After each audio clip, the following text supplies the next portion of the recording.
consciousness itself. It's not a matter. Normally, you would have to move a matter, but here it's Atmalinga, which is another consciousness which has its own independent intelligence and ability to listen to us. So, the whole power, it makes it more lot more easier.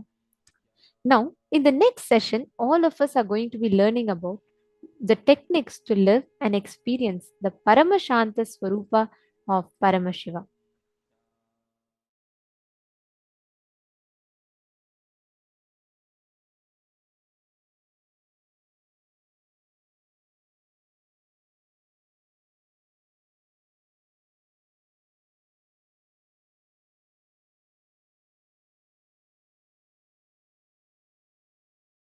Paramashiva's message directly from KAILASA. Listen. Seek Shanti Tattva because it is reality. It is experiential reality, existential possibility, ultimate space to reside. Seeking for happiness is myth. Seeking for happiness is the myth. Because the idea of happiness is myth. Stop seeking for it. Listen intensely. Seek Shanti Tattva. Seek Paramashanta Swarupa. Paramashanta. It's a real experience. You will achieve it. When you achieve, you will feel your seeking was worthy. But seeking joy is delusion.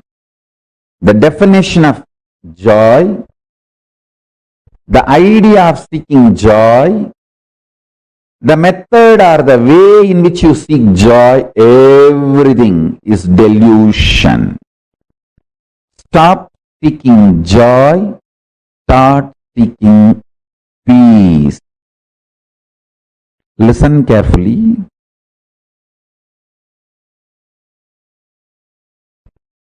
When you start seeking peace, Shanta,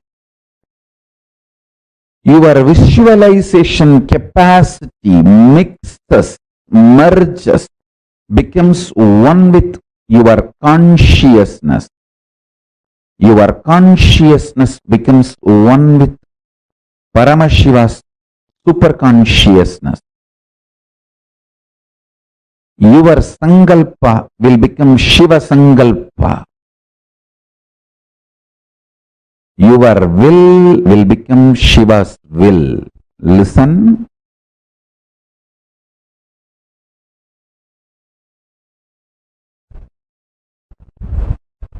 Seeking joy is absolute stupidity, foolishness, delusion. So understand the definition I am giving. Alive, vibrant, core, which does not get shaken by big bangs and black holes, but remains as active component and independent intelligent of the existence is Shanti Tattva. Peace. Listen to this basic few truths. First, as long as you seek joy, life will feel like a struggle. Second, as long as you want to get out of struggle, struggle will never end. Third, start seeking for peace. You will realize there is nothing called struggle. You will be so hydrated, hyper energized, awakened. You will realize, listen, you will realize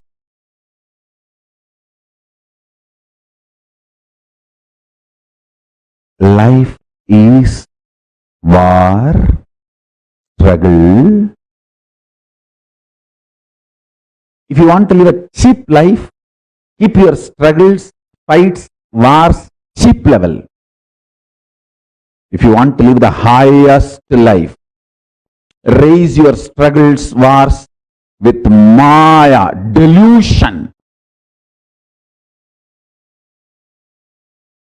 The level of your struggle, the level of the war you are waging decides the level of your life.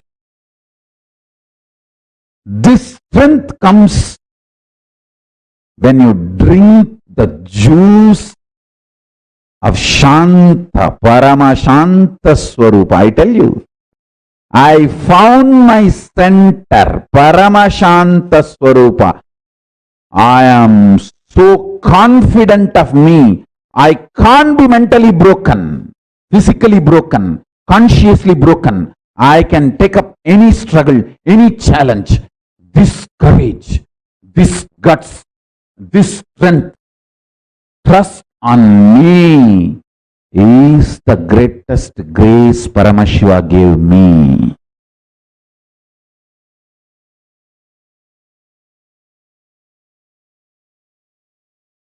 Listen, seek Shanti. Even little bit of Shanti you drink, you taste inside you will give you tremendous strength, will make you realize life is a struggle. If you want to live a cheap life, keep your struggles cheap.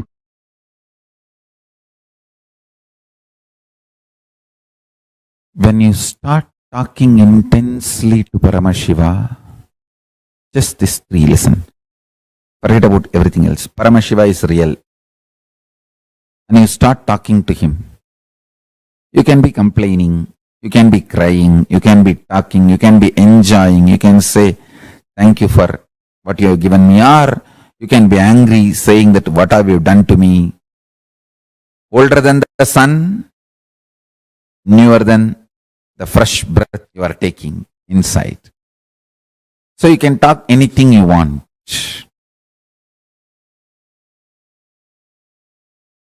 Remember one thing, cognizing is real, and then whatever you talk to him and whatever response he does, sometimes he will give verbal response, sometimes he will fulfill your prayers, sometimes he will pour intense Paramashanta state in you. All is his response. Anything you do will only wake you up to the reality he is real and he is ultimate. That's it. I have given the essence of everything. State, space, powers, being, superconsciousness and Sri KAILASA of Paramashiva. All the 6 aspects I have given in this 1-3 line. Paramashiva is real. The ultimate is real. And start talking to him intensely. It can be sweet, friendly conversation. It can be fight. It can be demanding. It can be aggression. It can be surrender. It can be screaming. It can be anything. Know that he is real and go on internally talking to him. Before sipping cup of coffee, tell him, Swamiji, here is a sweet coffee. Enjoy. Before falling asleep, tell him, I am resting in you. make my brain fall in tune, so I manifest you. Go on and on and on. I tell you, listen to this. Once you feel you are dreaming, and after that, even if you slip into dreams, all those dreams only leads you to waking up state. Only once you remember, I think I am dreaming and it's not all real. Even if you don't wake up and fall, you slip into the dream again.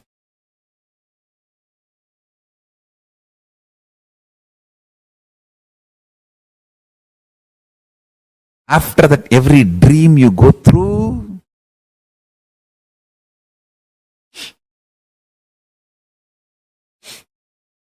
will only lead you to wake up. You will only wake up.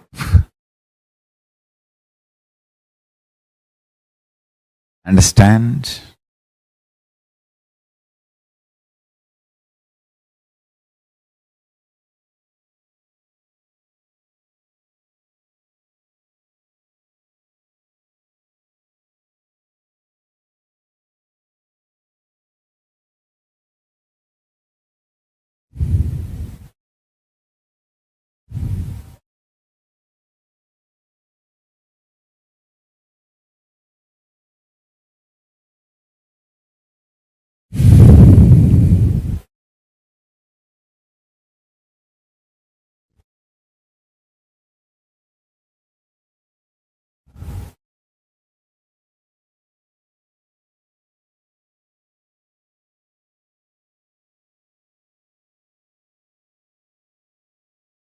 Independent intelligence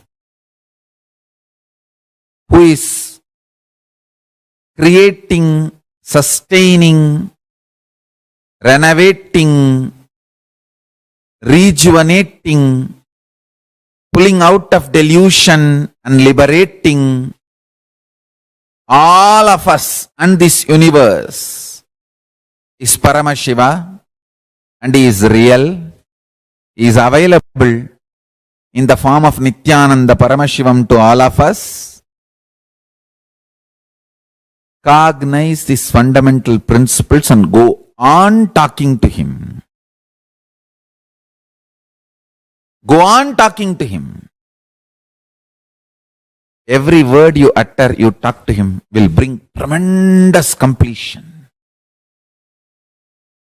You can vomit your confusion, you can vomit your frustration, anger, anything is okay. Stop talking to yourself, start talking to Paramashiva. Maybe this is what I will give us today's essence of satsang. The title for today's satsang is Stop Talking to Yourself, Start Talking to Paramashiva. Talking to yourself, you will create more and more guilt, anger, confusion, frustration, incompletion. Talking to Paramashiva, more and more you will feel intense Paramashanta. Your whole nerves will get intense Paramashanta, extreme joy, patience, activism. Understand? Activism in life. Paramashanta gives you activism in life. You all mistake aggression as activism. No, aggression is activism. In the negative direction is aggressiveness. Paramashanta flowing in positive direction is activism.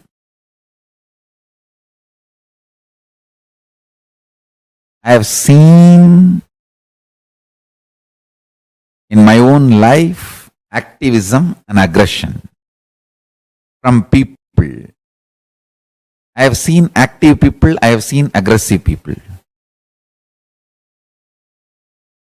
Here I am defining activism and aggression. Activism is Paramashanta flowing for life, pro-life. Aggression is anger, violence, frustration flowing life negative.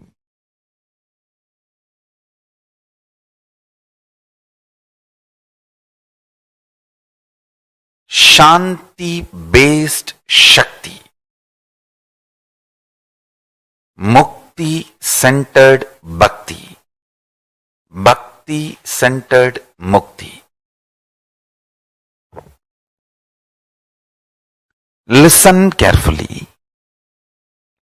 The space of Shanti, the space of Shanti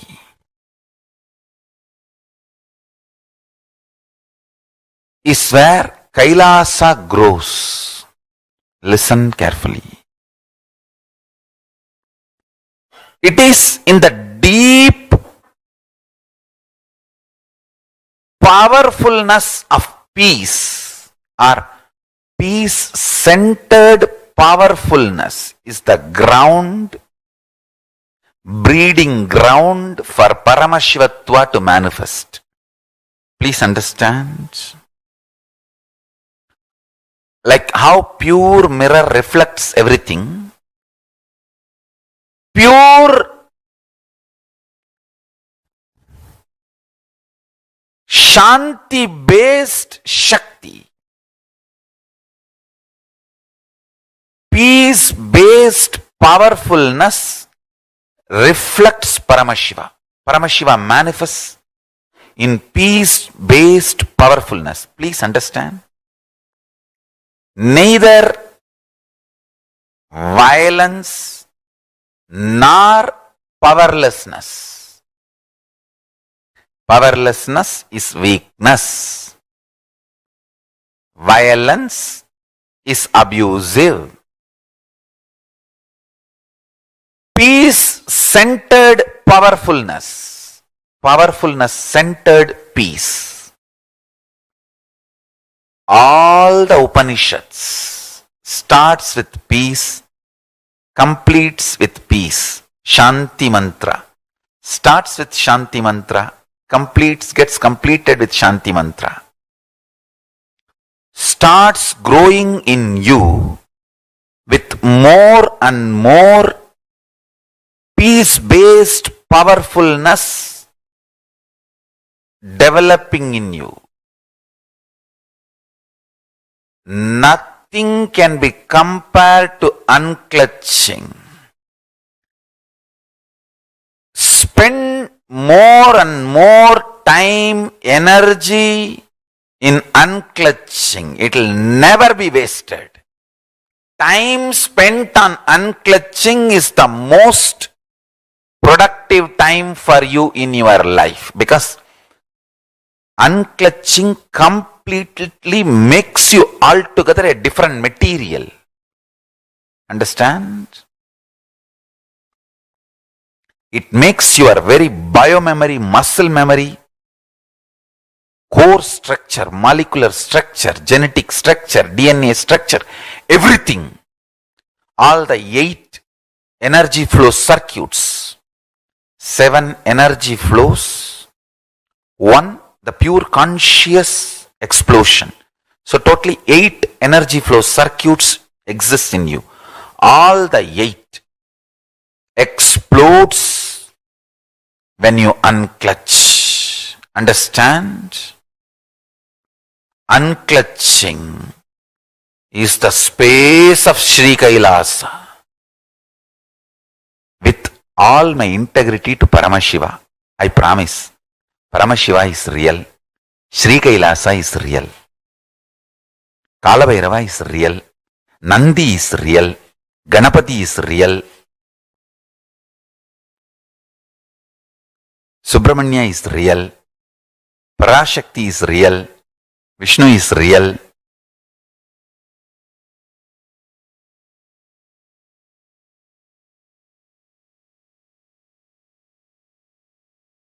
The space of Sri Kailasa is real, I tell you. It is just to tell this to all of you and inspire all of you. Give you the glimpse of this experience so that the virtuous circle will start in you. See, once I give you one experience, then you start moving towards the Paramashiva. Then he gives more experience. Then you start moving towards him more. This is what I call virtuous circle. Pushing this virtuous circle to start is what is the job of Guru. And maintaining the virtuous circle and increasing the speed is job of the Linga and Sangha. Peace-centered powerfulness is the fragrance, breathing space of Sri KAILASA, Paramashiva.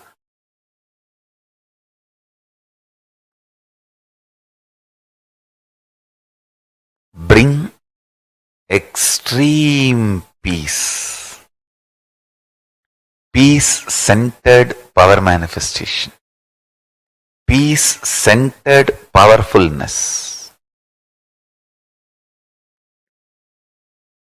More and more completion inside, more and more unclutching inside. Throw all the rubbish out through cathartic processes, detox processes. Do samskara dahana kriya, do mrigasharira vasa. All these are detox processes. Do nirahara samyama.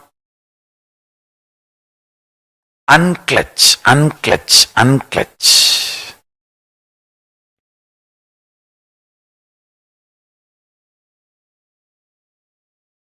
Unclutching is such ultimate.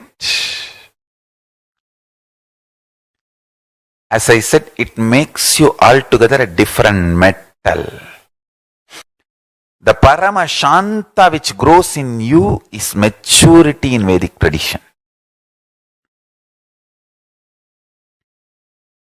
Paramashanta Swarupa. Meditate on Paramashiva. Connect with Paramashiva. Prabhu, I know you are an eternal Paramashanta Swarupa.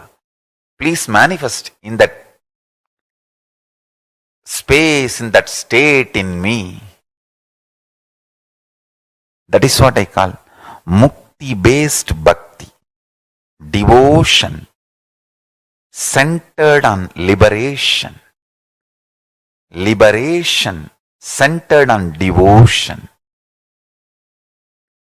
Enlightenment centered on devotion. Devotion centered on enlightenment.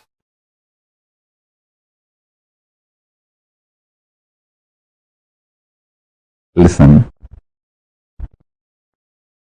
Core of my substance and core of my existence as Paramashiva is Paramashanta Swarupa. The core of my existence and core of my substance is absolute peace, alive, living, vibrant, absolute peace, Paramashanta Swarupa. This Paramashanta, absolute peace, is delicious, healing, intelligence awakening. Listen to every word I am uttering. This Paramashanta, absolute peace, which is the core substance and core existence of me as Paramashiva, which is in all of you who feel you exist. Whoever feels that you exist, I, the individual existence in all of you, I am alive as Paramashiva. The core existence and core substance of me as Paramashiva is Paramashanta, not my habit, not my quality, but as core substance of my existence, I am Paramashanta. Meditate on this truth. This Paramashanta, which is in me and in all of you,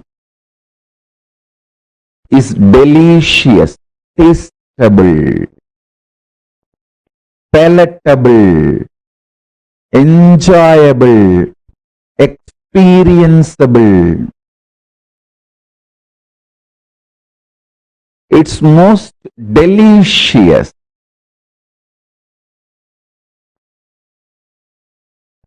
Start delighting, getting delighted, enjoying, sharing this joy of this absolute peace. I tell you, whether it is a simple headache or worst corona, simple, small argument with your wife or the worst dangerous, difficult relationship issues, whether your fear of losing your job or your desire to build a career, whatever may be the issue, listen carefully. If you have learned to taste this Paramashanta, it's like a honey bottle, honey kalasa, amrita kalasa, kept inside your Anandagandha. If you just know to taste it, before every action, remember to taste that Paramashanta. You will always be successful because that Paramashanta, absolute peace, ultimate peace in you is intelligence awakener. Listen, just like how the kids enjoy the toffee whenever they are free, decide to enjoy the Paramashanta Swarupa, ultimate peace who is sitting inside you. Whenever you have time, just sit all that time happily in Paramashiva's space, Paramashanta. This whole cosmos is happening, big bangs happening, black holes happening, universes manifesting, playing, merging, time zones happening, playing, merging. You are there in that Paramashanta Swarupa as Paramashiva, witnessing this whole drama. Just sit in Paramashanta Swarupa. I tell you, I am not giving this technique as a solution or to achieve just enlightenment. I am giving this as a solution for you, even if you want to build a career. If you want a job and you lost your job, you are in deep insecurity, you are using food stamp for your next meal, you are in such stress, difficulty, don't know when you may become homeless. At that situation, even if you are in that kind of a situation, I am giving you this as a solution. Understand? I am responsible person. Even at that situation, I give you this as a solution. Taste the Paramashanta Swarupa of Paramashiva inside you. I tell you, he is intelligence triggerer. is intelligence awakener. All classification, generalization, judge. I have literally tasted Paramashiva. I tell you, the most delicious taste of Paramashiva is his Paramashanta Swarupa, absolute Paramashanta, ultimate Shanta Swarupa, vibrant, alive, life positive peace. This one truth, whether you are going to take any medicine for your physical, mental problems, or you are getting ready to have an argument with your husband or wife, or you are getting ready to give an interview for your future career, job, or you are getting ready for your education or the major decisions of your life, or you are getting ready to choose your future life partner, husband or wife, or you are planning anything. Before doing anything, take few minutes and taste the Paramashanta Swarupa, which is beyond religions, country, nationality, gender, sex, race, creed, beyond anything, beyond everything. Just connect with that Paramashanta Swarupa. There are multiple methods I have given to connect with that Paramashanta Swarupa of Paramashiva. Use any one of that method and connect. Taste that Paramashanta Swarupa. With that strength, go and act. Be active. You will see you are always best. The habit of tasting the most delicious Paramashanta Swarupa of Paramashiva in you will always make you successful.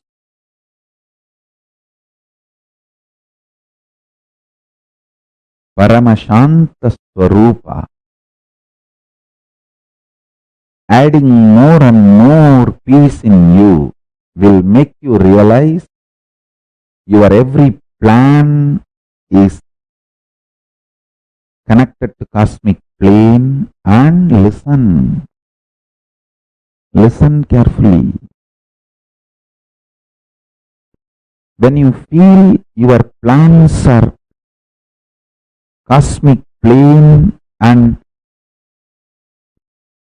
planets are making that into reality, you will gain the confidence to surrender your whole individuality and personality to Paramashiva and realize you are the manifestation of the cosmic principle Paramashiva, not any separate personality or individuality. That is the ultimate vacation. That is what I call reaching KAILASA once for all. I just know I don't have separate personality, identity or individuality.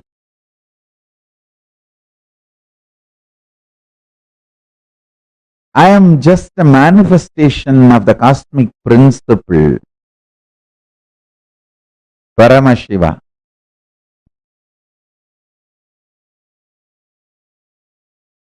Absolutely confident of my existence, my plans, my plane and my planet.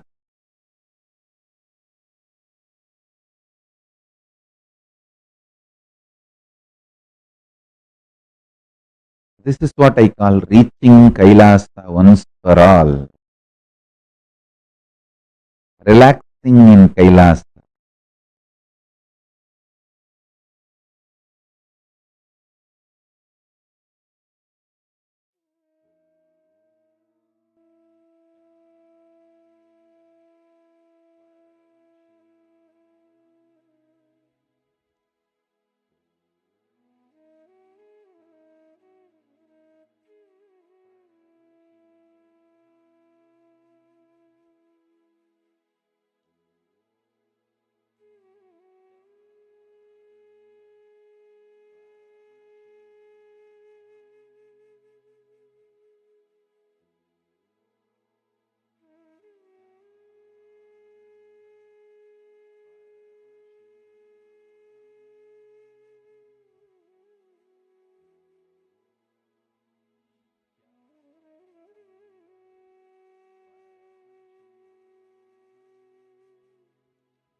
What she did.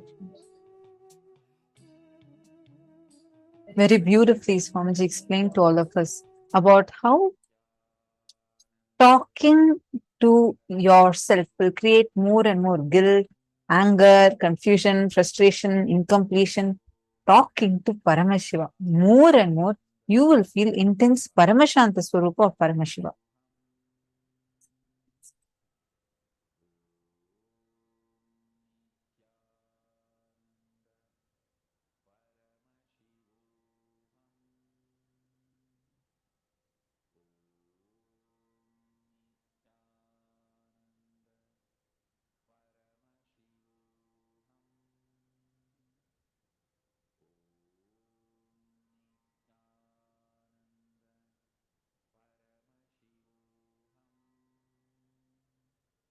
I just wanted to ask all the participants that are here with us, how many of you has seen this, where you have seen clearly how many times, whenever you talk to Swamiji's Atmamurti, actually Swamiji responds to you. How many of you have had this as an experience? How many of you have had this as an experience? I just wanted to share a small incident with all of you. May I have, if everybody is listening, please? If you are listening, please can you put yes in the chat? See, talking to Paramashiva more and more, talk to Swamiji. Paramashiva has come down in the form of Swamiji for all of us. Talking to Paramashiva more and more.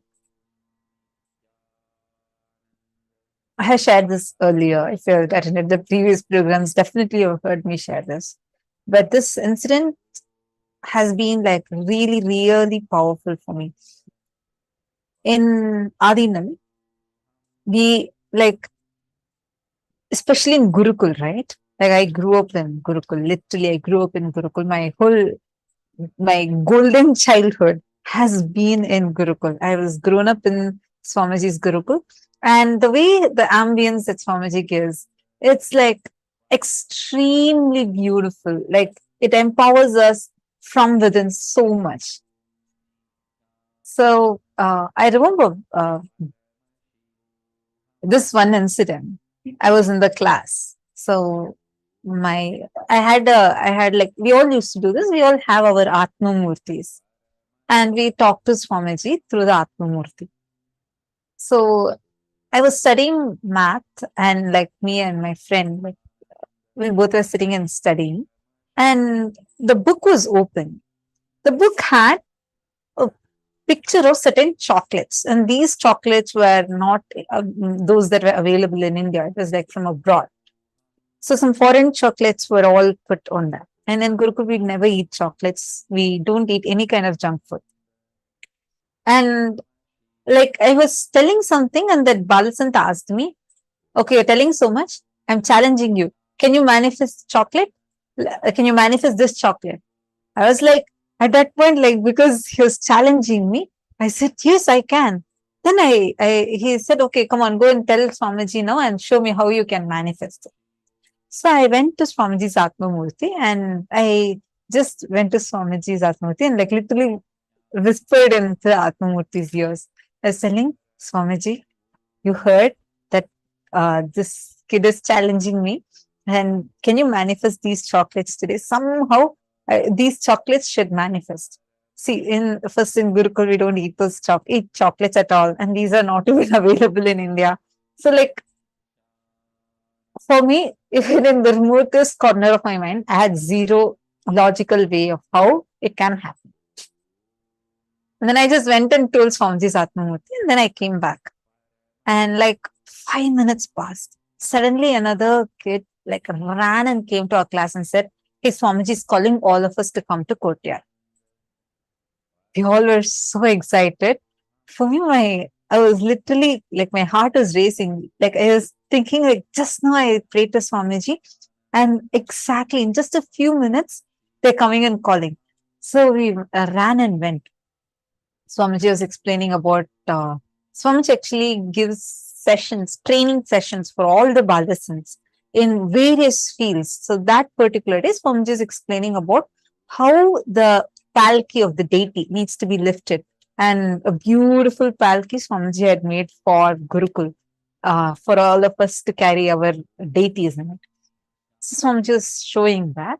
And then suddenly Swamiji just called me out of the whole crowd. Swamiji just called me, and exactly the same chocolates that I saw on the book. Suddenly Swamiji called one of the sannyasis and said, "Hey, get the chocolates and come. Today a devotee had offered, get the chocolates and come." And Swamiji energized it. It was the exact same chocolates. Swamiji energized it, blessed it, and gave it to me. Not just that, Swamiji called the other kid who he was challenging, like who was challenging me, and like playfully, right, who was asking me to manifest chocolate. Swamiji called him, and understand, neither of us told anything to anyone. This was just a conversation between us, and I went and told only Swamiji's Atma Murti. Swamiji called him, Swamiji gave him a hug, and Swamiji said, "Come on, these chocolates." Swamiji took some more chocolates, gave to him, and Swamiji said, "These chocolates are for you, and these chocolates are for Gurukul. You go and distribute it to the whole Gurukul." Swamiji listens to every single prayer. It was one random kid. I was just a random kid having one like playful challenge, and then I'm going and telling the Atmamurti. In matter of minutes, so powerfully, Swamiji manifested it. So powerfully. Understand, this Swamiji literally listens to every single thing. You can just try it. Start sharing. Go and talk to Swamiji's Atmamurti. Just take the Atmamurti. Who all have Atmamurtis here?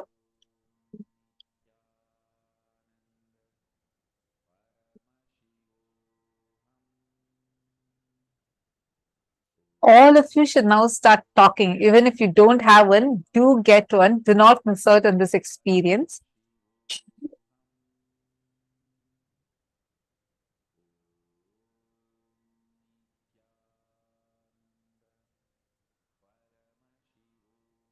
Mavinata Nagaraj, you have to quickly print it out. Come on. All of you get your Atmamurtis. It's available for free to download. Our support desk team will share with you the links, and we request you can actually download, print it, and get it energized. Literally anything you want.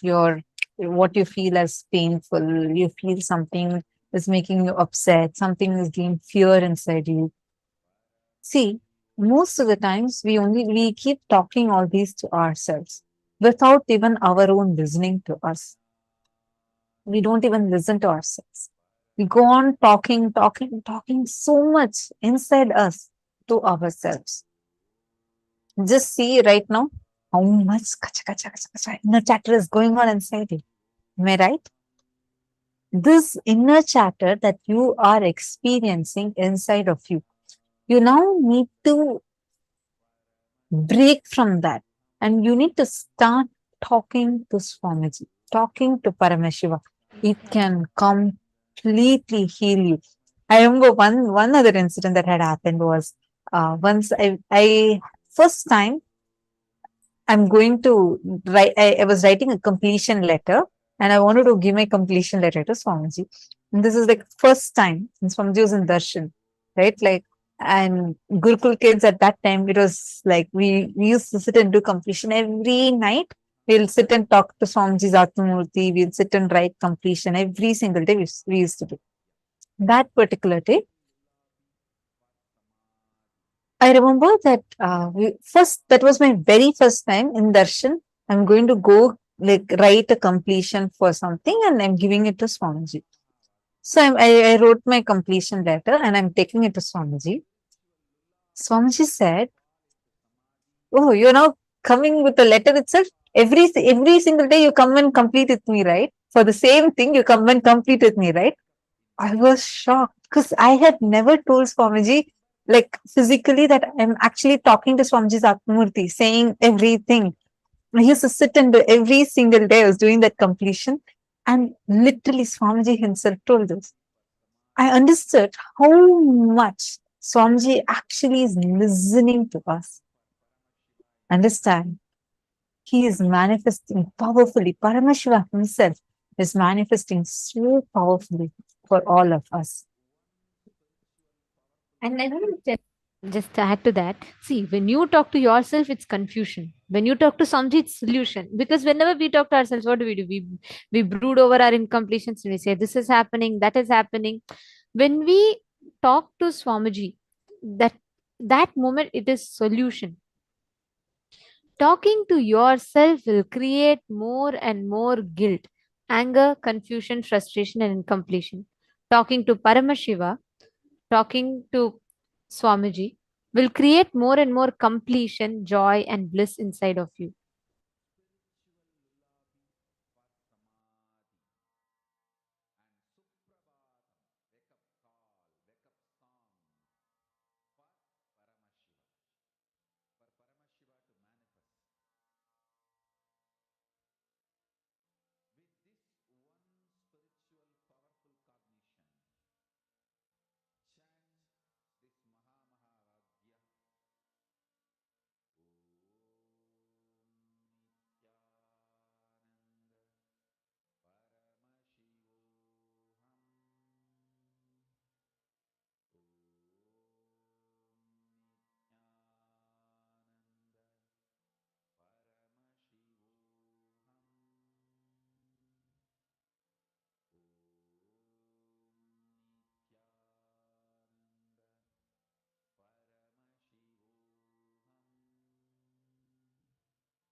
See, I see many of you asking for the link. Definitely, we'll now be posting the link for all of you in the chat.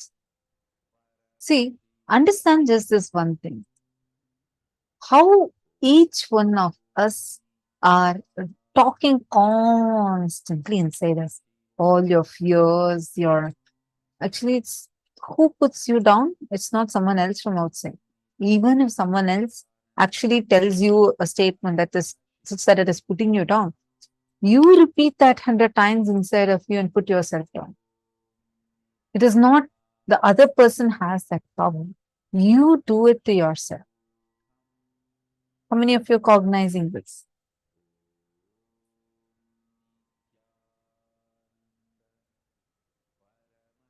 Take a few minutes to internalize this.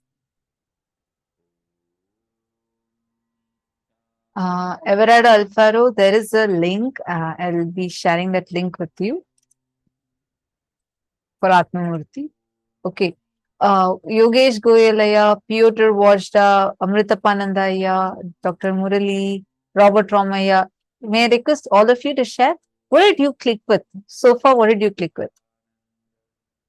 How many of you want to take this up as a lifestyle practice? Actually, Swamiji gave a beautiful way to do this. If you have your Atmalinga, just take your Atmalinga and start talking to your Atmalinga. Give, if you are eating food, give food to your Atmalinga.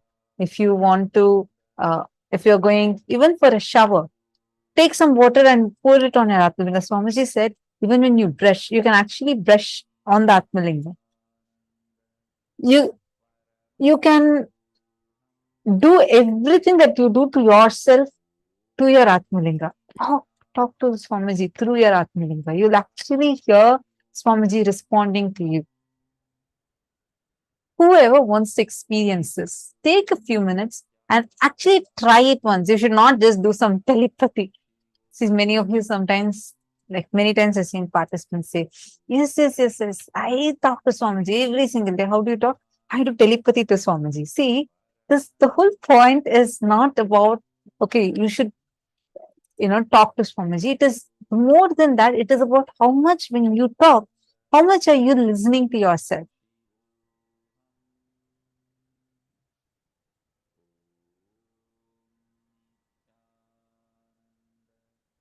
Now, we are going to be understanding this a lot more.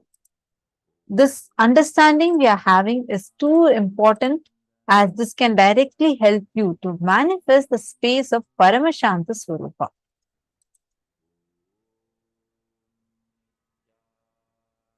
Your whole nerves will get intense Paramashanta, extreme joys, patience, and activism. Activism in life. Paramashanta gives you activism in life. Usually, we all mistake aggression as activism. Swamiji says very clearly aggression is not activism. Aggression is activism in the negative direction, is aggressiveness. Paramashanta is flowing in positive direction, is activism.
Please relax. Hope all of you finished writing down.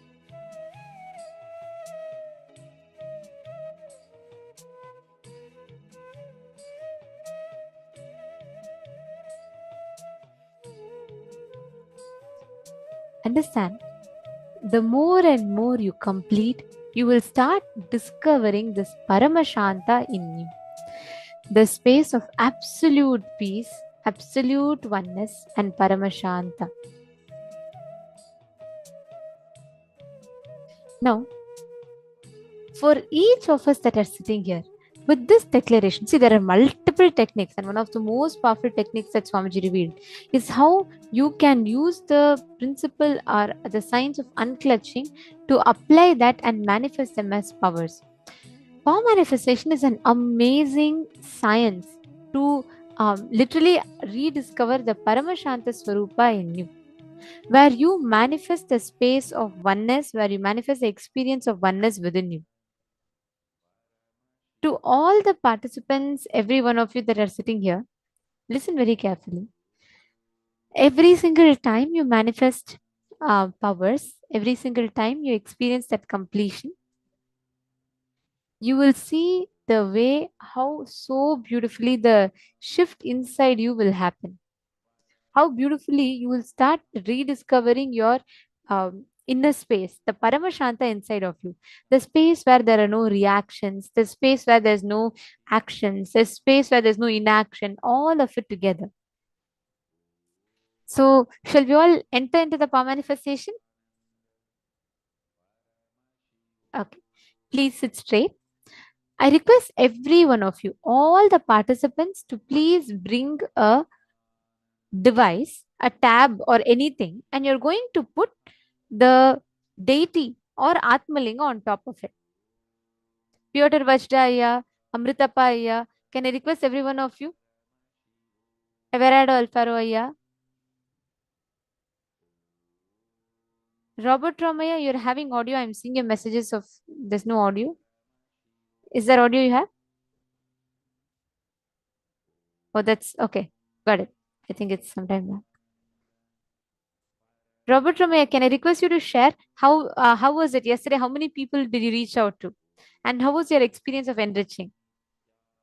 Same way, Amritappa Ayya and also and also Piotr Vajraya. Can I request both of you also? You both have experienced the Paramashivoham session and you both have experienced the powerful cognitions you've been attending sincerely for a long time. Can I actually request all the participants who have been here? See, your experience is one.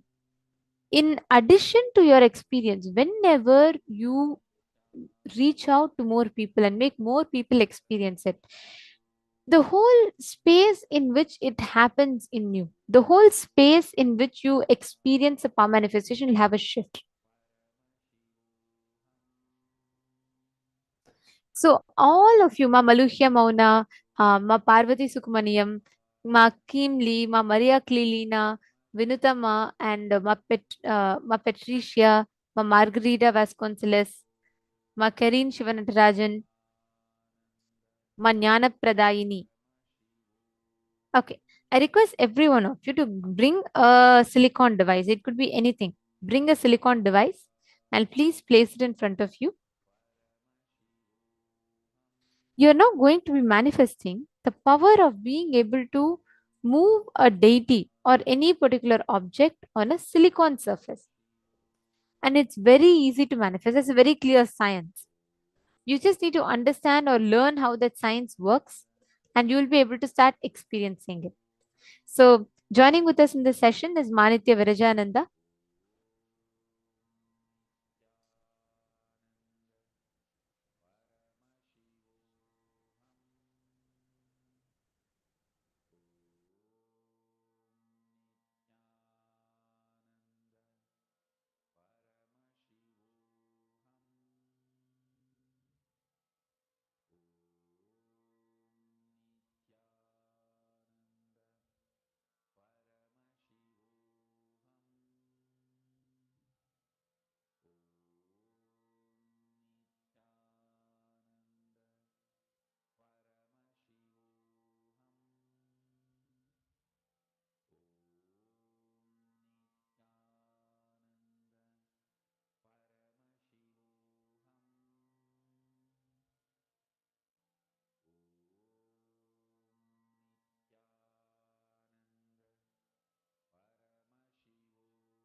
Nithyananda, everyone.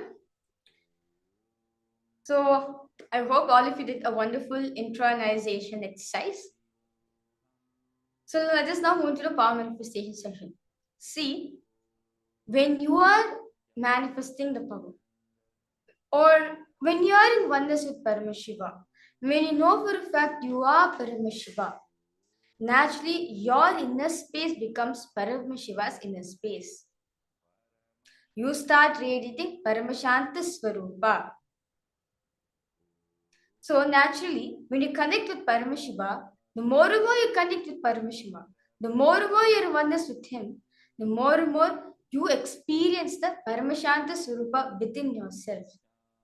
And whoever is sitting around you, or whatever power you're experiencing, just with that space itself, just you commanding from that space, will automatically manifest the power which you're doing. Or the people who are sitting around you will also experience the Paramashanta Swarupa. So let us now get ready to do the power of silicon over matter. So now I request all of you to get a device, put it flat on the ground, make sure the device is flat, and switched off. It's best if the device is shut down, as no vibration will cause the object to move. You can shut down the device, and I request you to place the object, I mean a deity or your Atlinga, at the edges of the device, or you could place in the middle. Basically, you should know where the starting point is.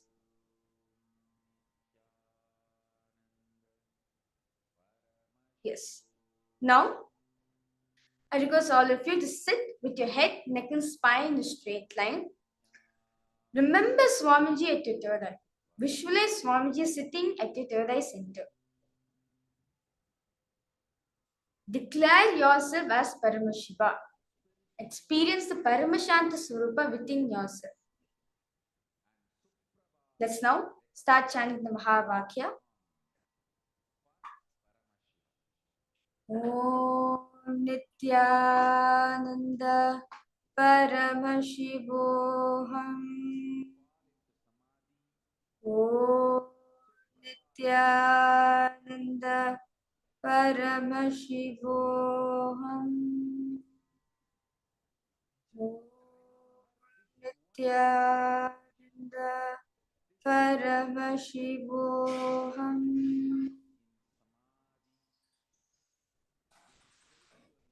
Now, from that space of Paramashanta Swarupa, remembering you are Paramashiva, cognizing you are Paramashiva in every single level. From that very space, command the deity or the Atlinga to move.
Paramashivoham.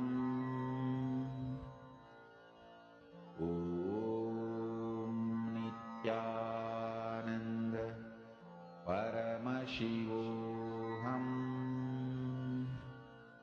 Om Nithyananda Paramashivoham. Om Nithyananda Paramashivoham. Om Nithyananda Paramashivoham. Om Nithyananda Paramashivoham. Om Nithyananda Paramashivoham. Om Nithyananda Paramashivoham. Om Nithyananda Paramashivoham. Om Nithyananda Paramashivoham.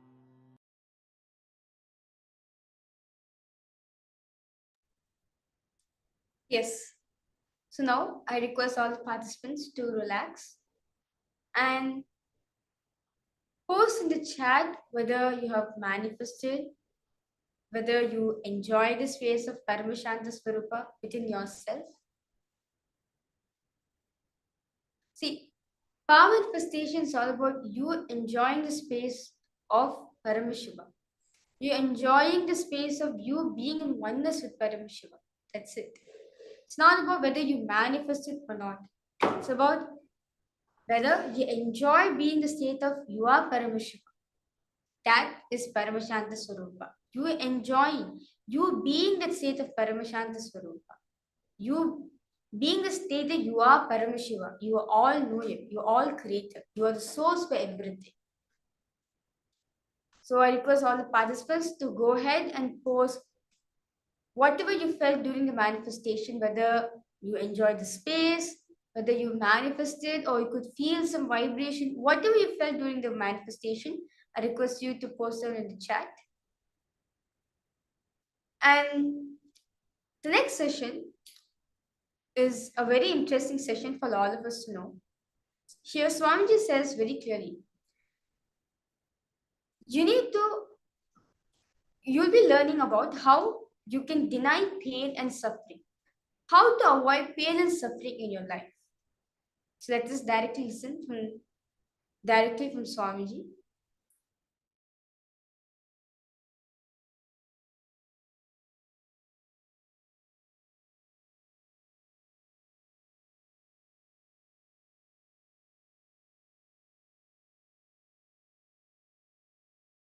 The first sutra, deny the existence of all pain and suffering, all dimensions and aspects of pain and suffering.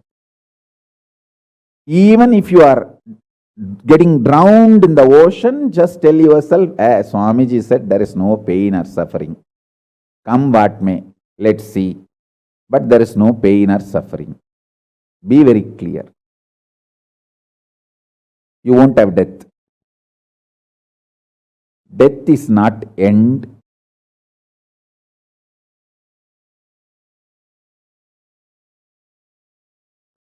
Losing the truth is the greatest loss than death.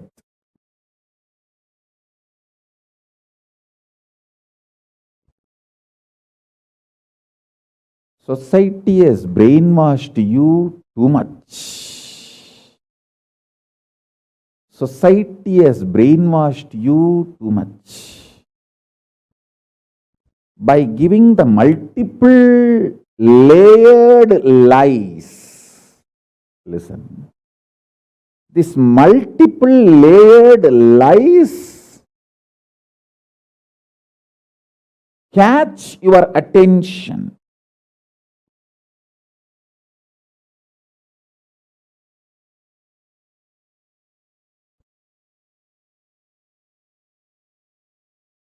Even if you are convinced about the one lie, gone. You have put your leg on the slippery rock and you will land in the end delusion. Don't.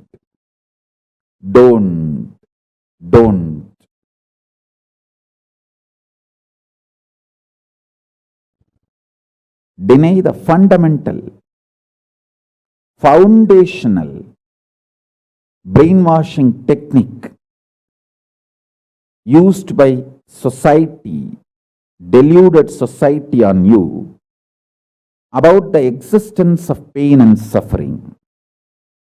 Listen, it is not okay to be normal with absolutely sick social conditioning. Don't try to be normal with the shit, sick social conditioning.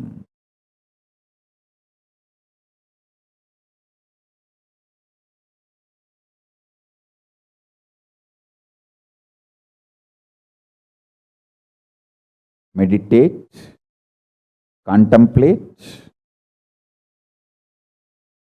internalize all the statements today I am making. The first statement is about the truth. Denial of all the brainwashing done to you about the pain and suffering. Second statement.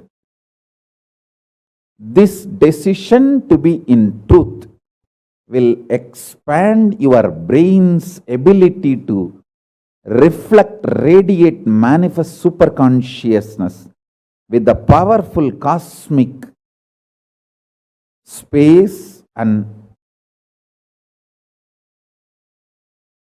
this cosmic nada, Shiva, Shiva, Shiva, Shiva, Mahanada, Shiva, Shiva, Shiva, Shiva, Shiva, Shiva, Shiva. When your brain develops the capacity to reflect and radiate the cosmos in the pure conscious form, your mind can never take possession of your brain and brainwash you to believe into anything called pain and suffering. This is the greatest liberation. This is the greatest liberation. Now, third statement. Listen to this third statement.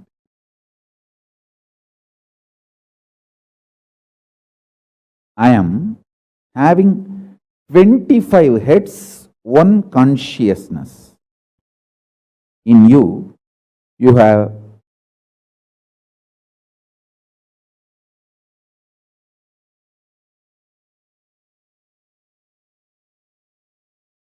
broken yourself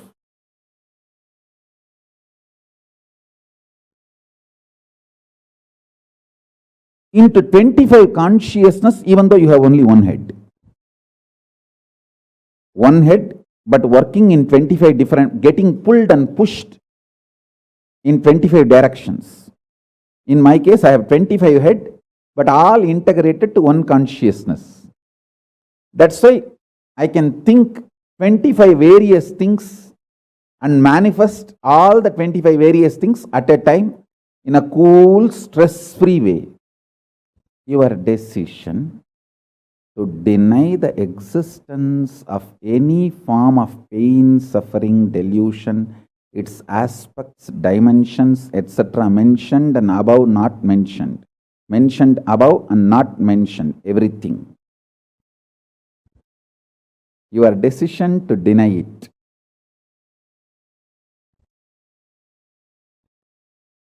makes such beautiful space in you. Simply start manifesting powers and play with the powers. That will give you tremendous confidence to strengthen powers and powerfulness and deny the existence of pain and suffering and the lower way of existing.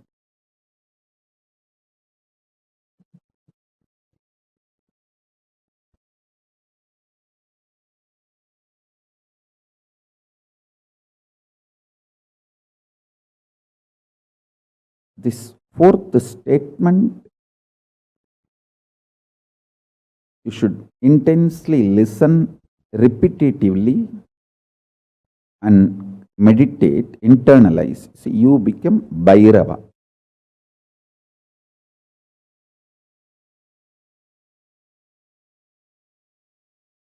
Mahakala Bhairava, Mahabhairava.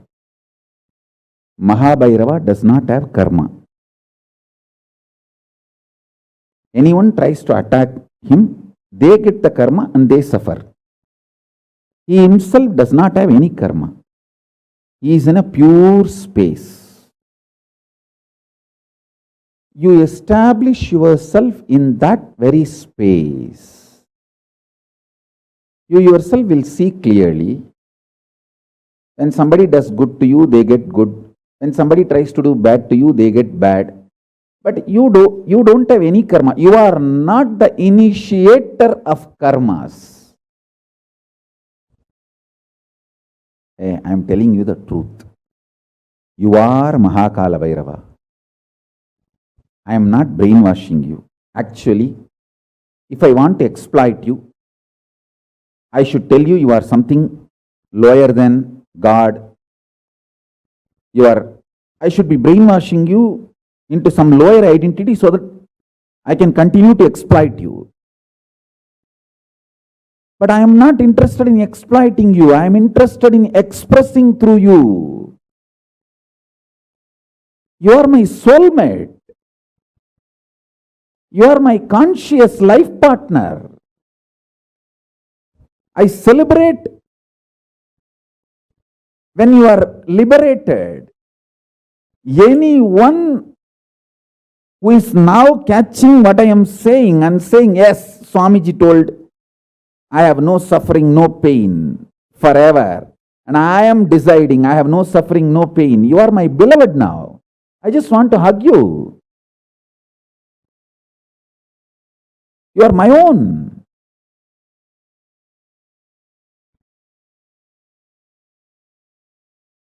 I have only one reason to tell the truth, because truth makes you fulfilled and makes me fulfilled. You are Kala Bhairava. Sit like Kala Bhairava and tell very clearly to your past, present, future. Hey, I am Kala Bhairava.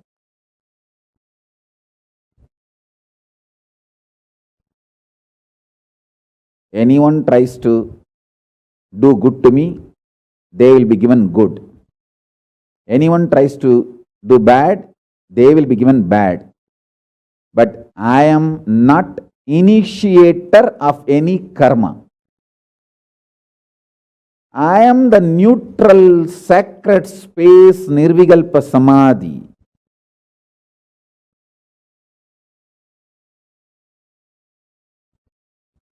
If you throw laddu on me, you will get the laddu back. If you throw stone on me, you will get that stone back. If you throw the shit on me, you will get that shit back. But nothing will touch me, and I will not throw anything. I will not be working, operating in any of the cognition level where this sick society operates. There is no concept of pseudo dignity and the reason to operate. Far from pseudo dignity. With this clarity, sit in Nirvikalpa Samadhi. I tell you that quality which oozes out from your consciousness into your body, it will actually literally bring that sweetness in your tongue. That is what is actually Amrita. Amrita means the principles of immortality digested, cognized by your mind and gets sunk, drilled, driven into your brain, and that brain's opening up, flowering, that Sahasrara Chakra flowering, and that honey pours inside the system, literally brings sweetness inside your throat. Amrita.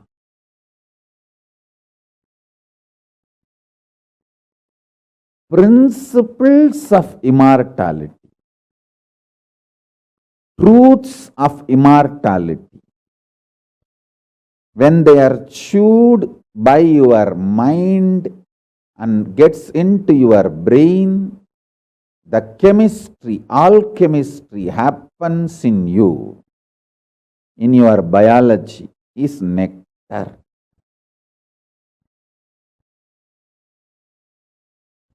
Actually, I am tasting that this very moment. That's the reason I am taking a few seconds to settle down and speak.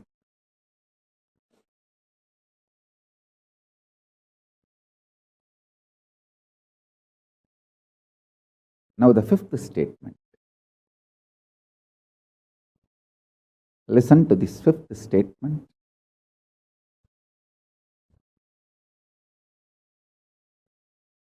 When you start actively practicing this truth, express it in your inner image with yourself, through your outer image with others, all the conflict will become irrelevant. Be powerful, bold, to stand any stress created externally or internally. When you manifest this truth and demonstrate your vairagya and will persistence uncompromisingly. Vairam vainda vairagyam. Vairagya like a diamond. Vajra. Vajra vairagya.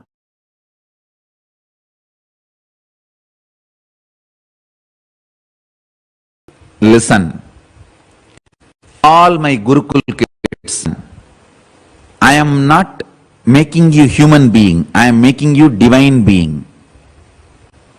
Divine beings don't need violence. You are protected by Kala. You don't need violence. All my kids, be very clear. All my kids whom I am initiating you now with the power manifestation signs, listen carefully. All of you do not need any violence. I am making all absolutely divine being. All of you need only intense Paramashanta Swarupa of Paramashiva's dimension manifesting in you. Even your eyes, anything you see should be blessed. Understand? All my Gurukul kids, listen. In every inch, I am evolving you to become Paramashiva, the divine being. You don't need violence. For example, people tell me, oh, without violence, how we can run an army, how we can protect our country. Understand? Countries made by human beings need army. They have their own logic. They need army, they need defense, they need all that. But you all belong to the KAILASA, country made by Parama. You don't need army, you don't need violence. You only need intense power manifestation. I want all of you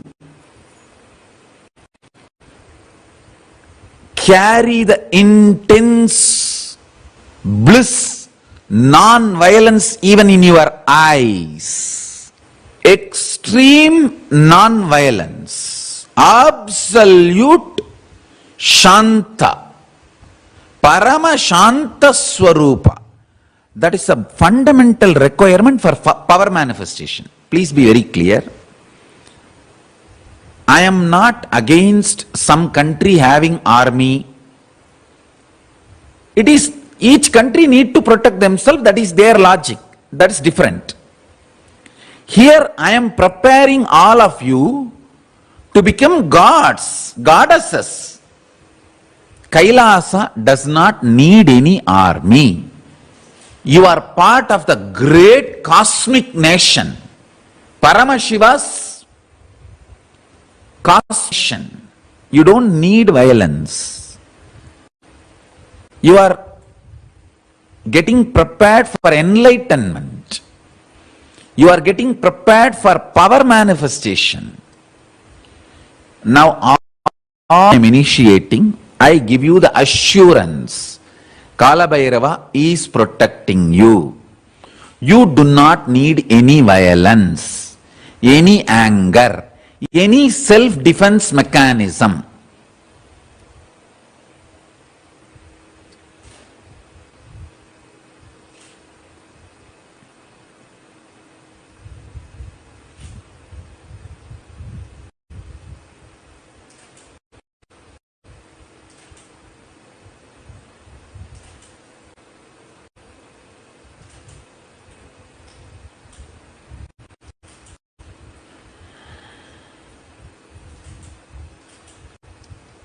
All of you listen.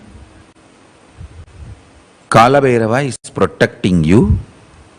You don't need any violence. You don't need any anger. You don't need anything to defend yourself or any reactionary assumptions. Just rest in Paramashanta Swarupa, Paramashiva.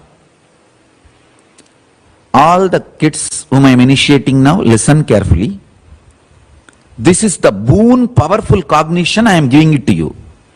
If you want to test the power of this powerful cognition, go and tell this same to any rose plant in Bididi. They will just drop the thorns. Understand? This is a powerful science. The powerful science. Earlier we had kids growing the rose plants without thorn. Now start again. You cannot touch the plant. Sit next to the plant and tell, Paramashiva has blessed me. I am protected by Kala Bhairava. I don't need violence. Praying to Kala Bhairava, connecting with Kala Bhairava, I give you abhaya. You are protected by Kala Bhairava. You don't need any defense. Drop the thorn. When you wake up from the bed, if your first thought is, oh, let me get up to go and sit with Swamiji and attend the session, attend the satsang or attend the courtyard session, then you are becoming many to celebrate yourself. Morning when you wake up itself, if you remember your boss, or your enemies, or the people who torture you, or people who are abusing you, or people with whom you have anger, you have violence, incompletion. Morning itself, if you remember them, then you are becoming many to torture yourself. Batch by batch, you guys have to sit and do extreme, complete completion with all kinds of violence and anger. You should become Paramashanta Swarupa, because intense Shanta, I can download the whole Kailasa into you. I can download the whole Kailasa into you. And I also wanted to announce, all this initiation I am giving, I am making it available to all of you all over the world. If you all cognize what I am talking and start internalizing, cognizing, this power manifestation will work for all of you also, wherever you are. I am working focused on the Gurukul kids because I am making divine beings to serve the whole world. You should complete with even small anger you have. One of your brother disciple, oh, he has a long jata. You may be having little anger. Or Swamiji calls his name, not my name. Even with those small anger, you should complete. Mukkayam tavirka.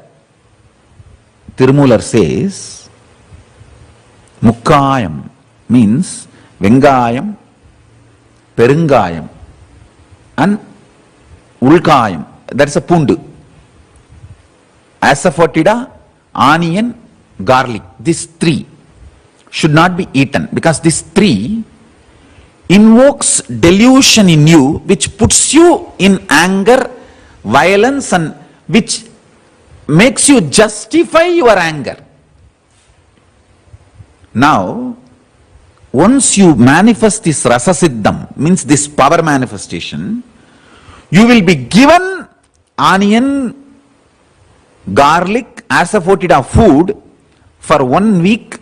Even after eating that food for 1 week, you should not have any incompletion, negativity, violence when you wake up early morning. That is the test. That much you should become pure. Then you radiate the power of ahimsa, non-violence. See, now what I am sharing with you is the clear rasa siddham, step by step. What is the powerful cognition and what is the power you are going to manifest? Then how your system should be tested to hold that power. So now I am going to churn the Merudanda. By churning the Meru, I will awaken your Kundalini Shakti intensely. Once the Kundalini Shakti is awakened today, now itself, within next few minutes, you can start moving the matter with very absolute oneness, non-violence. Absolute non-violence and oneness. You tell any matter, I am becoming many. To celebrate myself, you are me, I am you, come on. Just call, that matter will come towards you.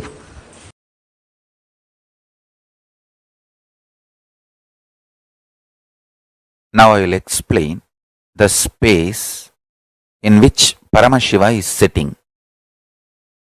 Meditate on this definition. You will experience Paramashiva in your inner space. The space where matter becomes energy, energy becomes matter without any effort, just by will. Sankalpa matrena, just by will,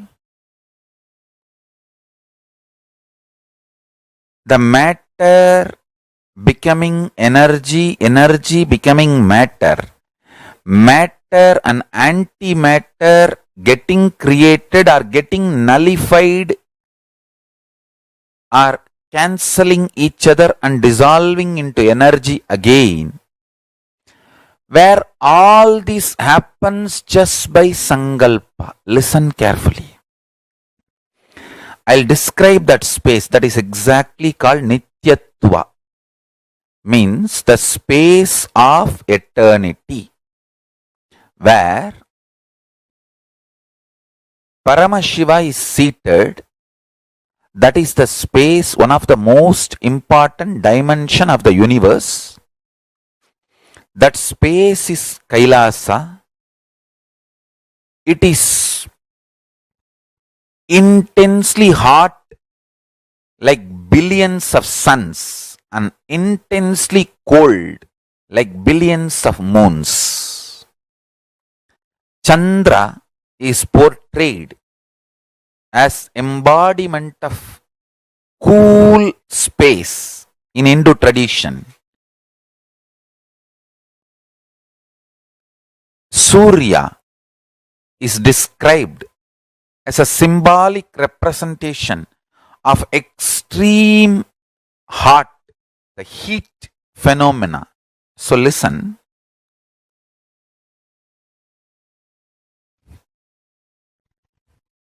Koti Surya, crores of sun's heat. Koti Chandra, crores of moon's coolness. Put together is the space of Nityatva, where matter becoming energy, energy becoming matter, matter becoming antimatter, or antimatter becoming matter, or antimatter and matter cancelling each other and becoming energy.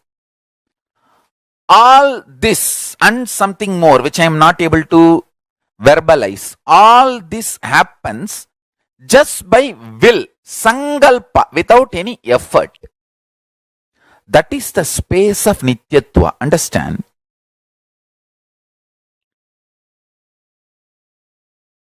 You may ask, what am I going to gain by knowing about this Nityatva? Please understand, what you believe as the foundation of life matters.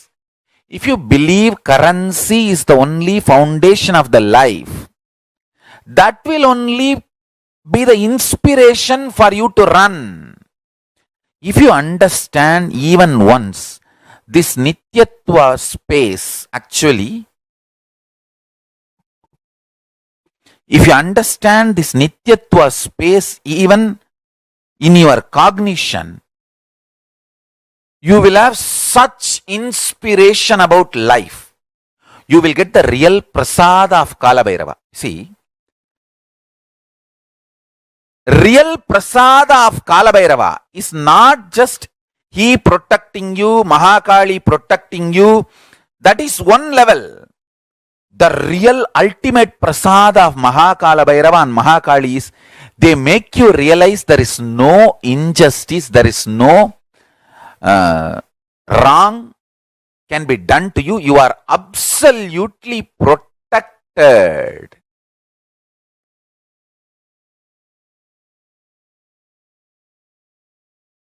I tell you, the biggest boon Mahakalabhairava and Mahakali has given me is they made me realize I am at their feet and I am protected forever. No injustice can be done, either in the past or present or future. There cannot be any injustice. They are there in me, with me. This is the greatest blessing I received from them. See, they are also, Mahakalabhairava and Mahakali are protecting me. But internally they have given me this strength, extreme powerfulness, I tell you. That is the greatest blessing you can receive from Mahakalabhairava and Mahakali. You can check whether you have a Mahakali's blessings or not. When you have Mahakalabhairava, Mahakali's blessings, first thing they will make you feel, experience, you cannot be violated. You are protected forever. The biggest blessing from Kalabhairava and Mahakali you can receive is internally extreme stability.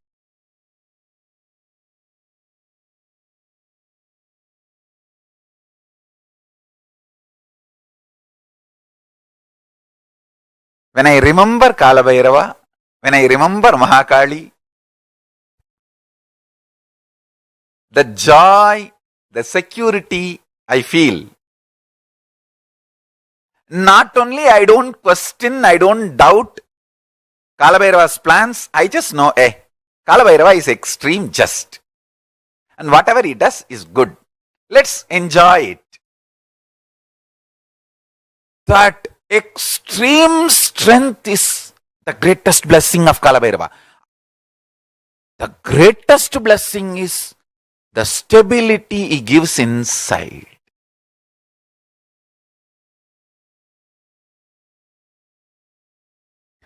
When the pure spiritual power manifests as pure spiritual force, when Shiva manifests as Ishvara, Paramashiva manifests as Parameshwara, you can call it as also as Paramashiva manifesting as Parashakti. Anything is okay. Because these words are used only to give a rough understanding. Behind these words, there's a huge equations.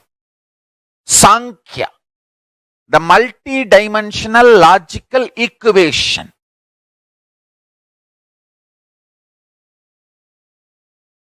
So listen.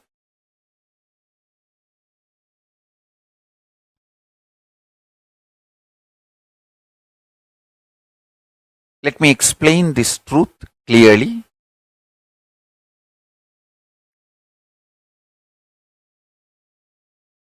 The important message KAILASA, Paramashiva want to convey to the whole humanity is Paramashiva is real. The pure spiritual power is real. He himself embodies and manifests as pure spiritual force, Parameshwara.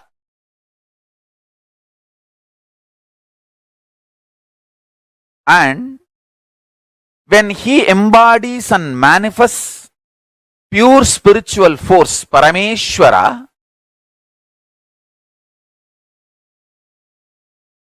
he can play with all the forces, not just these four forces.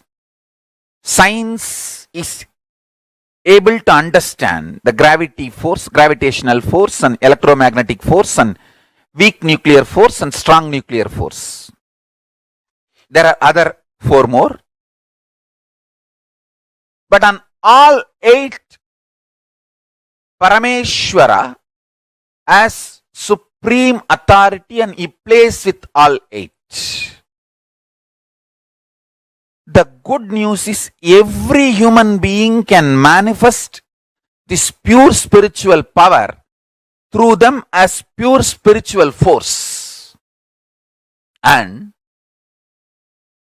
every human being manifests this, raises the quality of the consciousness of the individual, himself and the world. Understand? This is the greatest service you will do to the world. Paramashiva manifesting as Parameshwara is the ultimate soft power. Understand? Soft power can neither be disturbed nor be destroyed by any hard power. Understand? When I say I am protected by Kalabhairava, that's what I mean. I am protected by Kalabhairava, the ultimate soft power, which is far more powerful than any hard power. I am protected by Paramashiva. I am protected by Kalabhairava.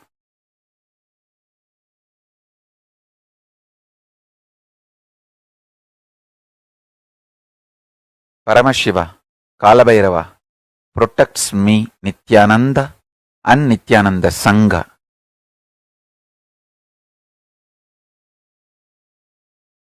Understand?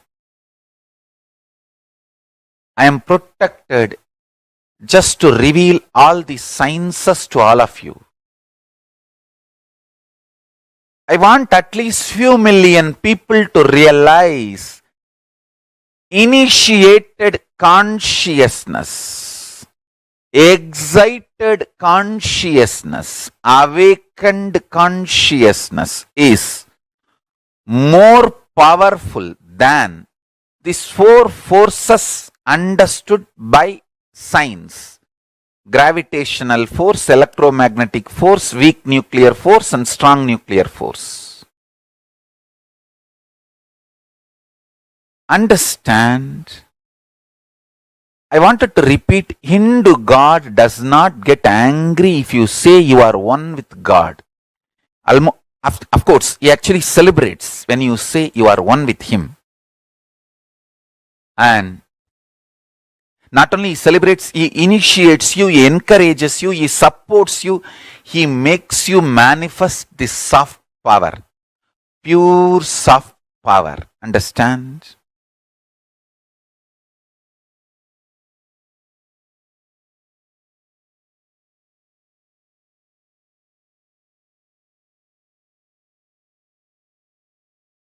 I'll explain physics, chemistry, and biology of this soft power, the excited consciousness, inspired consciousness, awakened consciousness. Actually, the word excited and inspired, I am using more for you to grasp. You grasp this word excited and inspired more than the word awakened. The awakened looks a little mystical. So, I'm using the word excited and inspired, but all the three I mean same. Here, when I use the word excited, awakened, inspired, I mean same.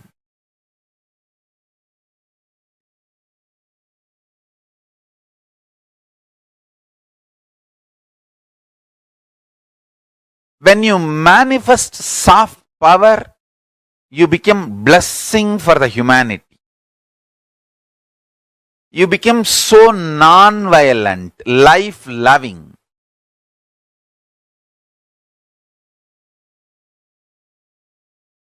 You become such non-violent, life-loving when you manifest pure soft power.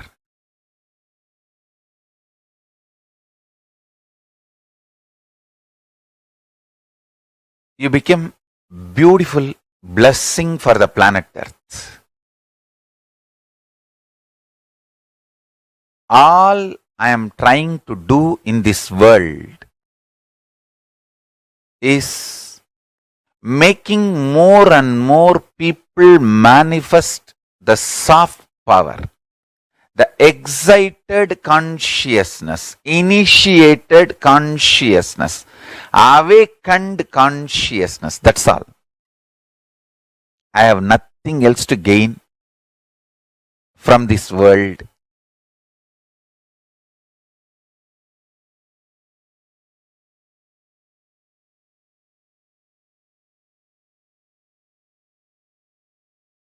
I have seen all the worst things. I am neither bothered nor can be frightened because I am protected by Kala Bhairava. And Kala Bhairava is protecting me and inspiring me to manifest this great science of Paramashiva Jnana, Paramashiva Vijnana, and making it as a reality to all of you. All you need to know is Bhagavad Gita is so important because it was expressed during the war time in the war scene and it withstood the test of the war. Those principles brought victory.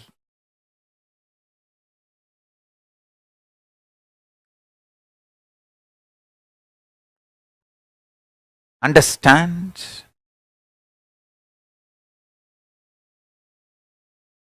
The pure soft power principles brings victory in life in every situation. Non-violent soft power principles.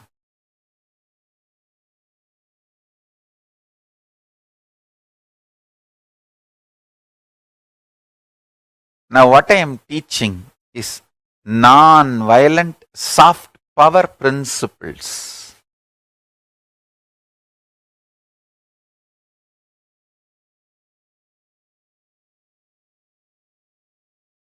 Meditate, meditate, meditate and cognize deeper and deeper the soft power principles.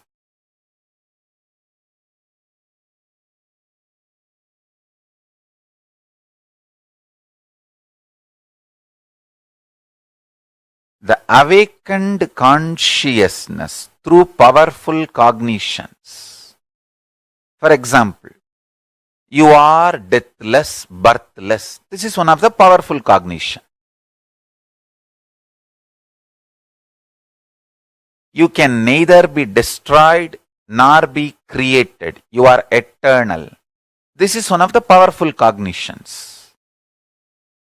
If you meditate on all this and this excites, awakens your consciousness, you manifest the force, spiritual force, which is beyond the four forces mapped by science: gravitational force, electromagnetic force, strong nuclear force, weak nuclear force.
Nithyananda.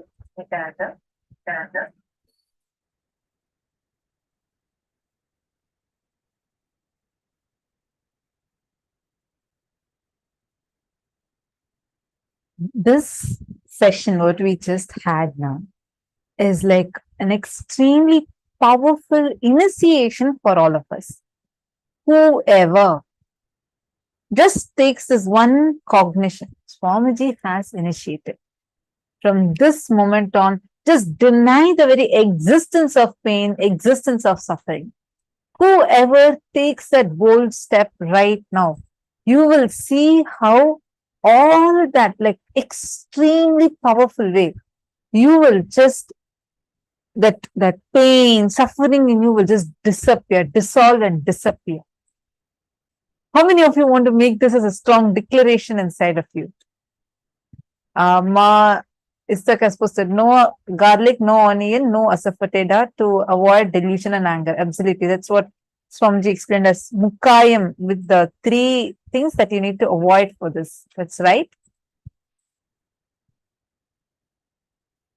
So now, let us understand what Swamiji had revealed here in this very powerful session. How many of you felt like just listening to this was so empowering for you? Understand, deny the very existence of pain, deny the very existence of suffering. Swamiji said, right? Like, even if it's needed, let us say, even if you have to deny very arrogantly, take the decision, deny. Take a strong decision to deny the existence of pain, deny the existence of suffering. Deny the existence of all pain and suffering, in all dimensions and aspects of pain and suffering. This decision to be in the truth will expand your brain's ability to reflect, radiate, and manifest the superconsciousness, Paramashiva. That's how Swamiji describes, right? Paramashiva has 25 heads, but all the 25 heads are integrated to one consciousness, where simultaneously this one consciousness is able to think 25 various things and manifest all the 25 various things at a time in a cool, stress-free way, like absolutely stress-free way. Your decision to deny the existence of any form of pain, suffering, delusion, its aspects, dimension, etc., etc. Like Swamiji said, mention and above not mention, everything. Your decision to deny it makes such a beautiful space in you. Take a decision now. Take a few minutes inside you, internalize this. Any suffering, struggle, pain that you are suffering with, you might be suffering with. I remember a very powerful incident. One of the Gurukul mentors had shared. So this was in 2013. I heard from that person. So this particular person was a programs coordinator, and her mom was seriously ill, and her mom was admitted in the hospital. She's getting a call saying that her mom is very, very serious and she's admitted in the hospital. The doctors are saying the chance of her survival is very thin, like she will die. And this person is in Adinam at that time. And she's getting called to the courtyard, and Swamiji blessed her, saying there's going to be a program, a kids program. So you have to conduct a kids program. Like Swamiji said that this program is going to be happening. Swamiji didn't even say she has to conduct. Swamiji asked her, will you be able to conduct? And she had not told this to anyone that her mom is seriously ill. So when Swamiji was asking, she already knew that her mom was ill, but she didn't want to even utter that to Swamiji. She said, Swamiji is asking me if I can conduct the program, and she said, yes, I can conduct. She didn't even update Swamiji or update anyone else for that sake that her mom was admitted in the hospital. The next day, her family is continuously ringing to her saying, come, where are you, where are you, where are you? And at the same time, she has to now go to the programs hall. If she had actually told, definitely Swamiji would have said, okay, you go attend to the family, no problem. But she said she didn't want to tell that reason. She said, just before the program starting, they're like all the participants have arrived already. She's now to take the program. And she said, before the program starting, she just made a declaration and said, what can I do if I go and sit next to my mom now, who's admitted in the hospital? Maximum, I'll also sit along with her and cry. But if I'm going to be here, when I take care of his work, he will take care of my mom. all my responsibilities. She just prayed to Swamiji, left it to Swamiji, and she conducted the session, and left only one message to her family. She said, I am right now doing Paramashiva's work. Paramashiva will take care of my mom, and I am not going to worry about it. And I'm not talking out of insensitivity, but I'm very seriously telling, definitely I'll finish the program today, and tomorrow I'll come back and see her, and I'm sure that she'll be healed. So the family, they couldn't handle it. They're like, what do you mean? Like, your mom is sick. She's like, serious. How come you're not coming? But this person said, no, I am not even going to take that as a reason to Swamiji. I am just going to sit now and do the program. She started, she did the whole day's program, darshan got over, everything was over. Suddenly, right after the program was over, she's getting a call. She's picking the call and saying, on the other side, her mom is talking to her. Her mom told, I don't know what, your Swami wearing this orange robe, he came to me and he healed me. Now I'm so happy, I'm so healed. She had tears in her eyes. She had tears in her eyes. She hadn't even told her mom, she hadn't even spoken to her mom. The doctors reported this as a medical miracle. And of course, we know who did the job. Her mom described that exactly at that time, when Swamiji is giving the darshan, around the same time, her mom had the darshan of Swamiji, and she saw Swamiji exactly wearing kavi and standing and healing her. After this whole thing happened, then they went and reported this to Swamiji. Swamiji smiled and said, whoever does my work, I will take care of them and their whole family too. That is why when you become a Gurukul kid, Swamiji will always say, your parents too become my Gurukul kids. Understand? Just with your one powerful cognition, I am making a declaration. I am denying the existence of pain, existence of suffering. From this moment, I will not give legitimacy to my pain or suffering. I am going to hold this powerful cognition that my Guru has given to me. Hold that and see. Try it out. Test it out in any situation. Tomorrow you would be coming and sharing a miracle like this that has happened to you in your life. This incident, I heard, I had literally, I had tears in my eyes because what a compassion. The person did not even update to Swamiji, but Swamiji knows. And he himself went and healed that person's mom and gave a powerful cognition to her, saying that no matter what, I'm always there with you. Actually, life with Swamiji, right, is exactly like this. When Swamiji will say, when you do even like 1 hour of your time, when you give me, when you commit your life to me, I commit my life to you. And we all know what his life is, right?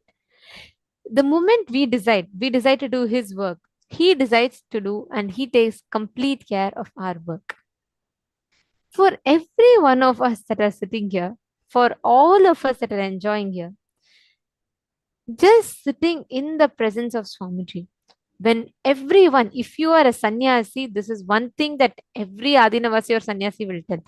The moment you connect to Swamiji, the moment you experience that sweet, joyful oneness, he will start taking care of you.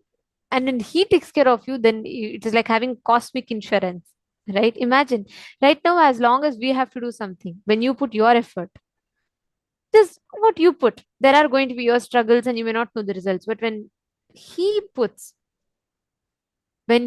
is there, that means you're in the most safest hands.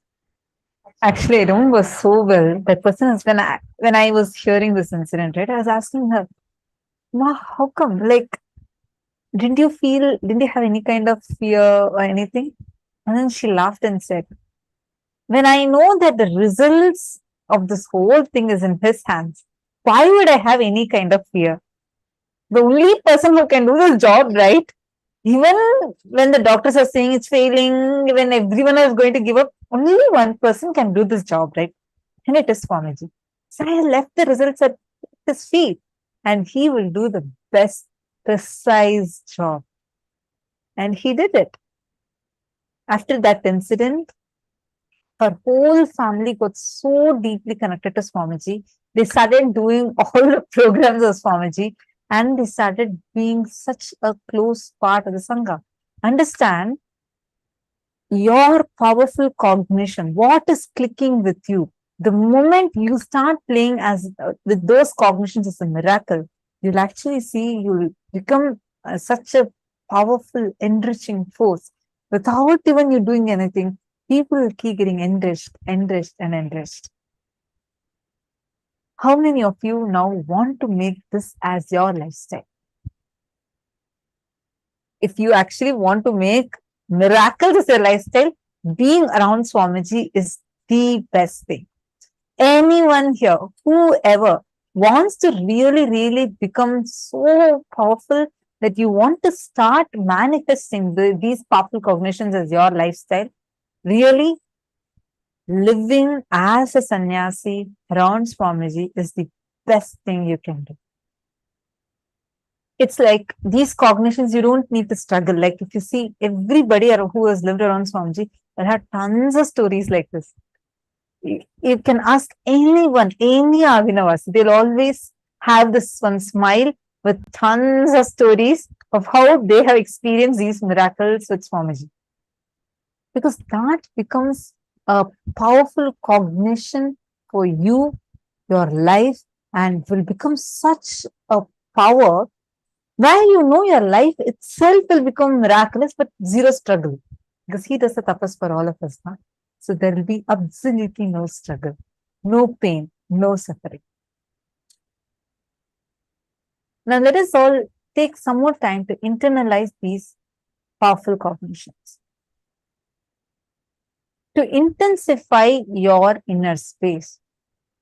So when you actively start practicing this truth, express it in your inner image with yourself and through your outer image with others, all the conflicts will become irrelevant. Understand, denying the existence of pain and suffering is not just to deny outside. You should deny inside and outside both. Any form of pain, any form of suffering, just deny it. And Swamiji has given a very powerful technique for this. Start talking intensely to Paramashiva. Forget about everything else. Paramashiva is real.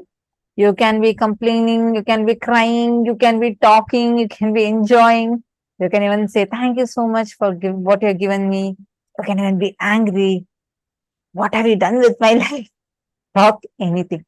Start talking to Paramashiva. Talk anything you want, cognizing that Paramashiva is real.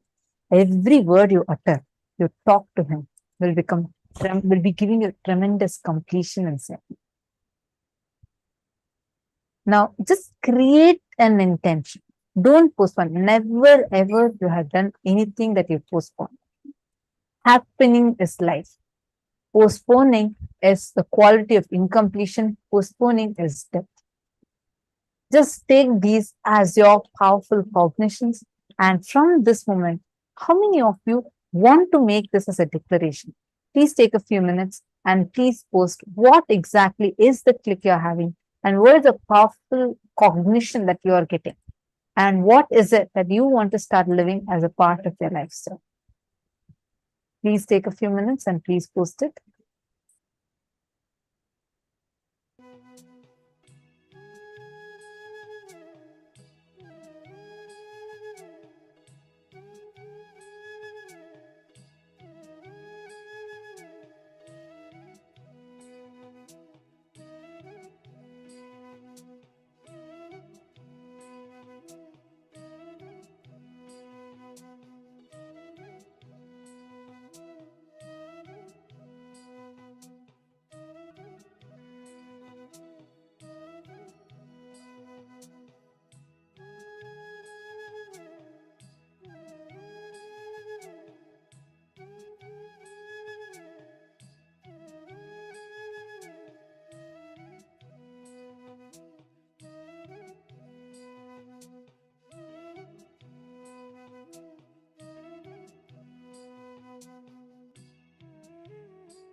Now, please relax.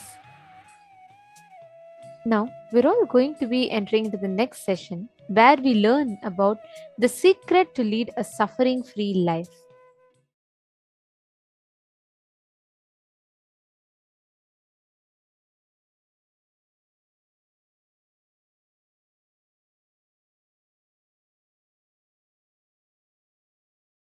Yes, we are there in the family, with the same wife, with the same life. So, what is my question? That does it mean that if you are suffering intensely, you are progressing on your path towards God? Two things. The statement which I made, the same wife, same life, same car, just a jovial statement. But to tell you honestly, neither your wife nor your car or your house is same as yesterday's. It is different. You can't step into the same river twice. I tell you, you can't even step into the same river even once. See, the moment you put your foot, before even it reaches the ground, water moves away. So, your wife is updating herself.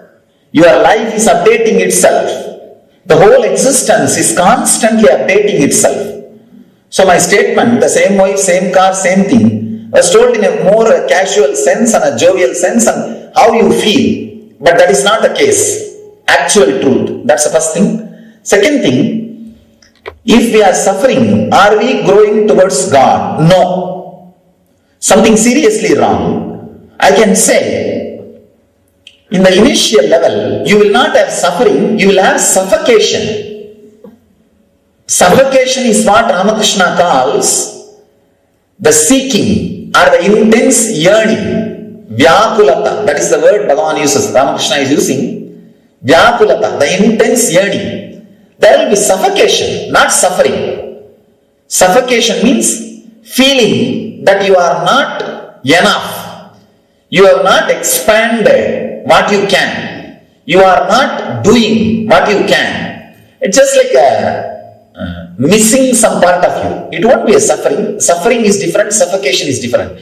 Suffering is something when you think, I need this, and you are not achieving. That is suffering. Suffocation is, you know, you are something, but you have not become that.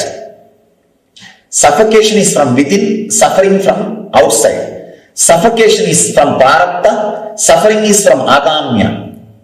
Prarabdha means the potentiality which you brought with you is prarabdha. Agamya is the desires which are accumulated after coming here. The accumulated desires bring suffering. The agamya brings suffocation.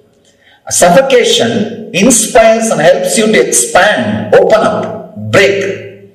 Suffering puts you in deep depression. So I feel suffocation will just explode into joy.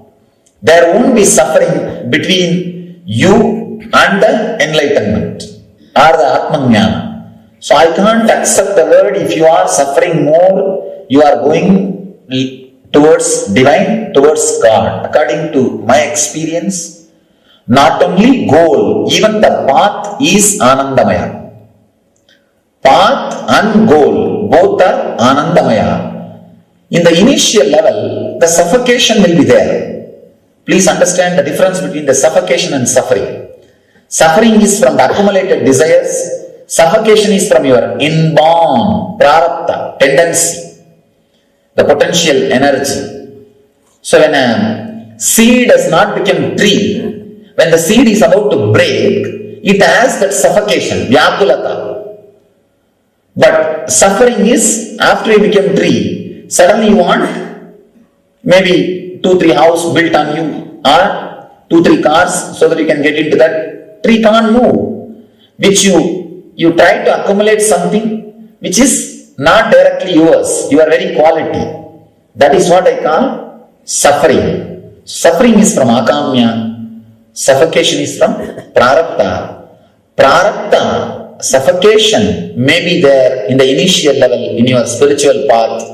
But agamya, the suffering, a depression cannot be there in your spiritual journey. Then there is something wrong if the suffering is there.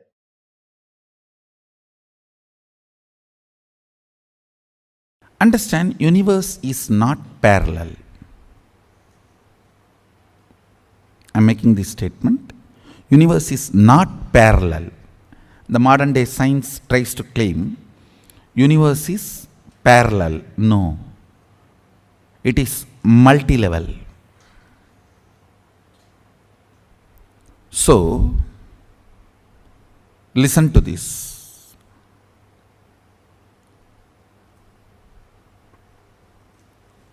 If a rishi sits here and with will persistence declares Brahma has to appear in front of me, Brahma's throne will shake, he has to appear in front of you.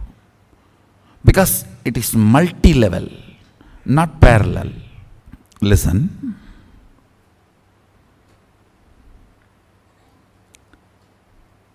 Understand this truth.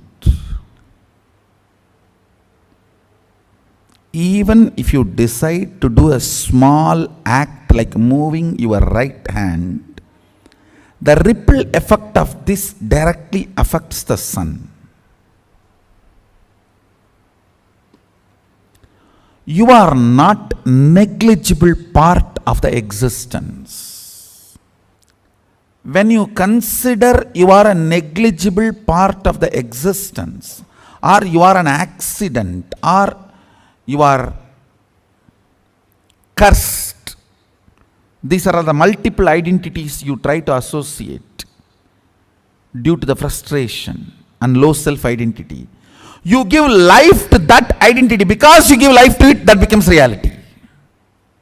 Listen. The good news I have is,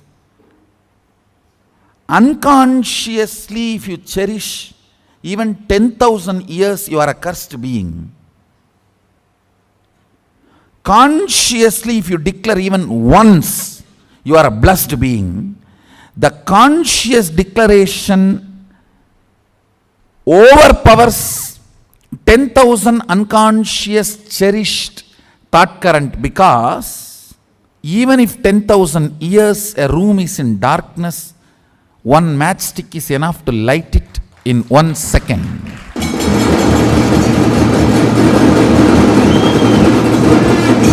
Listen. All powerlessness, all fear related thought currents, and all low self inner image you are cherishing, which puts you in powerless, is not clutched to consciousness. You need to understand that.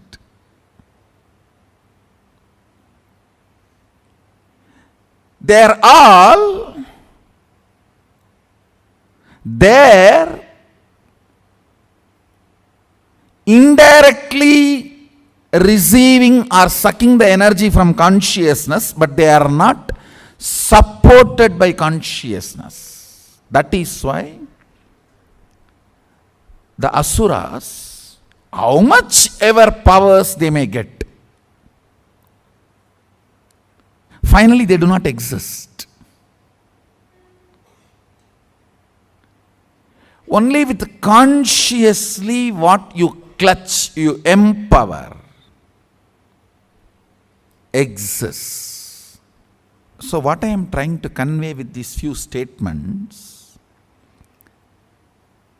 every idea, thought current you cherish in your brain creates certain map. If that map can be taken out and inserted on somebody, it is called circuit. If you cannot take it out, it just dies within you, it is map. If it can be taken out and inserted on somebody's head, it is circuit. For example, you cherish a thought current. Let the whole world be blissful. Let Sadashivatva happen. These thought currents create certain electric signals in your brain, certain map.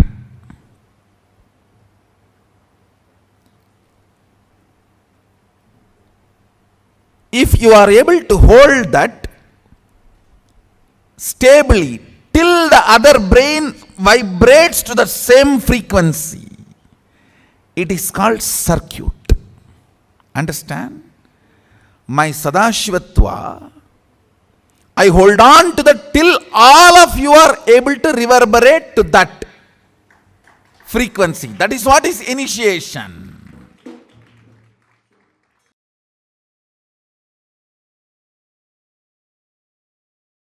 I'll define ferociousness. Ferociousness means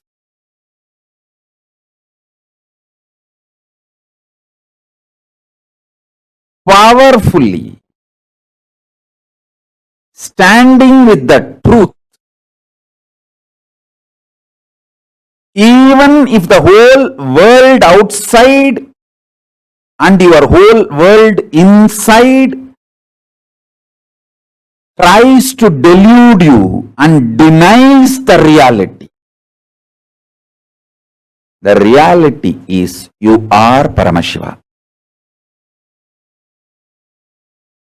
Even if the whole world outside tries to deny it, or your whole world inside tries to deny it. Ferociousness means powerfully standing with the truth,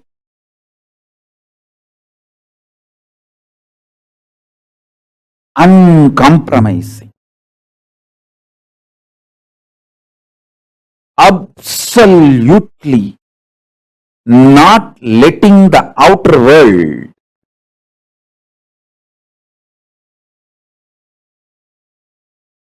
to add any self-doubt, self-hatred, self-denial inside you. The world or my world. See, your outer world is the world and your inner self, your inner space is your world, my world. For you, my world, for me, my world. The world or the impacts of the world on my world, nothing should be allowed to dilute you, to lower you, powerfully standing up with the truth.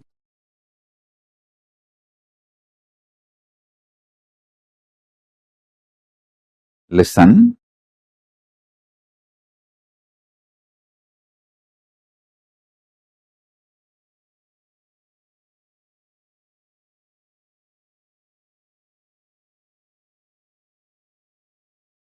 I'll give you multiple definitions to make you understand ferociousness. This is the first definition.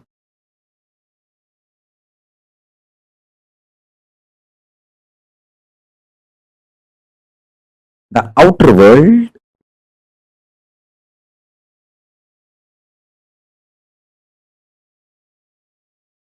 whether it manifests, behaves as you want or not,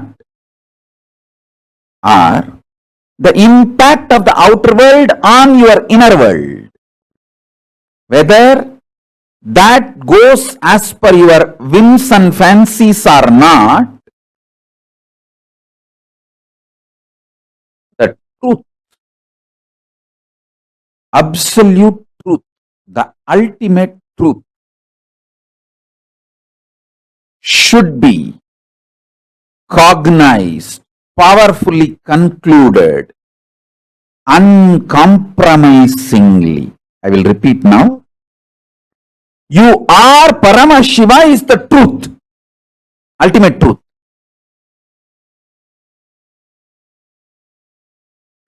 You should come to this conclusion because it is truth, not because if you believe you are Paramashiva, you can manifest powers, you can have this, you can have that. All that as a reason. See, when you cognize you are Paramashiva, you will manifest powers, no doubt. You will play with life, no doubt. Your whole life will be Leela, no doubt. But you should cognize you are Paramashiva because that is the truth. not because there is a utility value because of the truth. That is the truth. So, deciding to cognize the truth uncompromisingly because it is truth, powerfully, is ferociousness.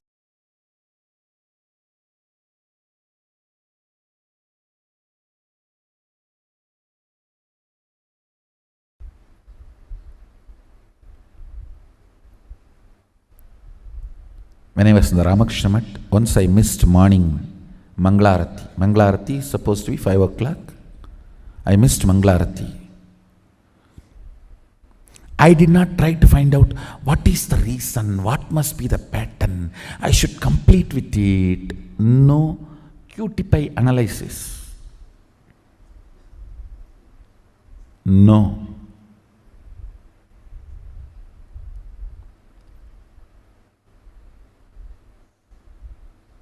Simply I decided, no more question of sleeping, that's all. Tie the rope on the shika, tie it on the cart, over. Sit. Only if you sleep, you will miss morning Mangalarti. Stop sleeping, that's all.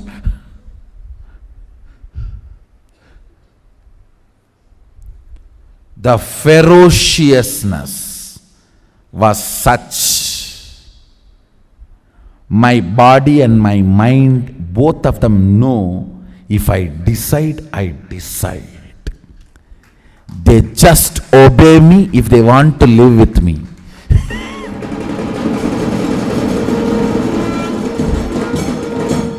Understand, both of them know, they simply obey me if they want to live with me. Never again, ever, I missed my morning Mangalarati. It's not that I completely stopped sleeping. Maybe next few days I didn't sleep. But the body and mind learnt the lesson. This guy cannot be bent. He cannot be bent. You simply have to listen to him. You simply have to obey him. If you want to live with him, understand.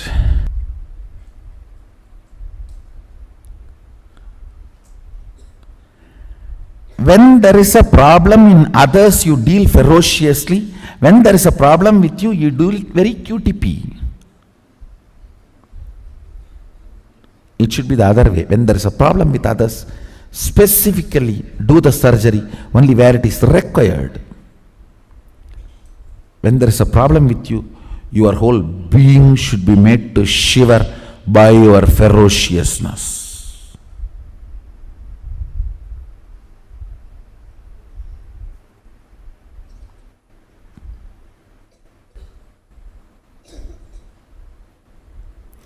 For others, if there is a tumor, do the chemotherapy precisely on the spot. For you, if there is a tumor, just walk into fire.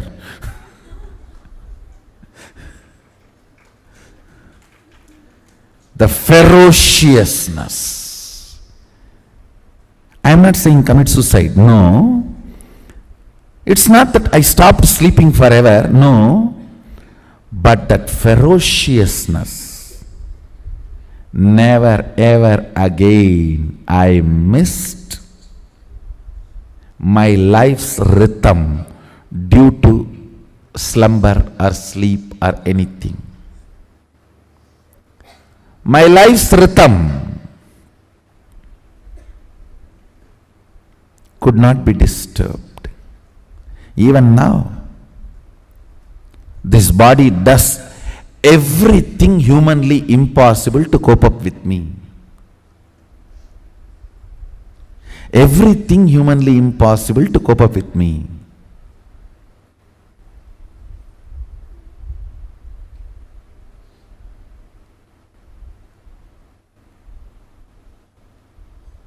It is no more a tantrum throwing girlfriend or honeymoon husband, honeymoon upset wife. No more a middle-age crisis wife. No. A polite, chaste, 60-year-old Dirgha Sumangali wife. Auspicious just by the scene. It is no more a tantrum throwing girlfriend, her honeymoon upset wife, or a middle-age crisis wife. No.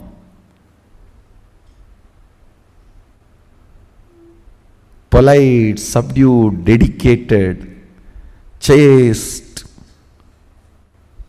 60-year Dirgha Sumangali. Highly supportive. Clear about its mission and vision. Understand.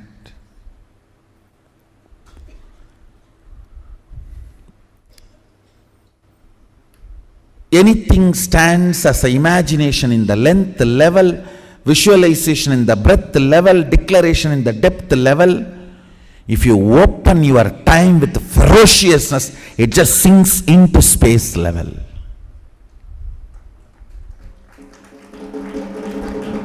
Time dimension does not get opened by any technique, practice, QTP level. Time opens and lets the visual imagination, visualization, declaration become part of your space only by ferociousness. Ferociousness. My ferocious answer to the corruption of the society is aparigraha.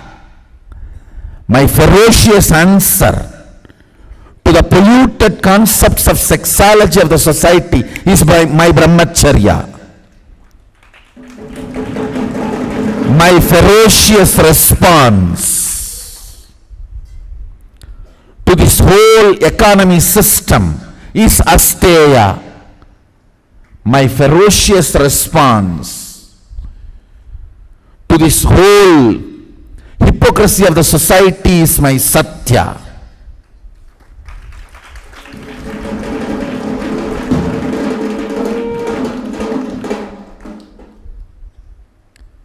My ferocious response to the whole violence of the humanity is my ahimsa.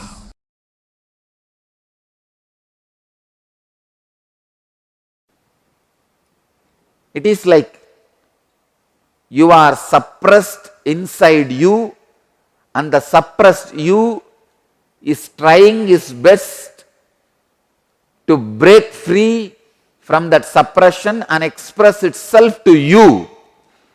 Suffering is not due to some reason. All your effort to find some reasons for suffering is only you yourself trying to miss the real life. Suddenly Arjuna is realizing his sufferings are not due to any reason. Whether he wins or loses, even if he wins and gets control over all the worlds and gods, he feels how is the anguish that is parching. My sense organs are going to be healed. He realizes the original suffering. When you start suffering and trying to identify some engrams, some reason for the suffering, if you did not find the reason you are blessed, then you will realize Suffering has no reason.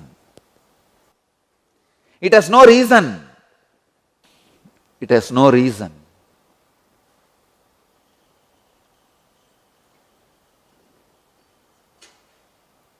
Your existence is suffering. The cosmic existence is suffering to express its existence through your existence. It's like a child trying to come out of mother's womb. The enlightenment is trying to come out of you.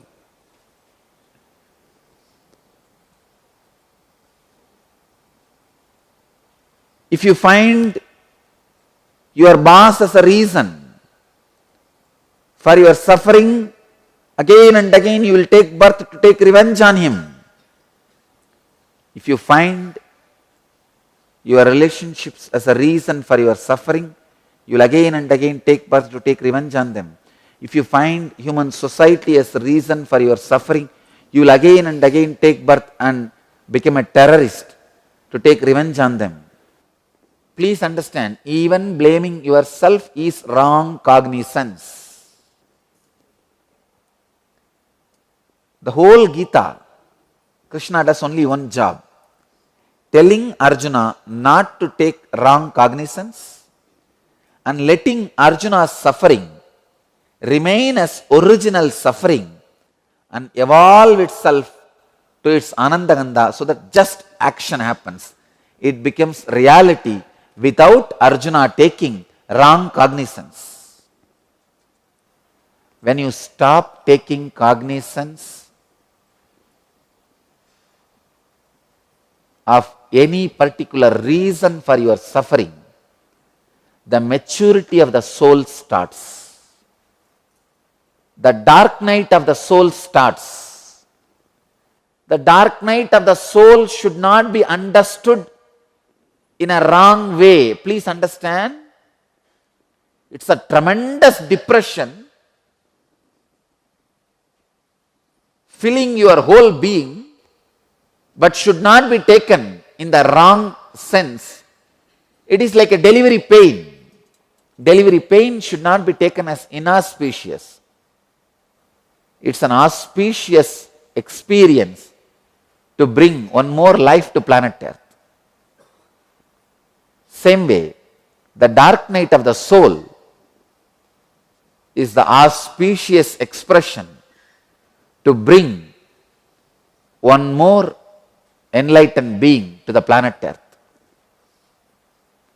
I can say, the day you experience the dark night of the soul, the maturity of the soul starts.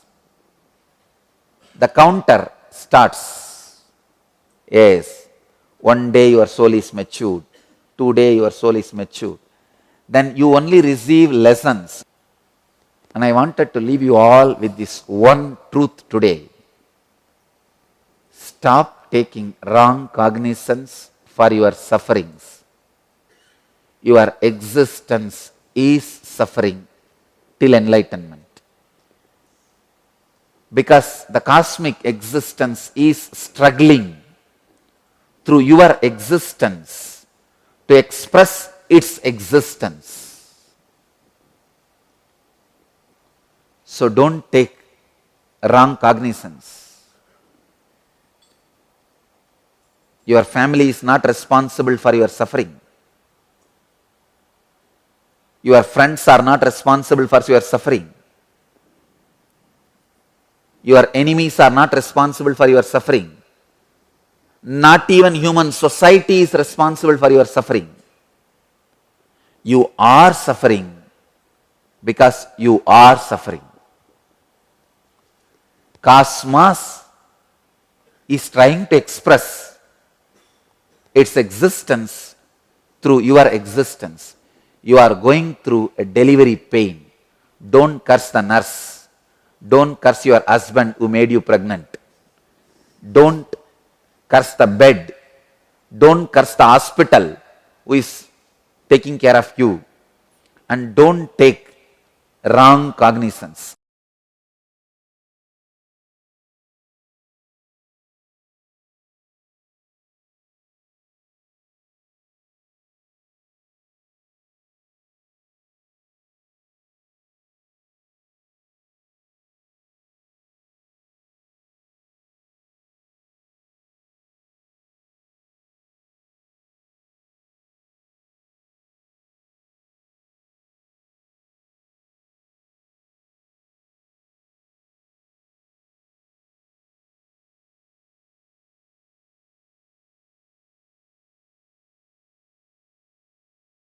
supernal effulgence of Paramashiva, which is eternal inside you, cannot be produced, cannot be stopped, cannot be taken away from you, but you can choose to get deluded in reactionary assumption patterns and reactionary assumption lifestyle and reactionary assumption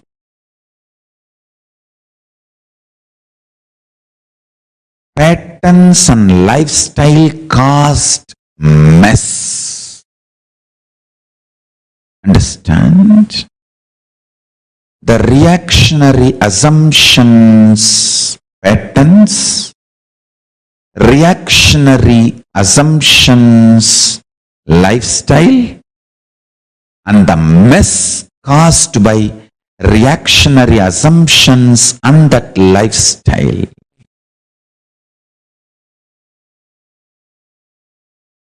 Whether you are trying to clean up the mess or add more mess, it is delusion. Let me make it clear.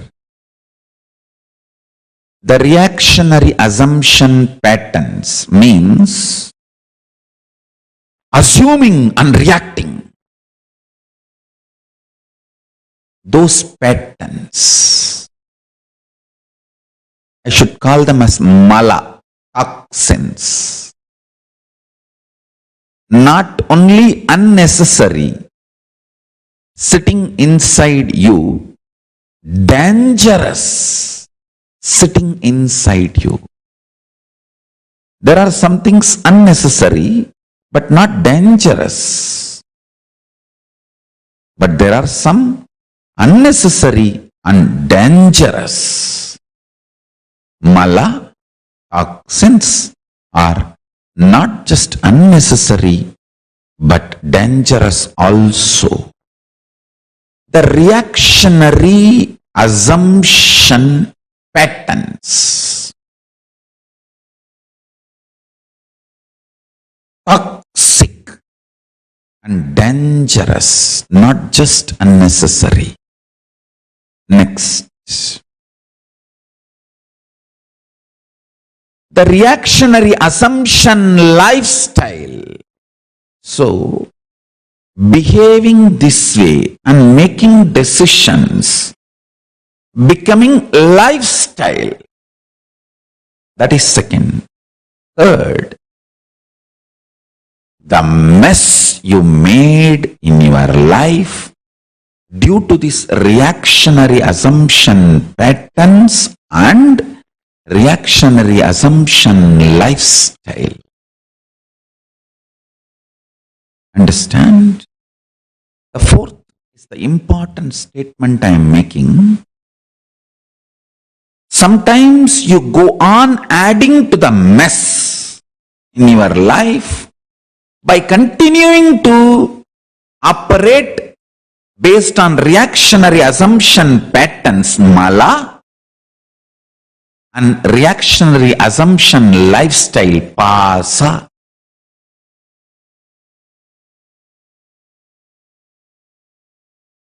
If you are adding more and more reactionary assumption patterns and reactionary assumption pattern based lifestyle,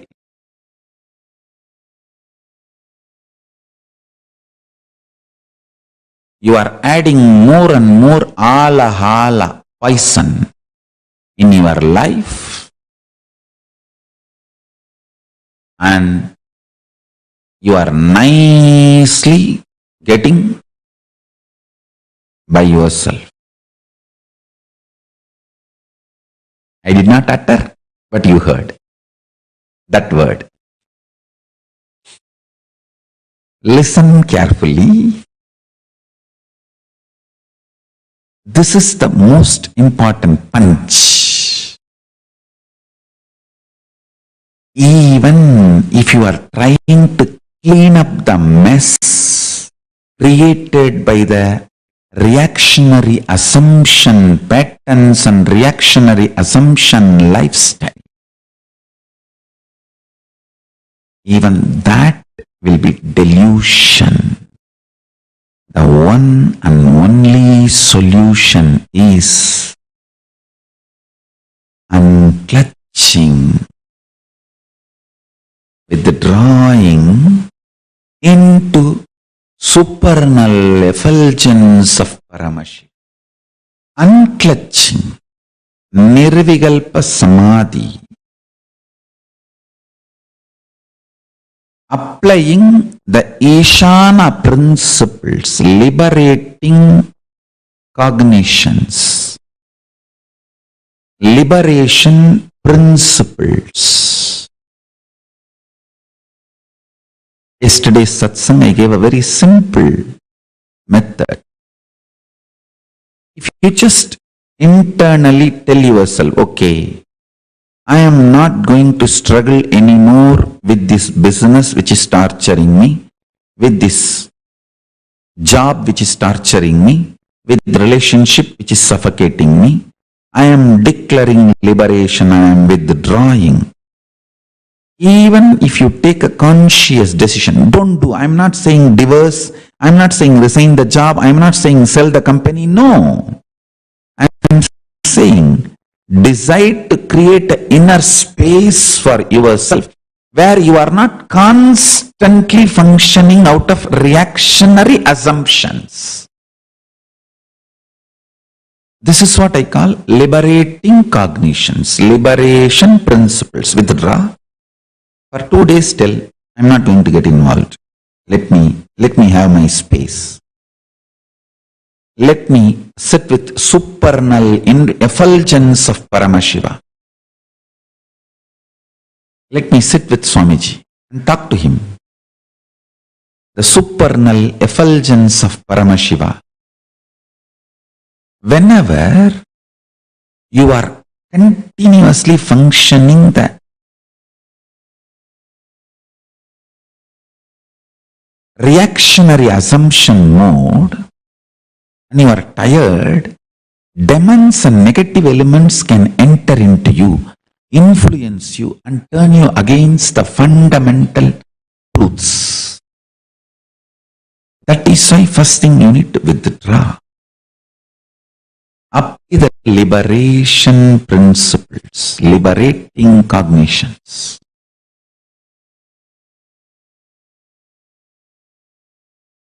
Once you withdraw, you will know why you are still in that job, why you are still in that relationship, why you are still in that career, without reactionary assumptions and suffocations.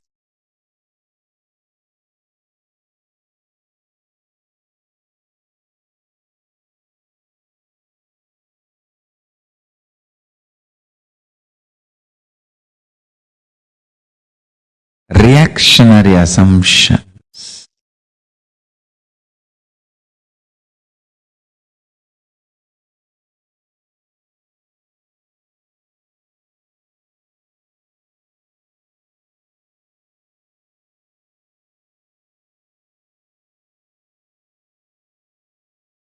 After withdrawal and understanding, even if you want to continue that job, that relationship, that profession, that career, you will take responsibility for that lifestyle, for that decision. You will not be cursing anyone. You will not be suffocating yourself. You will not be torturing yourself and the other person. I want to tell you, listen. Withdrawing from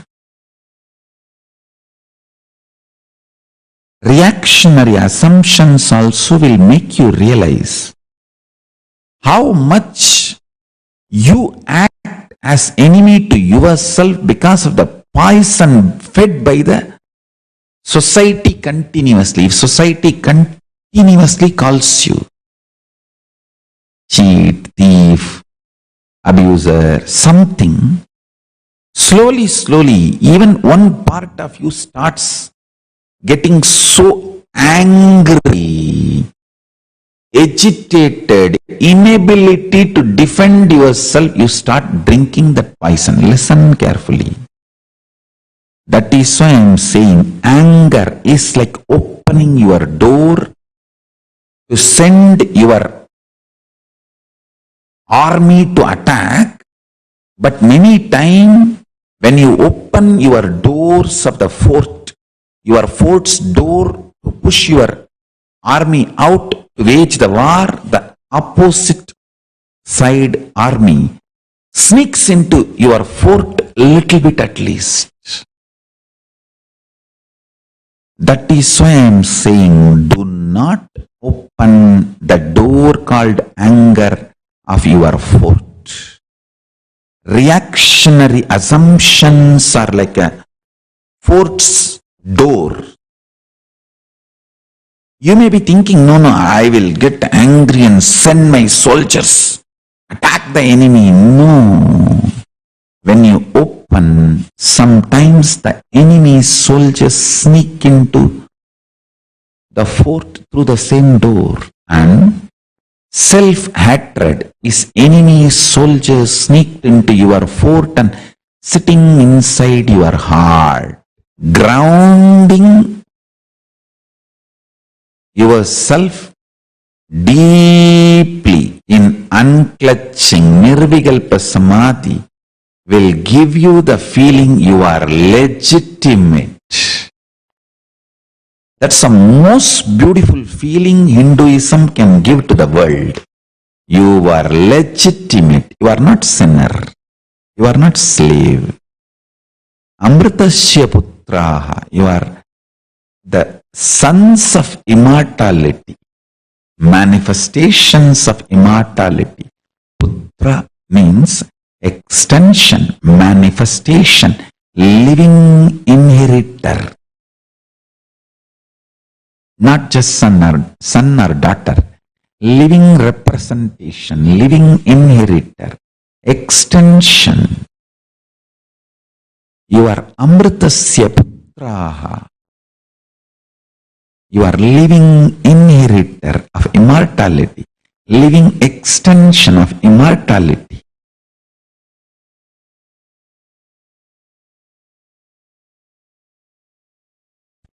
Understand?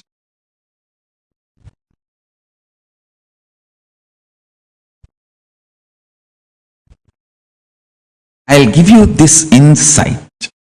Listen to this.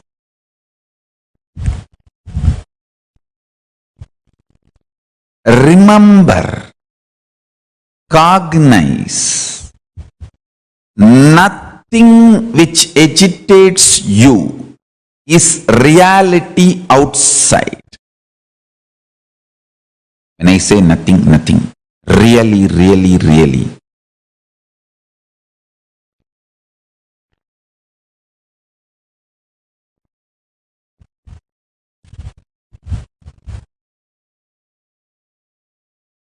Anything which agitates you, I'll put it in 2-3 ways so that there is no misunderstanding due to the words. I'll tell you in 2-3 ways.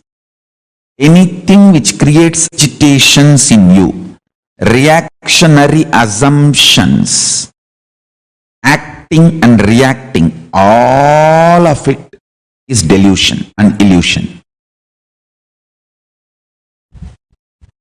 This cognition will only make you more responsible because you will have clear inner space. You will have an inner space where there is no chaos. Everything is order. There is no reactionary assumptions. Understand? I tell you. You always see the result and then decide whether what you are doing is right or wrong. But I tell you, you should always see the inner agitation and then decide whether you are doing right or wrong.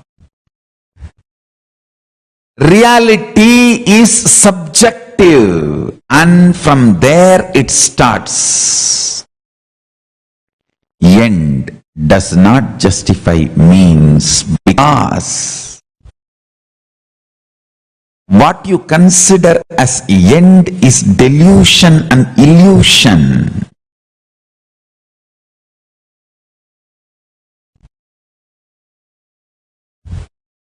Be grounded on subjective reality. From there, when you manifest, actually I tell you, if you understand this one truth, this one cognition, today you are liberated from all delusion, agitation, suffering, pain, problems. You know, everything, all the agitation, reactionary assumption, pain, patterns, powerlessness, everything is like a small wave on the surface of you, but inside you have a deep, powerful space, Paramashanta Swarupa. Absolute Paramashanta Swarupa. I tell you, Paramashanta Swarupa.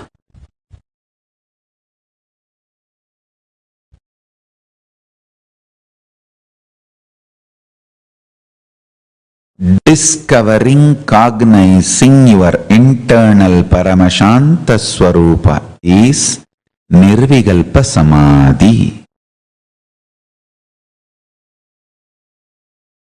Discovering, internalizing your Paramashanta Swarupa is enlightenment. That is highest reality. That is all the powerfulness. That is most superior way of existing. That is anti-aging. One important sacred secret. The chaotic surface, peaceful, orderly core, Paramashanta Swarupa, these two are not conflicting or contradicting to each other, they coexist. Order in the chaos, chaos in the order coexist. So do not be agitated because you have agitation. Do not worry because you have worries. Don't create complication. Understand? See, if you don't have reactionary assumptions, great. If you have reactionary assumptions, remember that is also a complementing part of your order and peace and Paramashanta Swarupa. It is not contradicting or conflicting. If you realize that, you will absolutely settle down.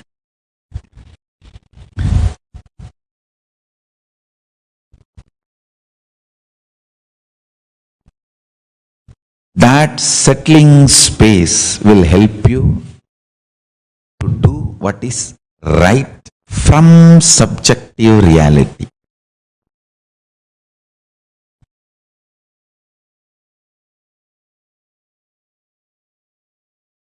Question number 16 from Nasra from UAE. Beloved Swamiji, first thanks and gratitude for continuously upgrading us to the next level. Would like to enrich people in my country. Please guide me. How can I be a medium to tell about you, as the religious concern here restricted and Muslim people hard to convey your powerful message. Nithyananda.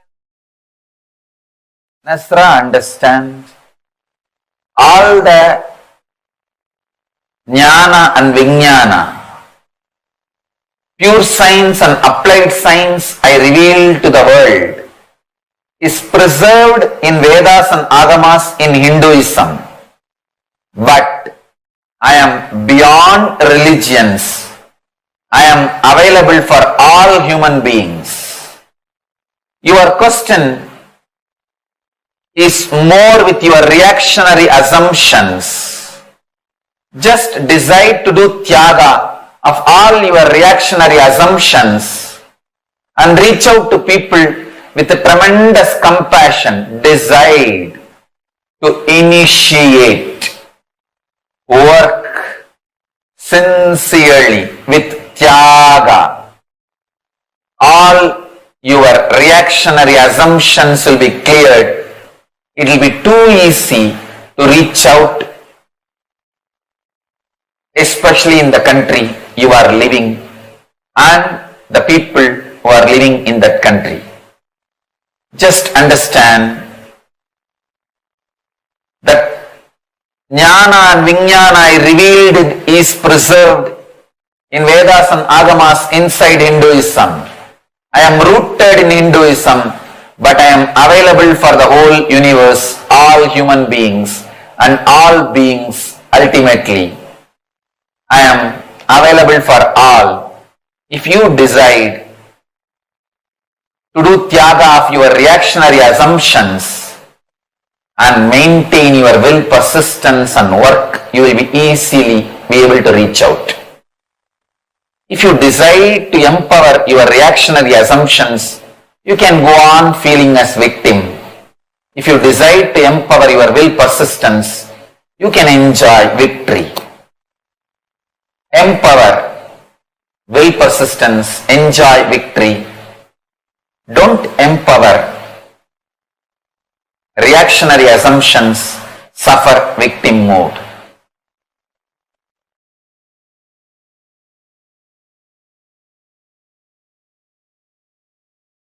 You associating yourself more and more with cosmos, existence of you.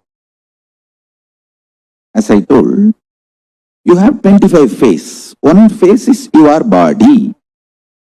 That's only one dimension of you, one face of you. Your cosmos is one more face of you.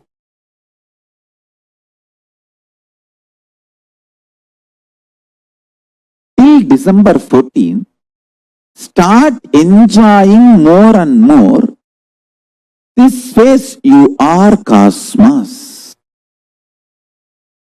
Because in cosmos, intense, accelerated expansion is happening. So if you connect with that, that will start happening in you also. In your body, in your mind, in your consciousness, whatever you think as you. Your relationships, your wealth, your health, your money, your bank balance will increase, your power manifestation will happen more. You will have beautiful people around you. You will have happy relationships. You will have smiley conversations. Giggly time spent with friends, family, relatives, and lots of sweet, beautiful, auspicious things will be happening. I tell you.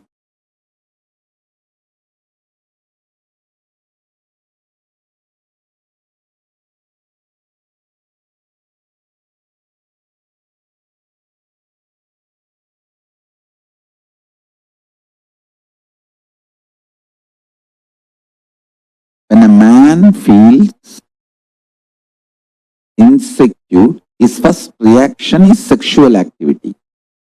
When a woman feels insecure, the first reaction is frightening, terrifying, fear, and destroying everything, doubting everything around her due to that fear.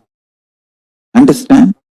In both situations, You just need little bit of unclutching and relaxing into the truth you are cosmos. Develop this one phase in you, your cosmos. You will see tons of your reactionary assumption based destructions will reduce.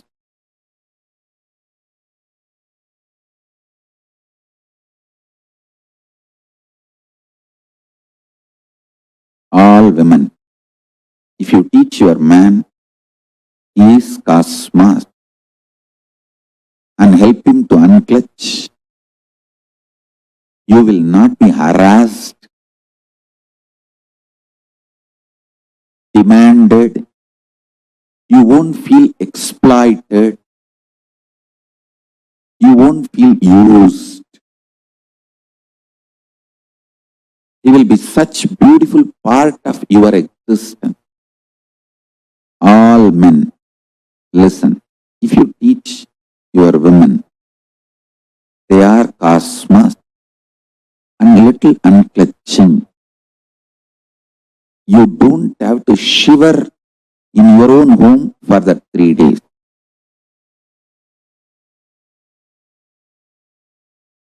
You don't have to be shivering,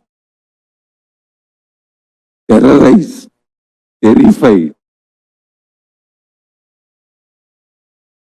You can be relaxed. Realize this one truth.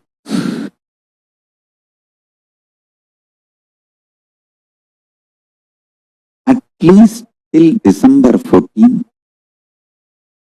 add in you more and more understanding your cosmos. Add everyone around you in their life also. Support them to understand their cosmos.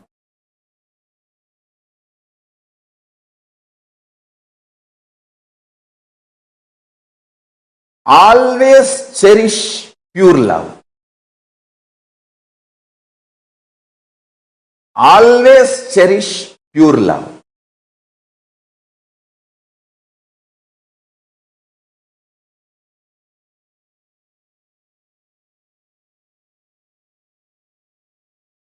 Pure love is pure tyaga. It will have tremendous patience, tremendous tyaga. Understand, listen carefully.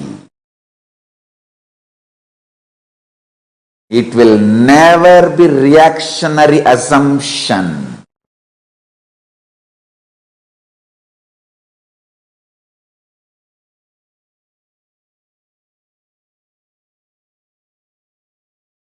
You will have tremendous tyaga for Paramashiva, and you will have the patience for Paramashiva to manifest in you.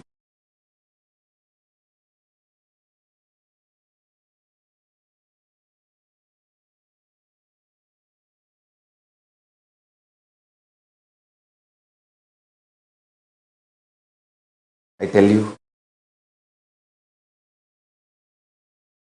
tremendous pure love and waiting only becomes like a pure fire, purifying you more and more and more. It's like when we make bhasma, we first burn the ashes, burn the cow dung, and that ash also again we mix with the ghee, make ball, and ash is burnt again to make it more fine. In Tamil we call it pudambodudal.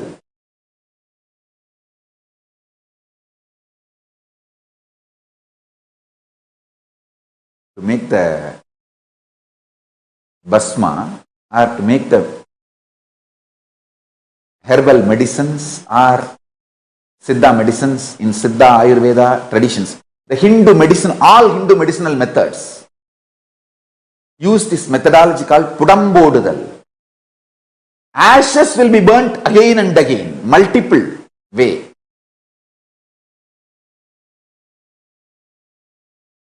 I had the fortune of studying Siddha traditions under some of the great Siddha doctors in Tiruvannamalai. Isaki Swamigal himself is a great Siddha doctor. And I have seen this Pudambodal, Kaluvattil Araithal,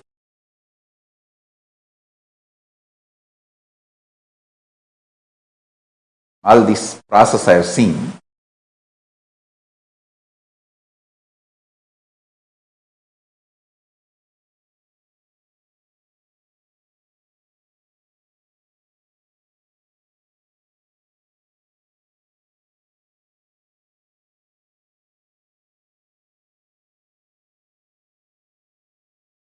Pudambodal, Kalvambittai.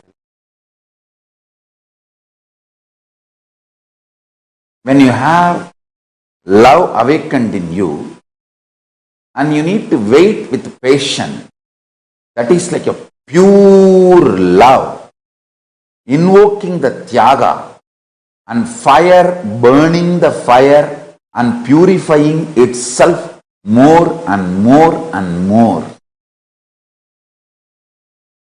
Fire burning the fire.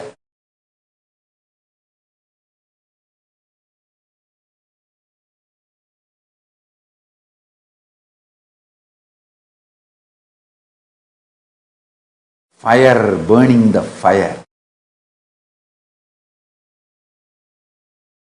That is what is the Pudambodal. I tell you.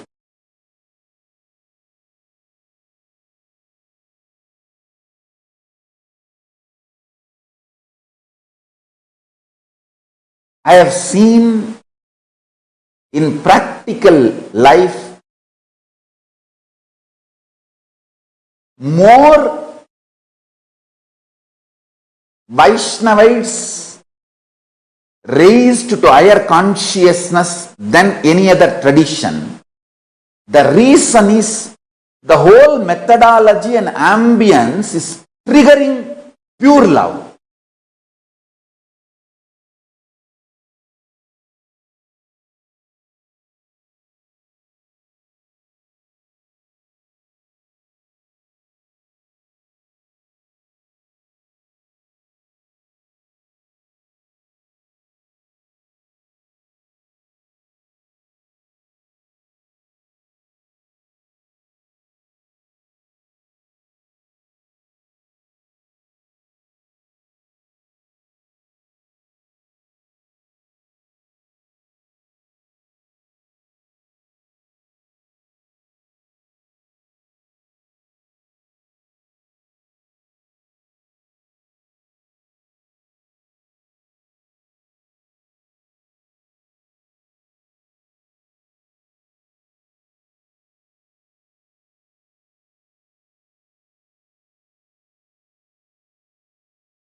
Paramashiva's message directly from KAILASA. Listen.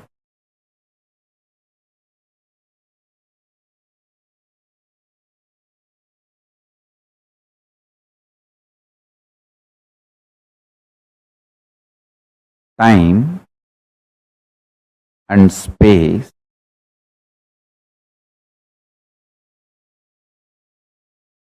the continuum of time and space is due to a stuff connecting both.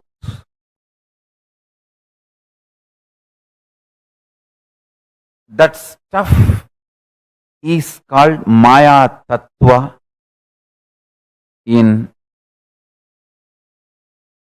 Vedic tradition. It is not there, but it is there.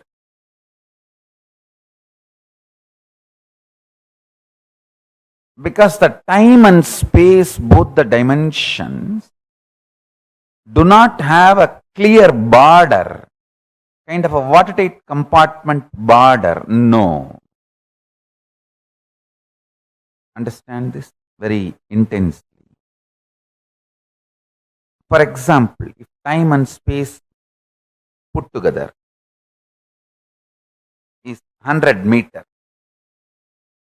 consider an 100-meter clock as time and space. For some people, 60 meter is time, only 40 meter is space. For some people, only 30 meter is time, 70 meter is space. The time and space continuum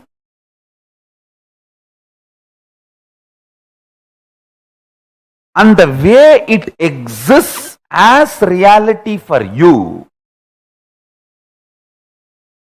is not the way it exists as reality for others. That is why some people are so excited to wake up in the morning. Some people feel, oh God, I don't know why I need to open my eyes. Listen carefully. The outer world reality is perceived between certain frequencies. Like I gave the example, 20 hertz to 20,000 hertz sound only can be perceived by any normal human being. Below 20 hertz or above 20,000 hertz, you can't perceive it. You can't hear it.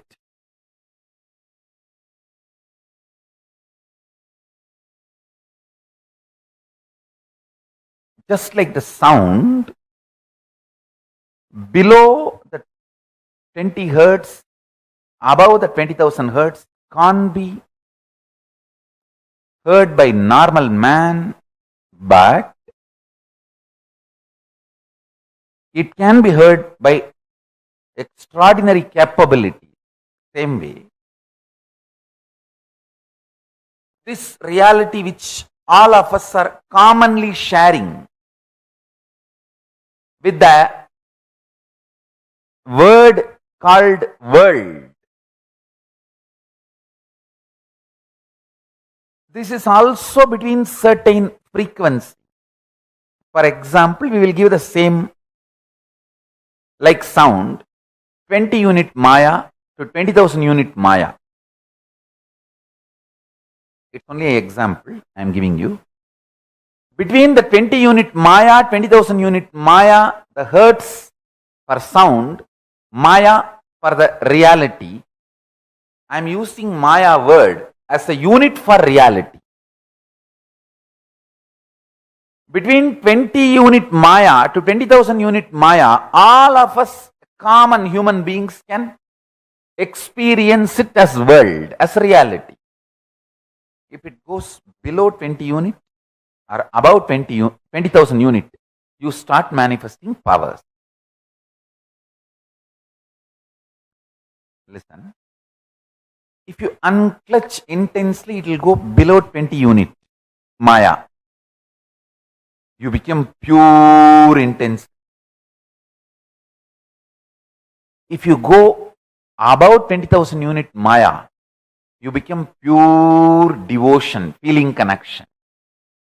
But in both you experience oneness. Suddhadvaita Sugabodham. One beautiful thing,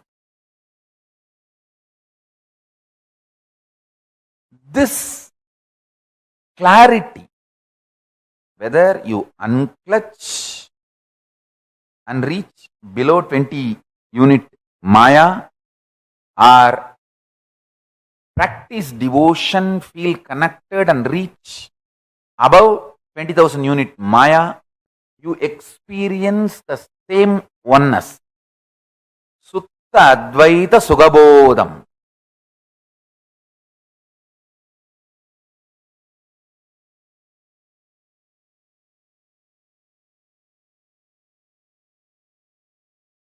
If I initiate you into power manifestation, your whole body, mind starts getting grounded in that oneness space. Sutta Advaita Sugabodha. What you manifest is Shakti, not ordinary Siddhi.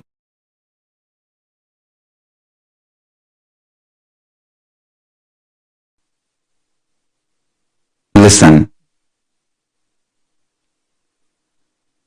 The higher dimensions, when they enter consciously into the lower dimensions, they manifest as powers.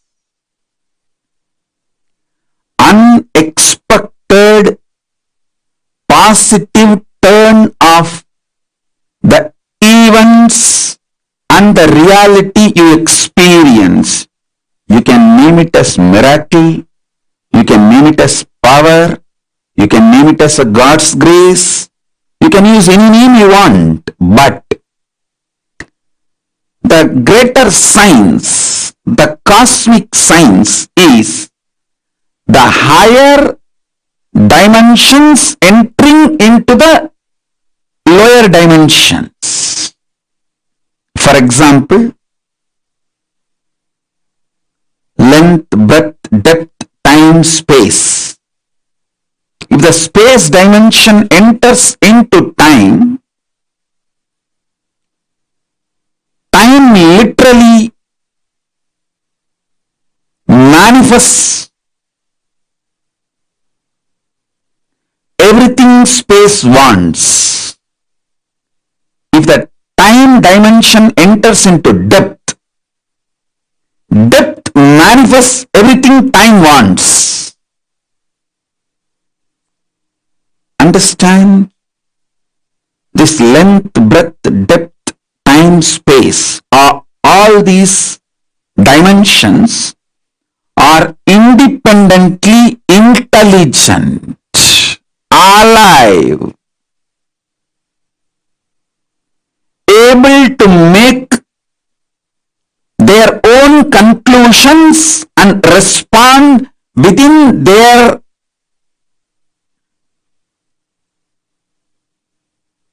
frame and working zone. Please understand.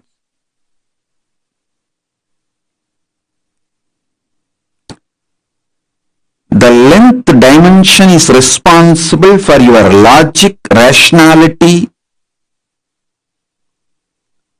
The breadth dimension is responsible for your ability to feel the emotions, feeling connections. The depth dimension is responsible for you making cognitions, a powerful cognitions about life beyond your logic and emotions.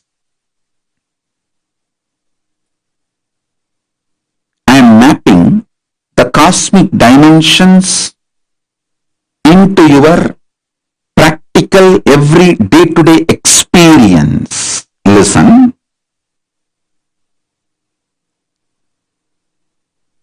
Length dimension is responsible for your logical, rational thinking. That does not mean the whole length dimension is limited to your logical, rational thinking. No. Anything which moves as per the logical, rational thinking you understand, all of that are bound by the same length dimension. For example,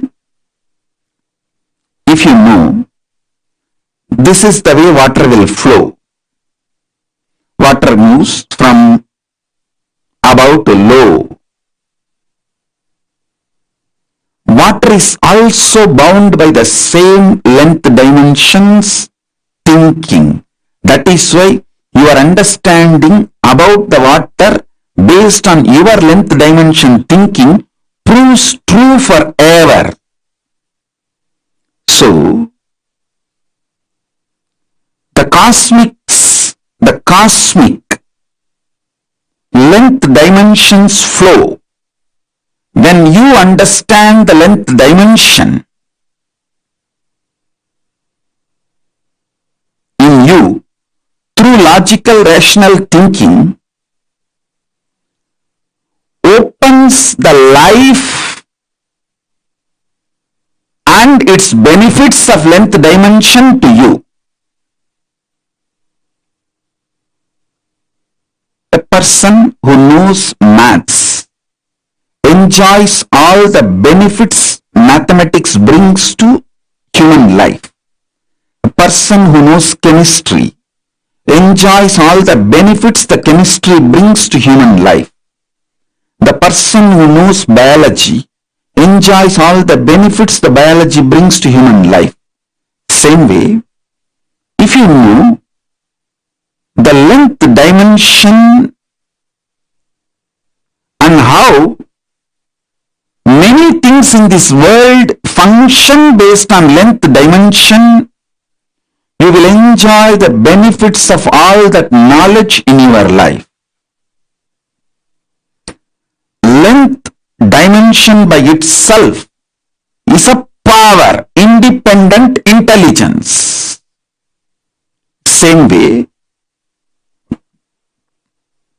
breadth dimension by itself is a power. Anyone who understands the breadth dimension will be an amazing lover. People will just love to hang around him. He will be an amazing, a powerful magnet, radiating love.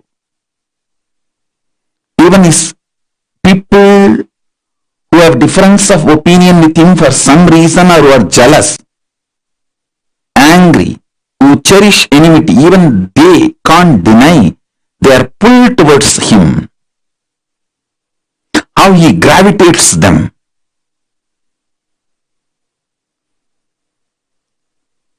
A person who understands depth dimension of the universe has access to everything which functions centered on any principle.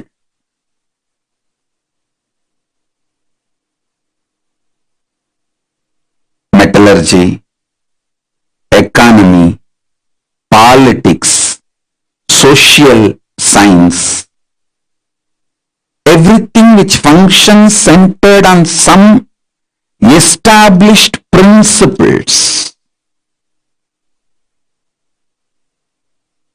some deep cognitions. See, your doctor may prescribe drugs from different pharmaceutical companies. One doctor may give paracetamol from one company, another doctor may give the prescription from different pharmaceutical company, but the fundamental principle, cognitions, will be same for all the doctors who are pro-life, life positive, who are oriented, who are focused on treating the patients. Understand? I was studying why Americans trust Indian doctors. You should know, Indian doctors are the most successful doctors in US, not just in number, are making money, trusted by the patients, because fundamentally they don't compromise on the health of the patient. You can't buy an Indian doctor easily. I'm not saying the other culture doctors can be easily bought over. No, I'm not saying any of that. Don't make negative inference. I only wanted to say the statistics available, data available proves not only big pharmas are not able to buy Indian doctors to do unethical practices, the patients also have a high trust for Indian doctors when the patients have choices. Even if they have to travel long distance or take few more steps, they opt for Indian doctors if the Indian doctors are available. That was a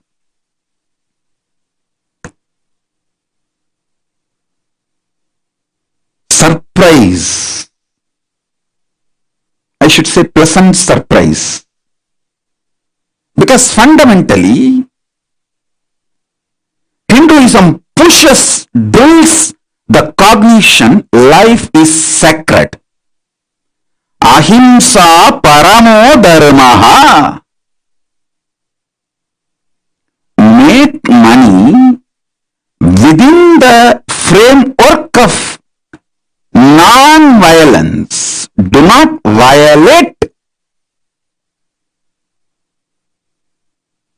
the fundamental principles of life. So understand, every dimension, when it enters into the lower level dimensions, it manifests intense power. Now, I want you to understand,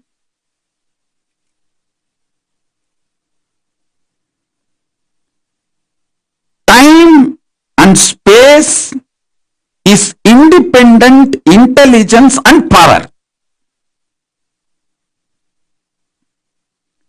I'll give you simple understanding, very raw, crude, down to earth,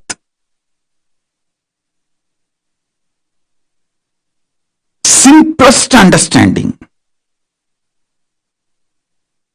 You just try to internalize this one understanding. I'll help you to go through the whole initiation and make you manifest this power. I commit with you. Just understand this one. Time is as alive as your skin. If you believe, cognize, your skin is alive. If somebody massages your skin, you feel good. If somebody cuts it, you feel bad, pain. How much your skin is alive much, I should say little more than, much more than that, time is a alive skin of the cosmos. Listen, where your skin ends, the skin of the cosmos, which is called time, starts. Actually, your skin and the skin of the cosmos both always touch each other. You can't be away from cosmos. Understand this?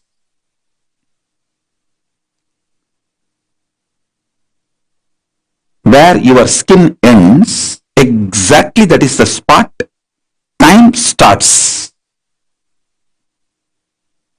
Time is the skin of the cosmos. Time is the skin of the cosmos. How you have a nervous system which passes the thought currents inside you, same way the cosmos has a nervous system which passes its decisions and thought currents, that is the space. Your skin is alive. Your nervous system keeps you living. The equivalent of your skin for the cosmos is time. Equivalent of your nervous system for the cosmos is space.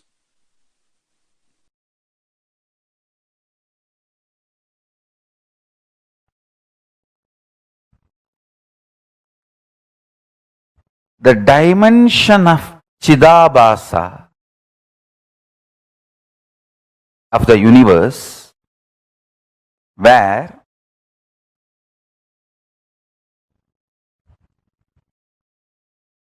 the activism of Chit and absolute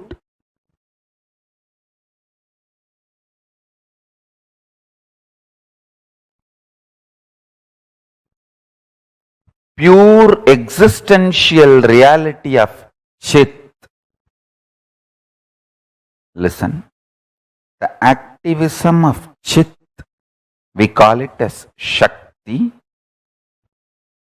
Its pure existence of Chit is called Paramapurusha.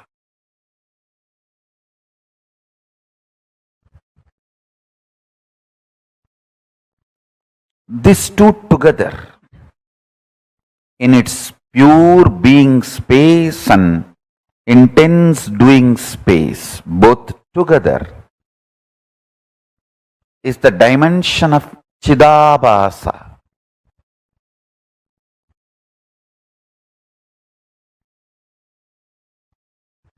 That space of Chidabhasa is the source of all these 5 dimensions of the universe: length, breadth, depth, time, space. Because modern day scientists are trying to use 2 different words, time and space, I am also using the same way, but in reality, time and space is a single sheet. One edge is called time, another edge is called space. There is no watertight compartment or clear fourth wall built between these two. As I said, for some people,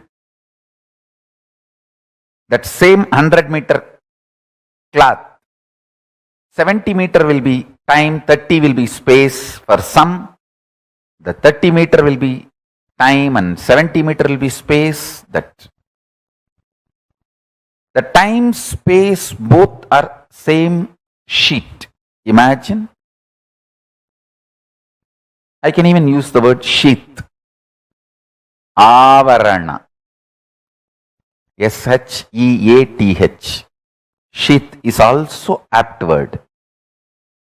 I tell you,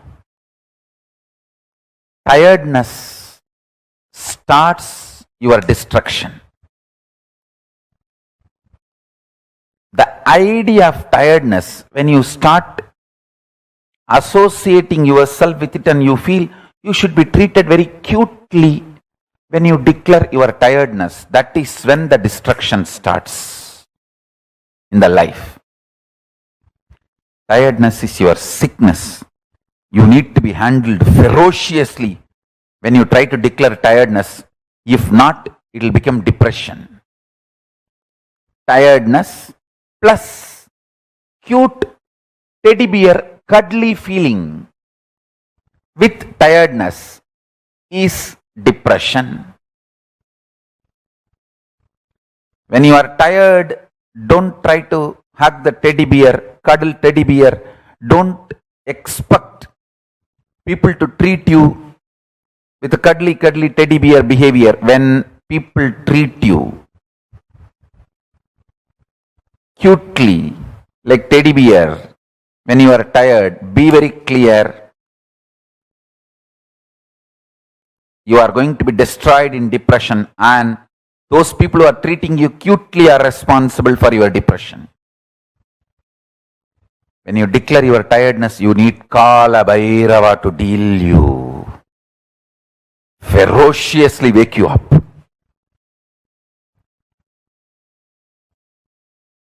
Boredom leads to suicidal, tiredness leads to depression. I tell you,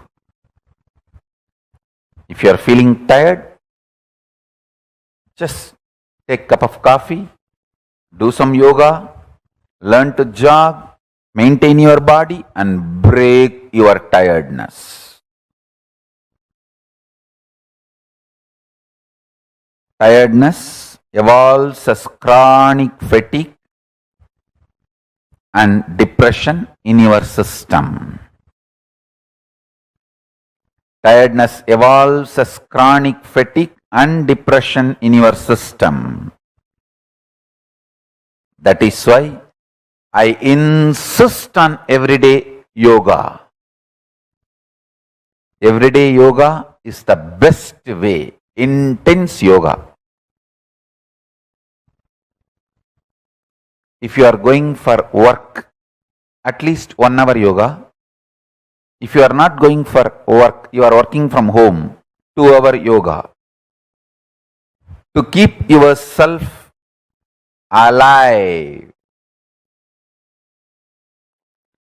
Don't try to conquer laziness for your whole life. Conquer laziness for now. Today you will not be lazy, that's all. Don't try to tell yourself, I will never be lazy ever. No, it doesn't work. It doesn't work. Today I will not be lazy. That's it. Make sankalpas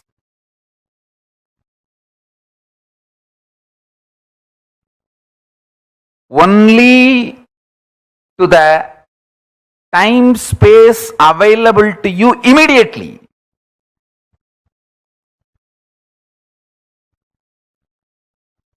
For almost all human beings, the immediate time space available for you is only next few days. Because by the time your space becomes different, you fall into deep sleep, tiredness, boredom, and when you come back, you are not the same person. Hey, don't try to act as the same person when you come out of your sleep.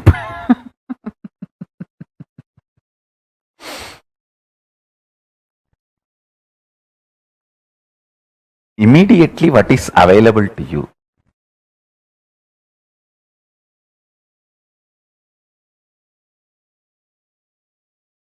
Make sankalpa for that.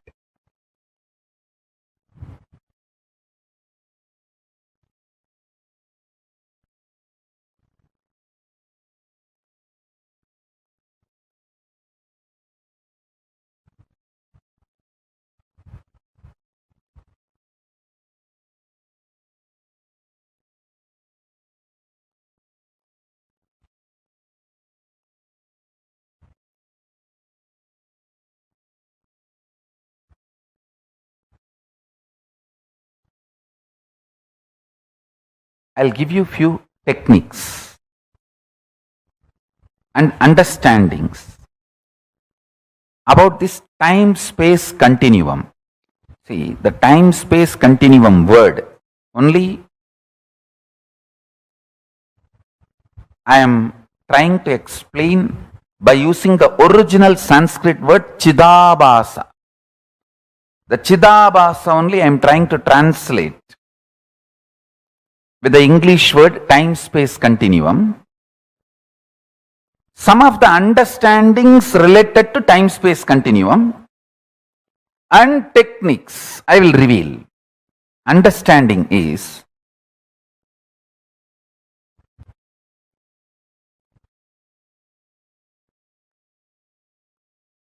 simple conscious will persistence, conscious decision. Decide, today I will not be tired. That's all. If you decide, I will not be tired for ever, immediately one part of your mind, you have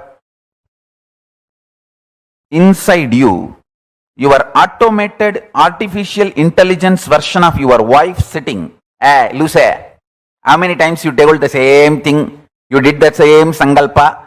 You tried, and how bitterly, utterly, stupidly you failed. Keep quiet, say.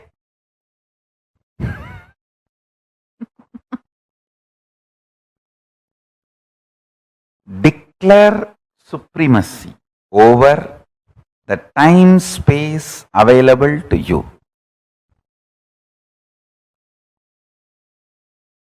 That is what I call Satya Sankalpa. Your whole life is not actually known to you or available to you as you falsely imagine.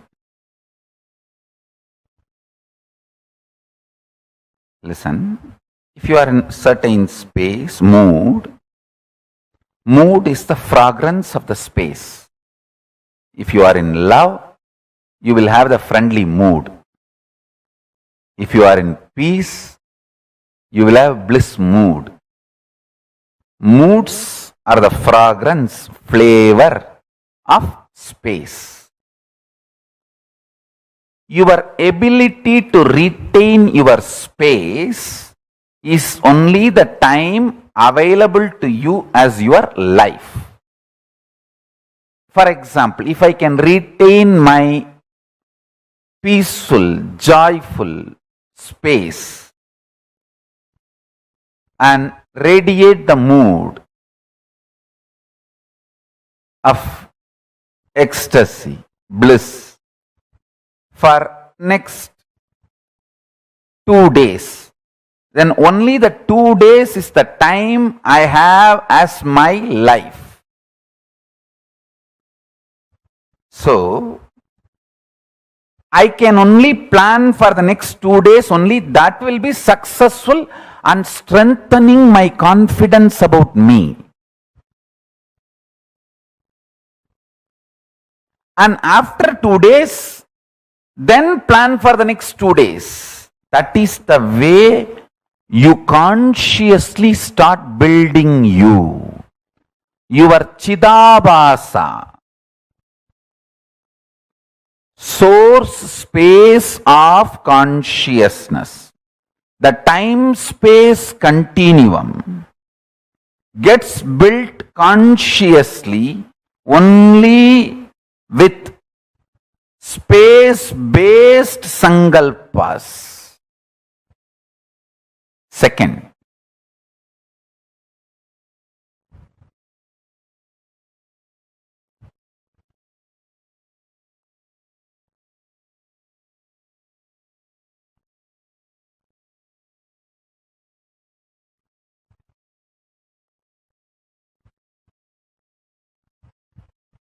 this may look too simple, but when you start practicing, you will understand how powerfully this technique works for you to be stable. Understand? The most beautiful emotion which can bring stability in your life is love. Morning when you wake up the Atmalinga which you are wearing. Mahadeva, please wake up. Morning when you take bath, Swamiji, please take bath. Pour few drop water on that linga. Always wear it. That is the best way. Pour water on your body and pour water on the linga. Swamiji, please take bath. When you eat, whatever you eat, Swamiji, please eat. When you brush, you don't need a separate brush. Nothing is wrong. I am telling you, I am your guru.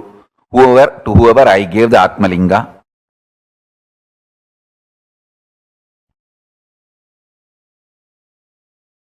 maybe you don't need to put the same brush on the Atmalinga, but take little Hariteki powder and put it on. Swamiji, please brush the teeth. Mahadeva, please brush the teeth.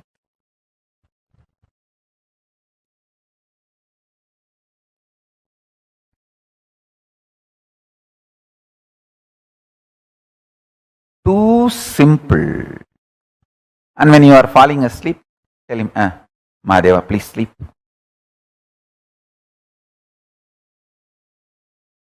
Love manifests that Chidabhasa, time-space continuum in you, sweetly and beautifully. You have a special feast, celebration, anything. Mahadeva, please eat. Show to him and then eat.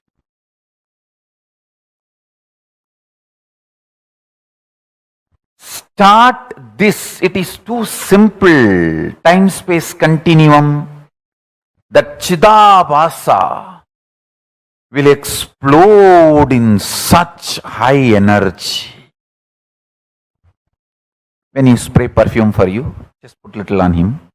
Mahadeva, very good perfume. I got it yesterday. Lipstick, just put little, nothing wrong. Whatever I am enjoying, I have to give. This is what my gurus taught me. And I have enough Shastra Pramanas to prove what I am saying is right. Whatever you enjoy, offer it to him and enjoy. If you are lying on your couch, tell him, Mahadeva, just lie down. Rest, enjoy this sea beach. I tell you, he is neither outside you nor beyond your reach. He is the source of you. When you generate a love, sweet relationship, that makes your time-space continuum huge.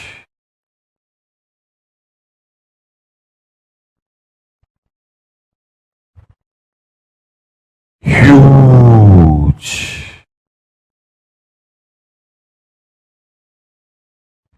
Even if you don't feel like wearing your Atmalinga, even the Rudraksha is actually Rudraksha Linga. Many times, the Shastras allow, you can keep Rudraksha as the Rudraksha Linga and do Shiva Puja to that Rudraksha Linga itself. Agamas allow it. So you can keep the Rudraksha, Kantamala itself as Atmalinga. If you don't have Atmalinga or don't want to wear the Atmalinga, you can treat Kantamala itself as Atmalinga and tell, hey, Mahadeva, please eat. Mahadeva, please take bath. Mahadeva, have shampoo. Mahadeva, have perfume. Understand this continuous love continuum will make your Chidabhasa powerful. Your Chidakasha will become strong, and the time-space continuum will expand. I tell you, this attitude, this will start building everything. People who lived around me can remember very clearly, even if some book is printed, invitation printed in our KAILASA, in our Sangha, and first copy is brought to me. First I'll take it and put it on Atmalinga. I always have Atmalinga on my body. Whenever, if I am not wearing it, it is there in the Ananda Gandha. I'll put it on Atmalinga and say, Paramashiva, please have it. I tell you, that will bring such extreme sweet relationship. And you just see, even if you start understanding, He is watching over, He is continuously seeing you, that is enough to make you fall in love and explode in love. I have seen people, the moment they know I am seeing them, they just go crazy with love.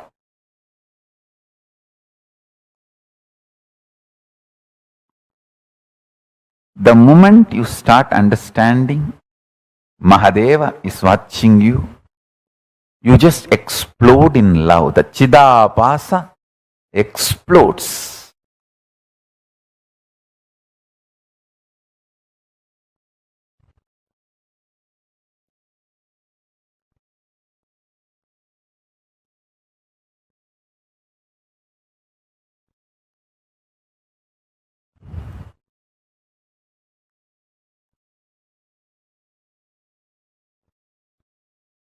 Vyutpatti of the word Chidabhasa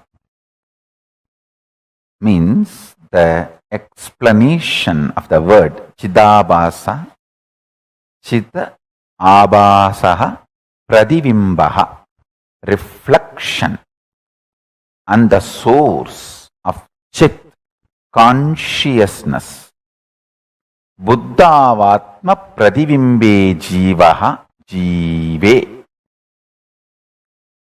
The source and reflection of consciousness, Chit, in the Buddhi, in your being, self. Buddhi vritti chidabhasau idi vedanta karika. This word chidabhasa is used in Vedanta Karika as buddhi vritti chidabhasau.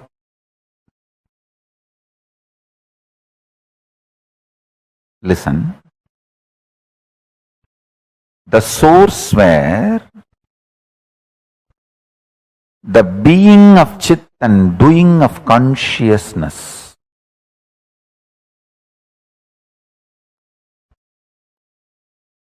is felt, manifests, Chidabhasa. First few days only it will be like a monologue. You are talking to Paramashiva. Just after a few days you will see that he is responding in your inner space. You just know he accepted your food. You just know he is happy with the cold shower you gave. You just know he is happy with the perfume you gave. The love starts becoming complete circle. You give, he showers. You give, he showers. That whole ecstasy starts. I tell you. He always showers. He always showers. He always showers.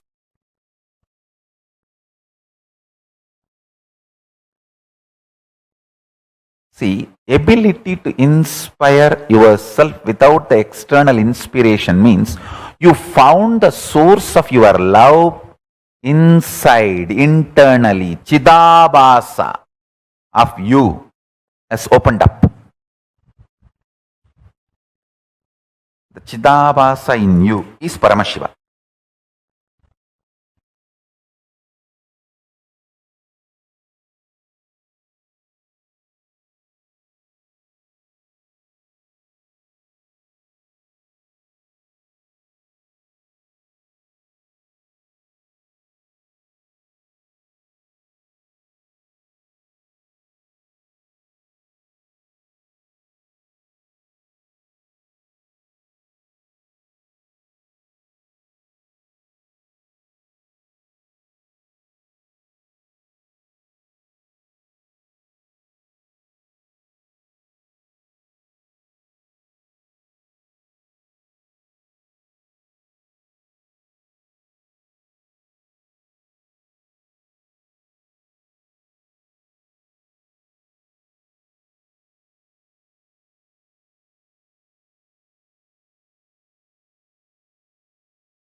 Swamiji very beautifully revealed.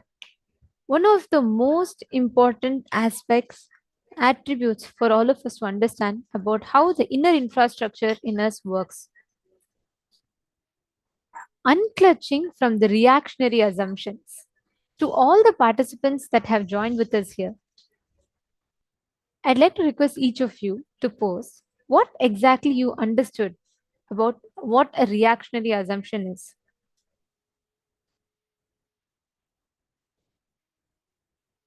The reactionary assumptions, patterns, that lifestyle, and the mess caused by reactionary assumptions and that lifestyle. Whether you're trying to clean up the mess or add more mess, it is delusion.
Here, Swamiji revealed one of the most important truths. What is a reactionary assumption? And Swamiji is saying our reactionary assumptions are delusion. What exactly is Swamiji revealing through that? Can I request each of you to post your understanding of what a reactionary assumption is? Ma Prematavasi, Ma Vandana Agarwal, Ma Rajeshwari, Ma Mahaganeshwara, Nithyanandam, Ma Mahaganeshwari. Moderation. And Ma Istak. Okay. Ma Istak has posted my understanding about reactionary assumptions. Maya. Seeing what is not there and based on that, reacting to what we perceive in life. Beautiful. Come on, Ma Vinuta Nagaraj, Ma Parvati Sukumaniyam, and Ma Patricia, Ma Basri Nevildas. Can I request each of you to please share what, according to you, is a reactionary assumption? Ma Maha, you didn't understand the reactionary assumptions. No issues. We will be discussing about it in depth now. So don't worry.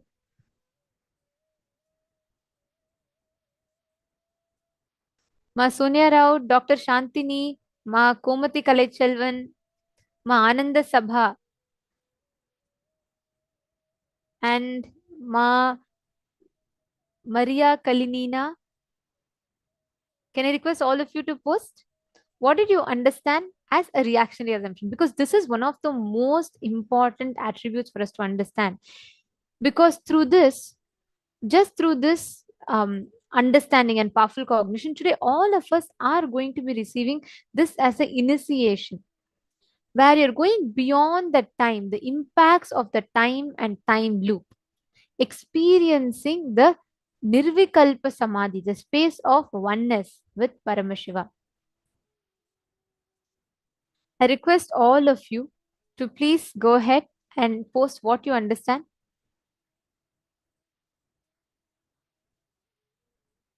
Okay, now many of you have posted your understandings. Taking action, but not out of powerful cognition. Okay, Dr. Shantini has posted faulty cognitive patterns in response to false stimuli. Okay, and come on, the others, Ma Virupaksha.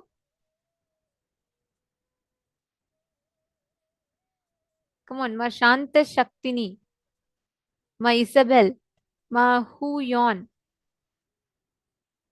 Ma Anandeshwari. Can I request all of you to also post? Each of you put your understanding. See, only when you start discussing on it, Swamiji tells, and as per Hinduism, in the 100% of your learning, right, 25% happens through Shravana, listening. The next 25% happens through Manana, internalizing.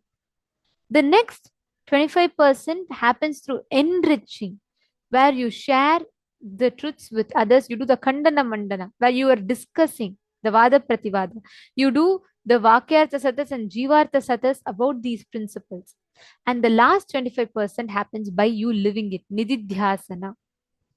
All these four are extremely important for us to understand. Each day, Swamiji is giving us phenomenal initiations, right?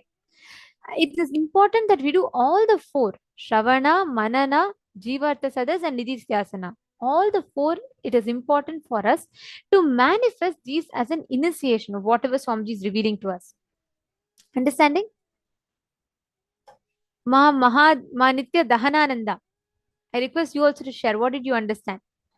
Mood is the fragrance or flavor of the space. Very beautiful. Ma Istak. Ma Hilde, how about you? Ma Isabel.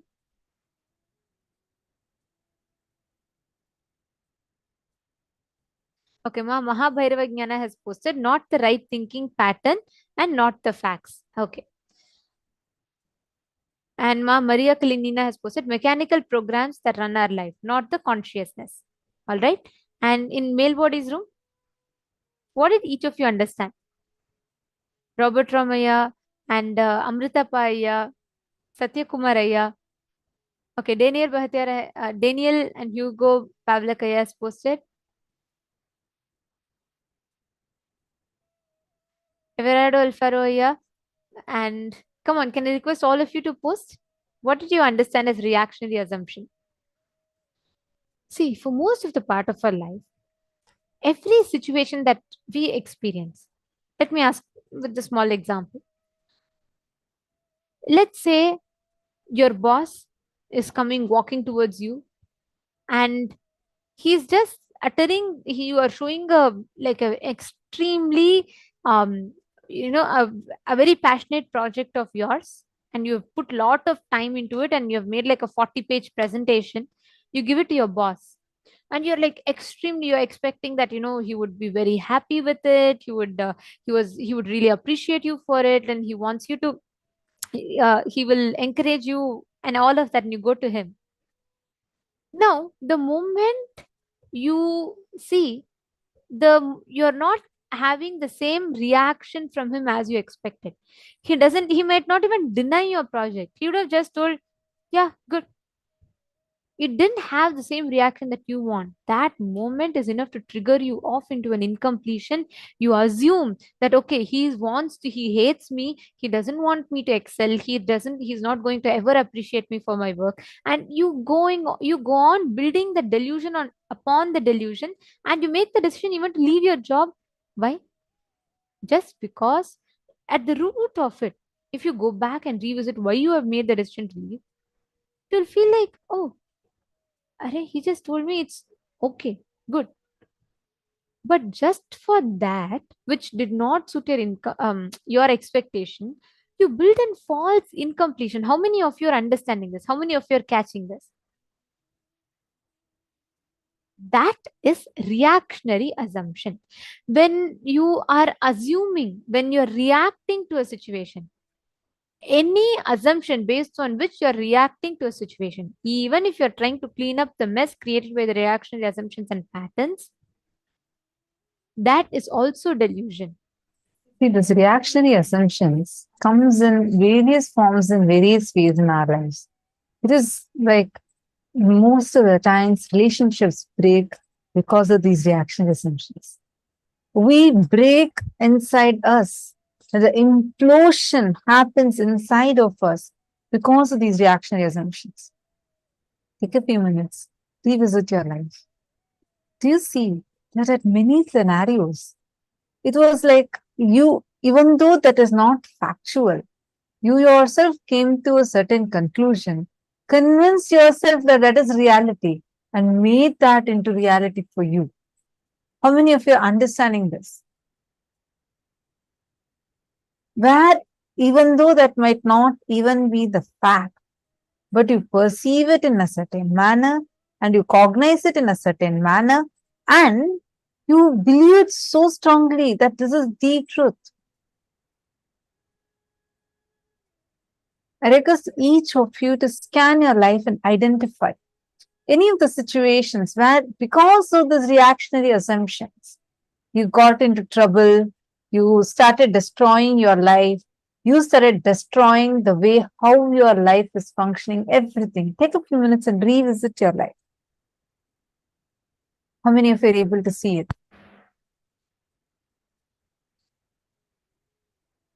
Actually, for each of you that are writing it down, understand, even if you just visit your life, even if you just see, you don't even need to go back like some 7 years earlier and you're trying to pick up something from there. No, look every single day in your life. Most of the times, all conflicts in life, like Swamiji said, the mess and the mess you're trying to clear up, both always come from a reactionary assumption where you constantly react based on your assumption about the situation. And what happens is you already have a wound inside you. Like, for example, let's say I have a wound on my hand, okay? How much ever I cover up the wound, every single time someone touches the wound, it is going to hurt. Whether I try to, stay safe or anything, when people touch the wound, it is going to hurt. The solution is not for you to cut your hand, or the solution is not for you to deny saying, oh, I will never go meet people. No, solution is for you to heal the wound. But what most of us do is our reactionary assumption. Let's say now you have a wound on your hand, and let's say someone is coming and touching it. There are two things we do right now. One is either violently withdraw from life. It is like cutting your hand instead of healing the wound. Or the second thing we do is we simply show our violence to the other person. We turn that pain and violence towards the other person. So what do? We start fighting with people. We start hating people. We start having anger towards people. This is the exact source of why the incompletion starts in us. How many of you are understanding with us so far? How many of you are so far with us? Yes. Okay, thank you, Ma Parvati. Can you all put yes? Whoever is so far understanding? Okay. Now, the question here is, all these reactionary assumptions that we carry inside of us builds the foundation on which our whole identity gets established, unfortunately. We assume, for example, you would have gone to your, let's come back to this example of the boss. You would have gone to your boss, you want to give the project to him. He even sees your project, but since he might be busy or whatever the reason, he would have just given you one response saying, oh, it's good. But he did not give the same response that you wanted, which would have triggered you to decide. And you'll say, oh God, how can he tell like this? I put so much of effort. He doesn't want to value. All right, let me leave this work. Just to spite him, you will even make a decision that is not good for your own life. That is reactionary assumption. And all struggles comes from this reactionary assumption. Now, I'm going to request all of you to take just 3-4 minutes to internalize this too deeply. Understand, if you just tell yourself, okay, I am not going to struggle anymore with this business which is torturing me, with this job which is torturing me, with the relationship which is suffering me. I am deciding liberation. I am deciding to manifest the space of liberation in me. So, what you're going to do, you're not going to stop the situation, you're going to stop your reaction towards that situation. Just take a few minutes, write down. Write down any 5 struggles you have in life. It could be anything. It could be you don't have enough money. It could be you're not getting a job. It could be you're not getting good relationship. Write down any 5 struggle that you have in life.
KAILASA, the good God country.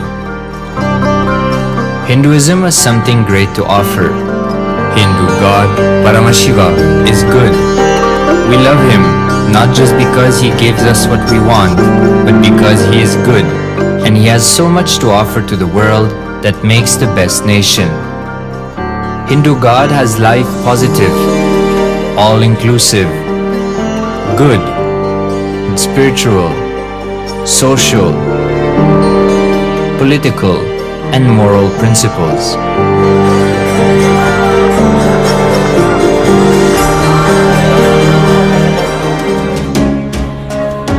Hindu principles are guaranteed solutions for all the major problems of humanity: resettlement, violence and lawfare, impoverishment, inequality, environmental footprint, pandemic and biowar, disputes, feminist movement, women's rights, child rights, minority rights, linguistic rights, human rights. Because Hinduism has the best to offer to the world, KAILASA, standing tall since 1994 for the grand narrative of Hinduism, is the good God's country.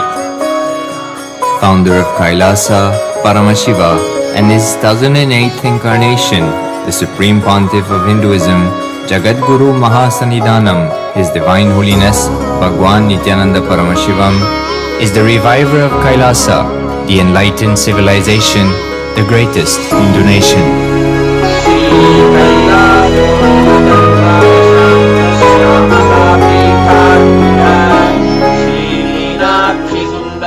His Divine Holiness was birthed by his predecessors of enlightened masters,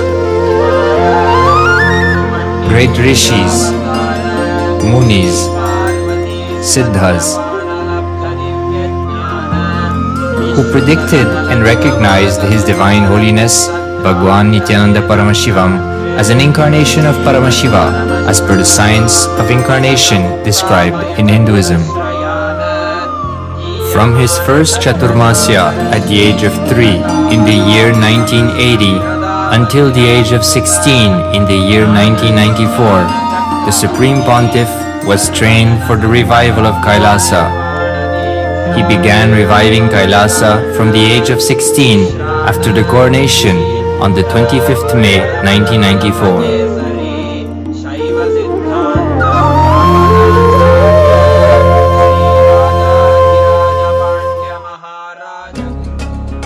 KAILASA that we see today is 26 years of sincere hard work of the reviver and Hindu diaspora all over the world.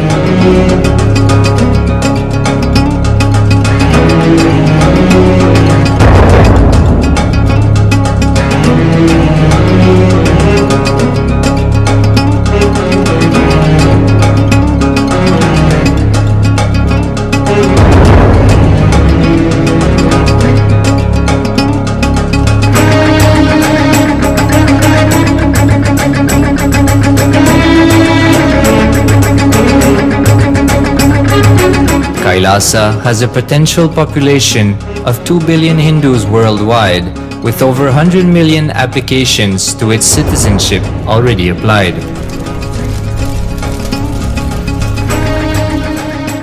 Hinduism has stood over 10,000 years as an enlightened civilization, has been a global beacon of spiritual and timeless wisdom,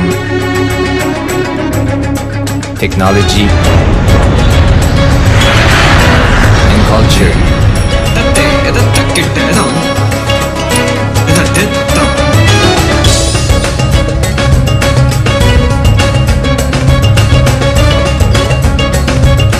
He's wearing a grey jacket. His name is Boris.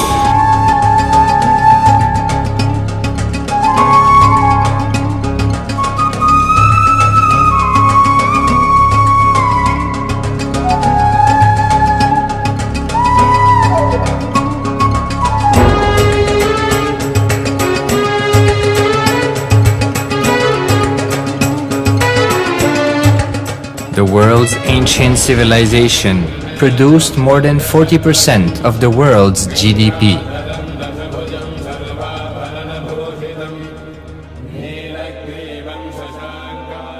purpose of life is to experience oneness with the ultimate reality, Paramashiva.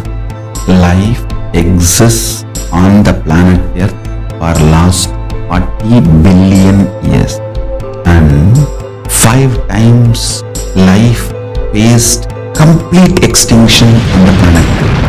But somewhere one DNA, one cell, living organism is thrown out of planet Earth, preserved inside a volcano rock. After millions of years comes back to Earth due to gravity or whatever reason, gets into the ocean and starts the life again. Sanatana Hindu Dharma is the conscious science to give breakthrough to your DNA through natural selection process and to your consciousness through the conscious decision process.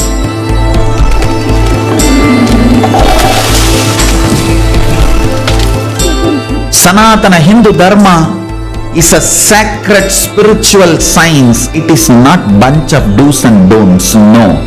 Please understand, it is the revelations of sacred truths, cosmic truths, powerful cognition. It is still alive. That science is available, time-tested, foolproof. This science of living enlightenment is the complete solution for all the problems individual or society or modern day humanity is facing. Then you will understand all the problems of the modern day humanity. Sanatana Hindu Dharma is solution. Whether the terrorism or climate change, natural calamities or man-made calamities, for all the problems humanity is facing, the only solution is science of living enlightenment, revealed by Paramashiva from the Vedagamas in the modern day through this body. I am a Hindu revivalist, not by any revolution, but by evolution and setting model communities. Understand? KAILASA is reviving the ancient Hindu enlightened civilization. Paramashiva manifested this Kailasa Mandala, the enlightenment ecosystem and the lifestyle. I am going to revive this whole enlightenment ecosystem, Kailasa, by creating a model Kailasas all over the world. I will work sincerely and revive this spiritual science, which is the core for enlightenment ecosystem, making you all manifest the state, space, powers, being, superconsciousness and Kailasa of Paramashiva, and making all of us manifest Paramashiva. In a world ravaged by war, ecological destruction, hatred and division, Kailasa stands as a bold vision of human potential, coexistence, organic living, and alignment with nature.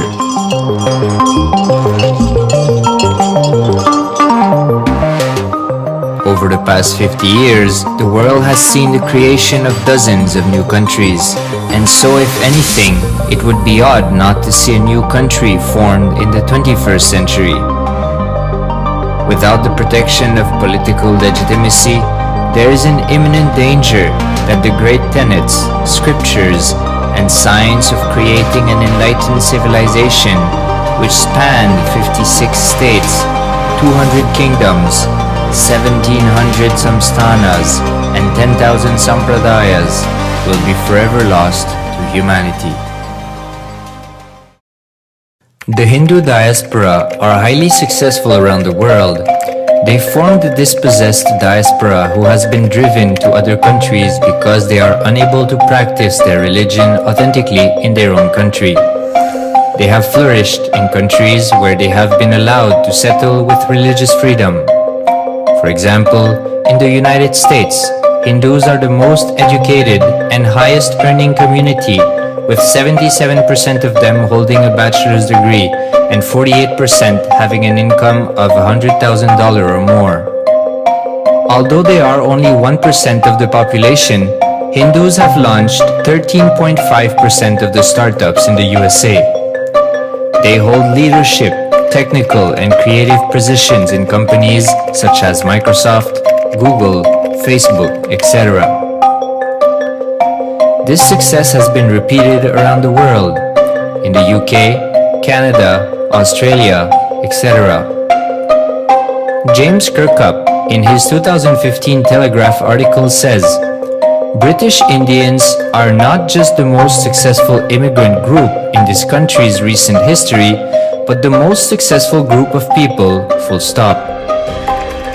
He continues, more extraordinary than the rise in numbers is how it has taken place so harmoniously and profitably for this country and those in it.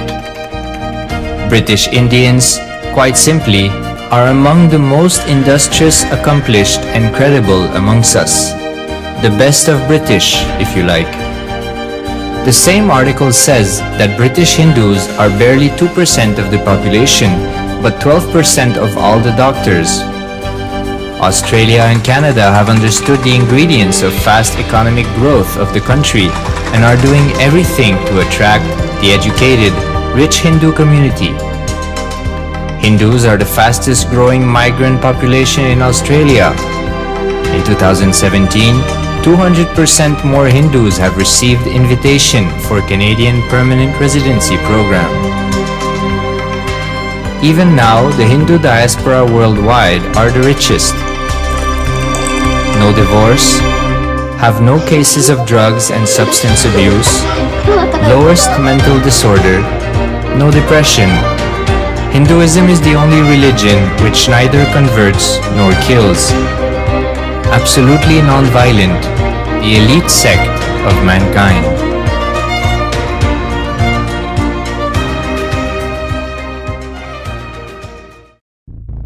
Because the Hindu diaspora worldwide and the Supreme Pontiff are successful in spreading their spiritual Hindu message of openness and inclusiveness against the forces of hatred and exclusivity, they have become the victims of relentless attacks by multi-armed apparatus of state power, anti-Hindu forces, extremist caste, supremacist militant organization want a one ideology Hinduism under their exclusive domain.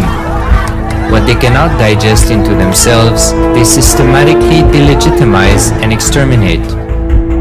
Lawfare, assassination attempts, character assassination of the Supreme Pontiff of Hinduism, Jagadguru Mahasannidhanam, His Divine Holiness, Bhagwan Nithyananda Paramashivoham.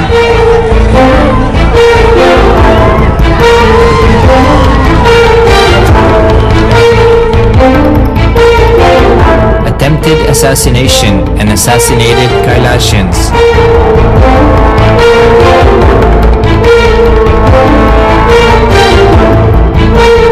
Sexual assaults and rape of female monks of KAILASA. Objectification. Character assassination.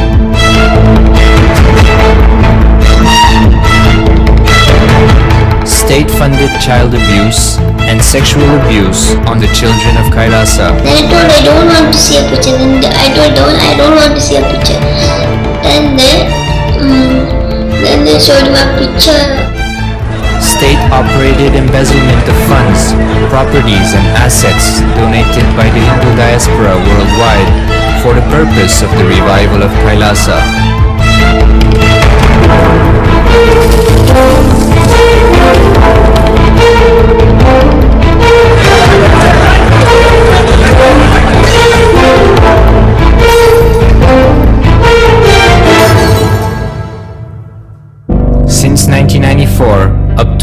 until now.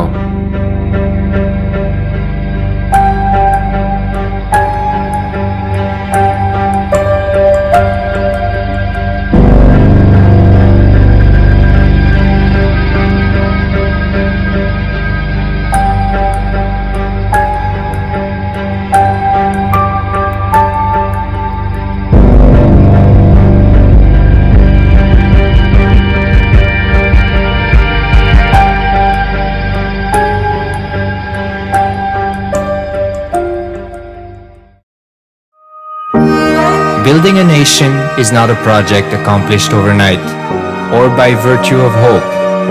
KAILASA is the manifestation of 26 years of sincere hard work, sacrifices, integrity of the Supreme Pontiff of Hinduism, Jagadguru Mahasannidhanam, His Divine Holiness Bhagwan Nithyananda Paramashivoham, and the Hindu diaspora worldwide for the past 26 years for the enlightenment of humanity.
KAILASA, the good God country.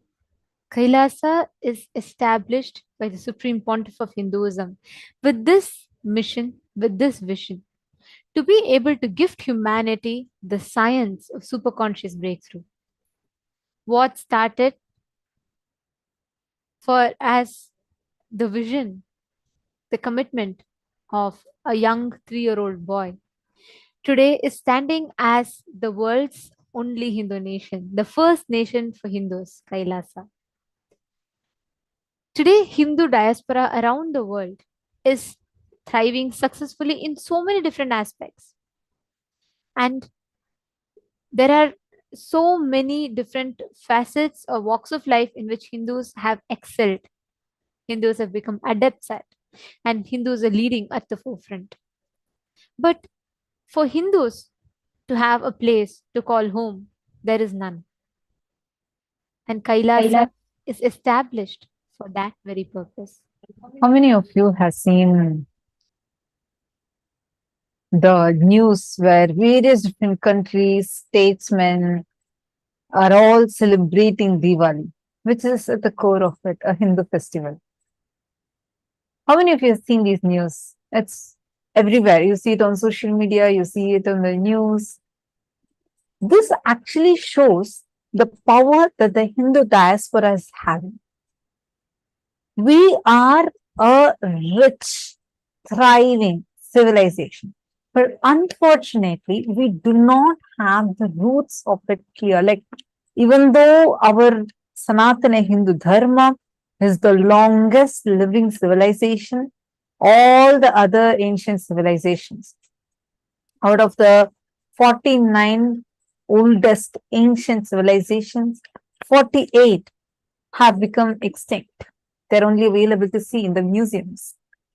It's only Sanatana Hindu Dharma that is existing and continuing to thrive more and more.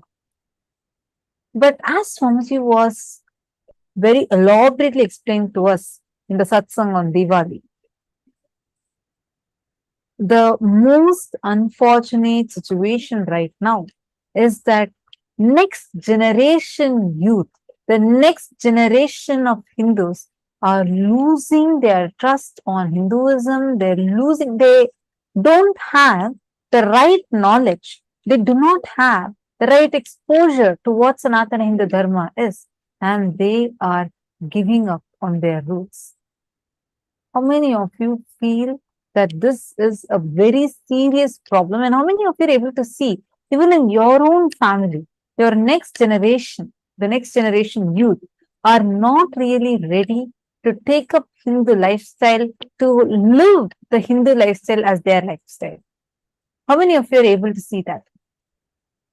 I request all of you to take a few minutes and keep sharing your thoughts with us. How do you see it?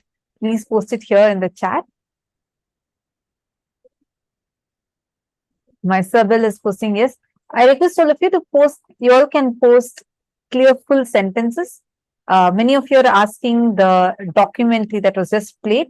It's called as Good God Country. The moment you go to our channel, you can actually search for Good God Country. Our support this team will be posting the link also for all of you. Come on, how many of you are able to see that the next generation youth is actually losing trust on Hinduism? See, we all saw what humongous work Swamiji has done for KAILASA, for Hindus and humanity at large. We just saw that video, which describes this very, very, very beautifully. At the same time, we also saw what gory, barbaric persecution, the worst degree persecution Supreme Pontiff of Hinduism has been through. What is all this for? One cause. There's one cause of reviving KAILASA and gifting it to humanity. How many of you want to be a part of this?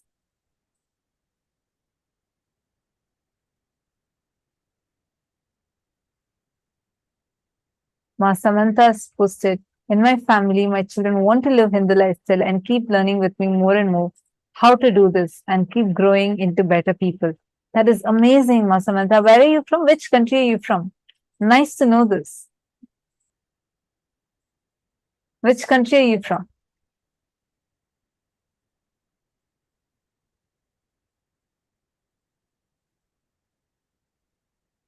US. Wonderful. Very nice to know that. I just wanted to tell you're also in the right place, because you can hear Swamiji is teaching us the most authentic Hinduism. See, like I'll just give you an example. I really appreciate your participation and I really appreciate what you have shared, because it's very important that the next generation Hindus are wanting to learn Hinduism, and we have to take responsibility to create that ecosystem, right? Unfortunately, now if someone has a question as to why should I do this? Why should I do that? Why should I be wearing a sari? Why should I be putting a kumkum? Why should I be worshipping certain deity? Why these rituals? The whys of Hinduism, the major why, all the questions of Hinduism, where would people go to? Google, Quora. We go to such sites and we try to study about it. But are these the right sources? Today, just to give an example, there's one science, yoga, which is from Sanatana Hindu Dharma, is taught in numerous ways. I was so shocked to see there's things like bear yoga, goat yoga, horse yoga, all kinds of things. But all these are sometimes really damaging to the body. It is only Swamiji, the Supreme Pontiff of Hinduism, who has revived yoga in its most authentic form. Just taking an example of yoga. You'll usually hear yoga with asanas, pranayama. But did you know there are 12 components in yoga? And it is only Swamiji who has revived it, made it into a book, and made it completely available for free, where you can do 108 asanas in 1 hour, which is Pratama Vinyasa Krama, or 308 asanas in one hour, and that is Dvitiya Vinyasa Krama. Like this, Swamiji has very clearly given this whole science, reviving it, giving the pramanas for it. Shastra Pramana. These are the scriptural references where everything you learn, you get a scriptural reference. Which part of the Vedic text, like Agama, where exactly is this mentioned? If you're supposed to sit in Padmasana in certain posture, how do you know what you're learning as Padmasana is authentic? I'm just taking this one example of yoga. You can map it to all aspects of Hinduism, because for every teaching, Swamiji gives these 4 authentication tools. Shastra Pramana. The Shastra Pramana is the scriptural reference of whatever you're learning. Where is it mentioned exactly in the scripture, making it a completely foolproof science. Second is Apta Pramana. Apta Pramana is the references from various aptas, enlightened masters, great seers, who have lived these sciences. That's why you hear how when Swamiji explains any science, take Navakanda Yoga Samadhi or in signs of completion, you will always hear these references. Swamiji will clearly give us, okay, these are the rishis, these are the people who have manifested this as their experience. Simple science. The first session in all our programs, usually the first day, you will learn the science of Kalpataru. How to literally 3D print your reality. Clearly, Swamiji will give what is the Shastra Pramana for it, what's the Apta Pramana, how Pusalar Nayanar literally manifested like an entire temple from his inner space, and Atma Pramana, how Swamiji is living these sciences, how he's testing it on himself, manifesting it, and then verifying it with modern day science, which is called as the Pratyaksha Pramana, and giving it to all of us as Sakshi Pramanas. So all of us can live and radiate these sciences.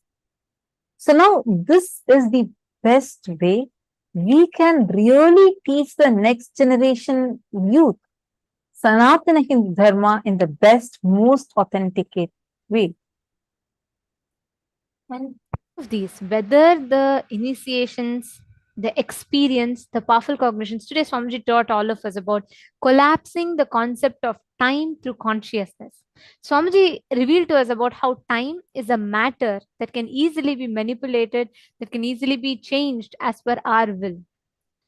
All these truths, all these ultimate satyas, the Parama Satyas, these are all not just transmitted to us as knowledge, but Swamiji transmits that as an experience to us through the initiation. How many of you want to gift this science to your near and dear ones? I have a question to ask you all for this. How many of you have your cousins, friends, or your children who are going to office, having to manage 9 to 5 job, having to manage a family.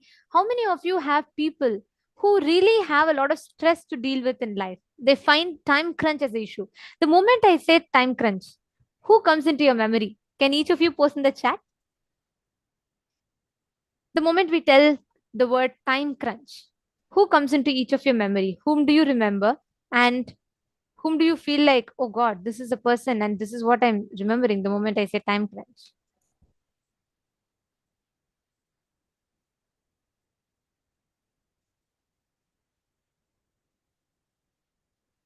Can I request each of you to post in chat? You can put the people that come into your memory. The moment we talk about time and stress related to time.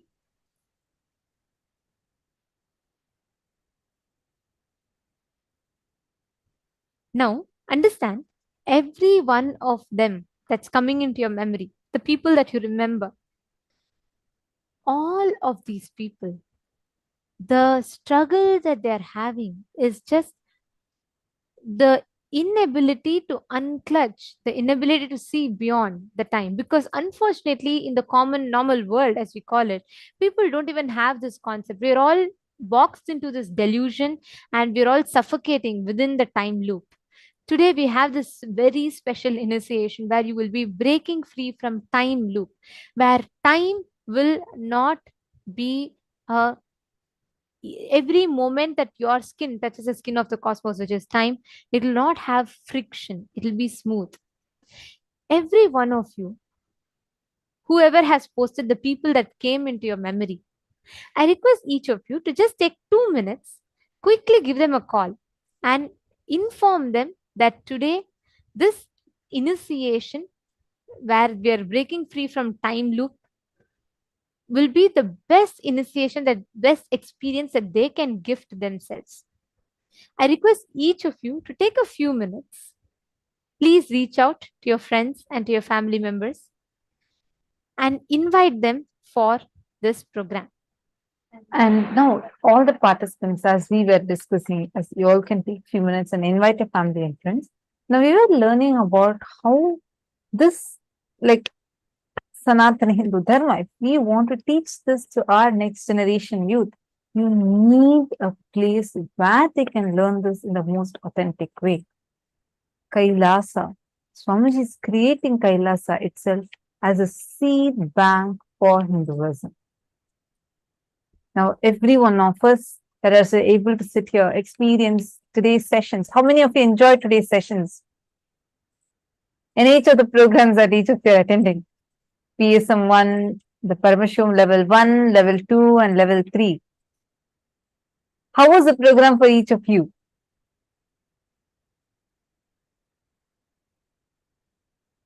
You all can post it in the chat. Sorry, we have multiple Zoom rooms. See some of you waving, smiling. I request you all to post it in the chat.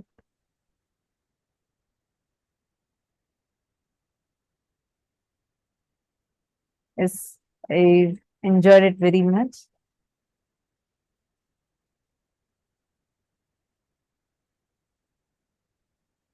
Okay, great. Now, all these that we are getting as gifts as Paramashivoham, these programs that each of you are receiving,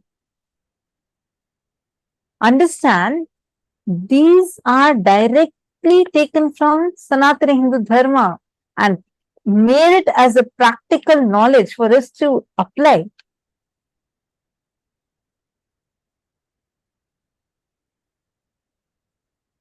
I see many more people sharing. Wonderful, great always. Love it like always. Yes, very much enjoyed. The parts I was here was very good. I just love the satsangs. Wonderful.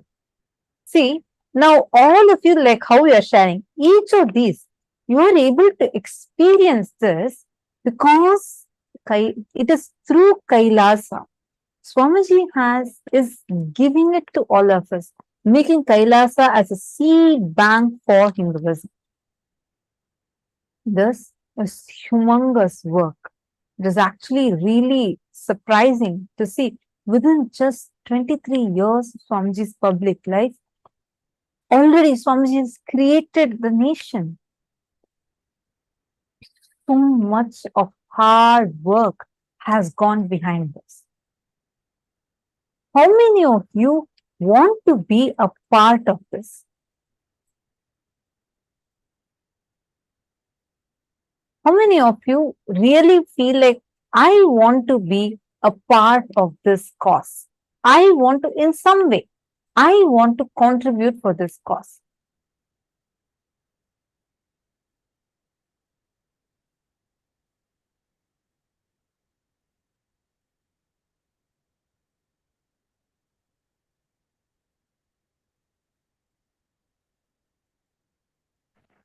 Yes, me. I enjoy all. Okay. I see many of you saying me with a smile. Okay, great. Now, all those that are resonating with this cause, if you feel you want to keep this alive for your next generation, your children, your own extensions, your near and dear ones, to be able to enjoy this, and if you want them to have a safe place to live in, understand, it is only Hindus we don't have a concept called conversion at all. We do not convert. We don't do terrorism.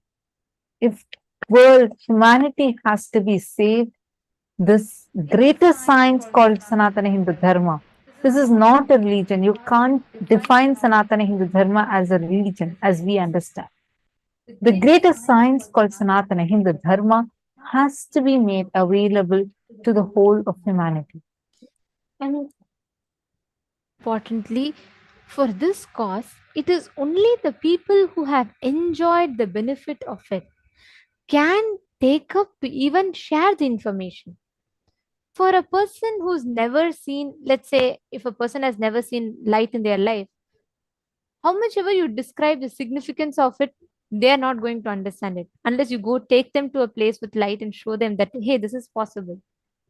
All of us are the people who are blessed to have Paramashiva as a guru in our lives and who are blessed to experience these truths. And when you share this with the world, you are going to make a significant impact in their life. It is literally like a person who's never seen light. You're going and giving them the experience of light to make them understand it, the significance of it. Today, all of us are having the darshan of Veerabhadramurti, Jalandhara Vadamurti, and Aghorastra Murti, forms of Paramashiva, and Dakshayajnahara Murti, and Jalandhara Vadamurti, Kamadahana Murti, and Kankhala Murti, forms of Paramashiva. In today's darshan, every one of you that have the intention saying, yes, I want to do something about it. I want to do something for it. I want to be a part of it. When you make the declaration in front of these forms of Paramashiva, they are the most ferocious manifestations of Paramashiva, which means they make it happen. The moment you decide that ferociousness will manifest inside of you to bring breakthrough in any aspect of your life, and that is the initiation we are receiving today as well. We are receiving the initiation to break free from the time loop that we all get stuck in, which means we are literally being empowered to experience the highest space where even time cannot bind you. So if you make an intention today, even time will not be able to bind you. If you decide today, I want to be a part, I may have tried till now, it might have not happened, or I may have never even taken a step till now, but today I am deciding to be a part of this cause called Kailasa. For every one of you that posted, yes, I want to be a part, for every one of you that have posted, yes, I would like to be a part of this great mission and vision called Kailasa. If you make an intention today, the darshan and all the truths that we learned about breaking free beyond the time loop, in front of Veerabhadra Murti, when Swamiji is manifesting as Veerabhadra today, when you make the declaration, you will see simply he will flow through you, break you from the time loop. For example, you might have tried to manifest the funds for you to become part of Sarvajna Pite Yajaman. Till now you might have tried and somehow there is some obstruction, you're waiting for money to come from somewhere and it's not happening. When you declare today, you will see just through this one initiation where Swamiji is going to be taking us all beyond the time loop. Swamiji will literally make us manifest where all the patterns of bondages of time will lose its power over you simply just like that. So I request all the participants here, every one of you that are having that poster, that you have an intention to become a part. You want to do something to become a part of Kailasa. The doors are open. You all can sign up at sksjp.org and you all can The file link your is intentions. posted for all of you in your chats. Please take a moment and today make a declaration. All this, whoever is resonating, saying, I really want to be a part of this. If you even have an intention, just head to this website, sksjp.org, and sign up now. How to manifest it? If you need some support, our team will reach out to you and support you so that your intention can become a reality. Today, you can ask for the blessing directly from Swamiji to be an SJP, a Sarvajñapita Yajaman, so that you can become part of the core founding members of Kailasa. Understand? We are so fortunate and such blessed beings. We are able to be here when Paramashiva is physically available to us as in this physical body as a 1008th living avatar, Paramavatara of Paramashiva as our Swamiji. Understand? It is such a great blessing that each one of us here today are able to be part of the history as it is in its making. Just imagine and see. Just a few years down the lane, there are going to be millions and millions of people who are going to be coming, seeing how Kailasa is built and how grand Kailasa as the first nation for Hindus is. So many people, millions are going to be celebrating, but it is only those handful of most intelligent beings who have taken a jump saying, I want to be a part of this. You are going to be etched in the pages of the history and going to be remembered forever. If you resonate with this cause, you can take a moment now and sign up. This is just you filing an intention. Just file your intention, put your intention now and get blessings today during the darshan. During the darshan, Swamiji himself will be seeing all your messages and blessing, and you'll actually be even receiving the transcribed responses directly from Swamiji. So you can post your any prayers you have, you can post it, especially if you have an intention saying, I want to become an Sarvajñapita Yajaman. You can just put it as SJP. Please put it today in the chat and you can receive the blessings from Swamiji. Now, let us all chant the Dhyana Shloka of Bhagavan Aghorastramurti.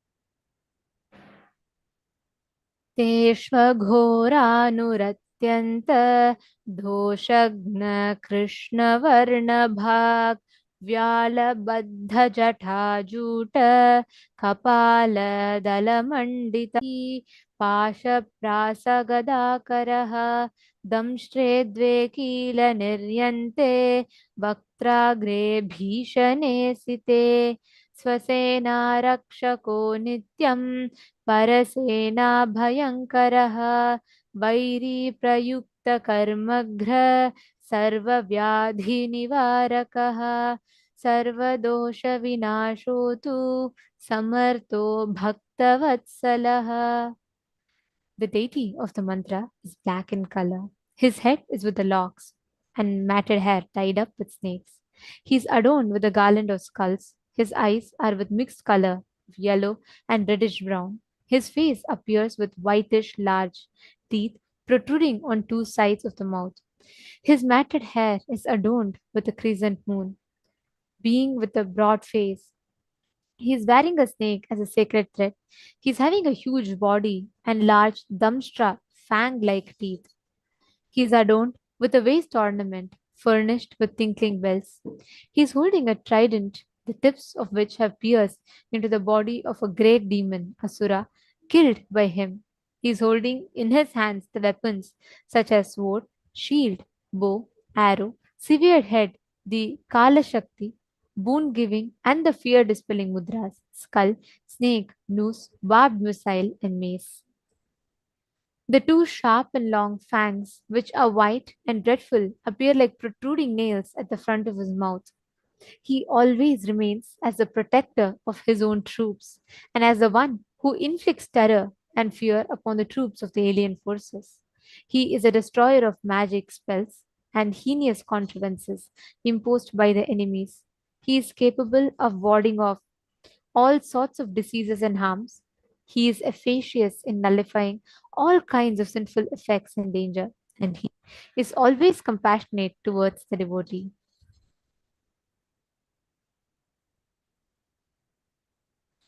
It is this very form of Paramashiva, along with the other forms of Veerabhadramurti, Daksha Yajna Haramurti, Jalandhara Vadamurti, Kamadahana Murti, and Kankhala Murti forms of Paramashiva that all of us are going to be having a darshan of. Today, any boons you ask pertaining to time, manifesting more time in something, making time move faster in something, anything related to time, all of you can request that as a boon and blessing. Today, we all learned about how we can collapse time through consciousness. Right? Swamiji was saying about how time is the skin of the cosmos, and every moment that our skin touches the skin of the cosmos, it is going to be filled with friction if we have something called incompletions in between. And Swamiji revealed the beautiful technique of unclutching. Now, all of us are going to be receiving this powerful initiation today. Please sit straight with your head, neck, and spine in a straight line. Chanta Mahavakya. Om Nithyananda Paramashivo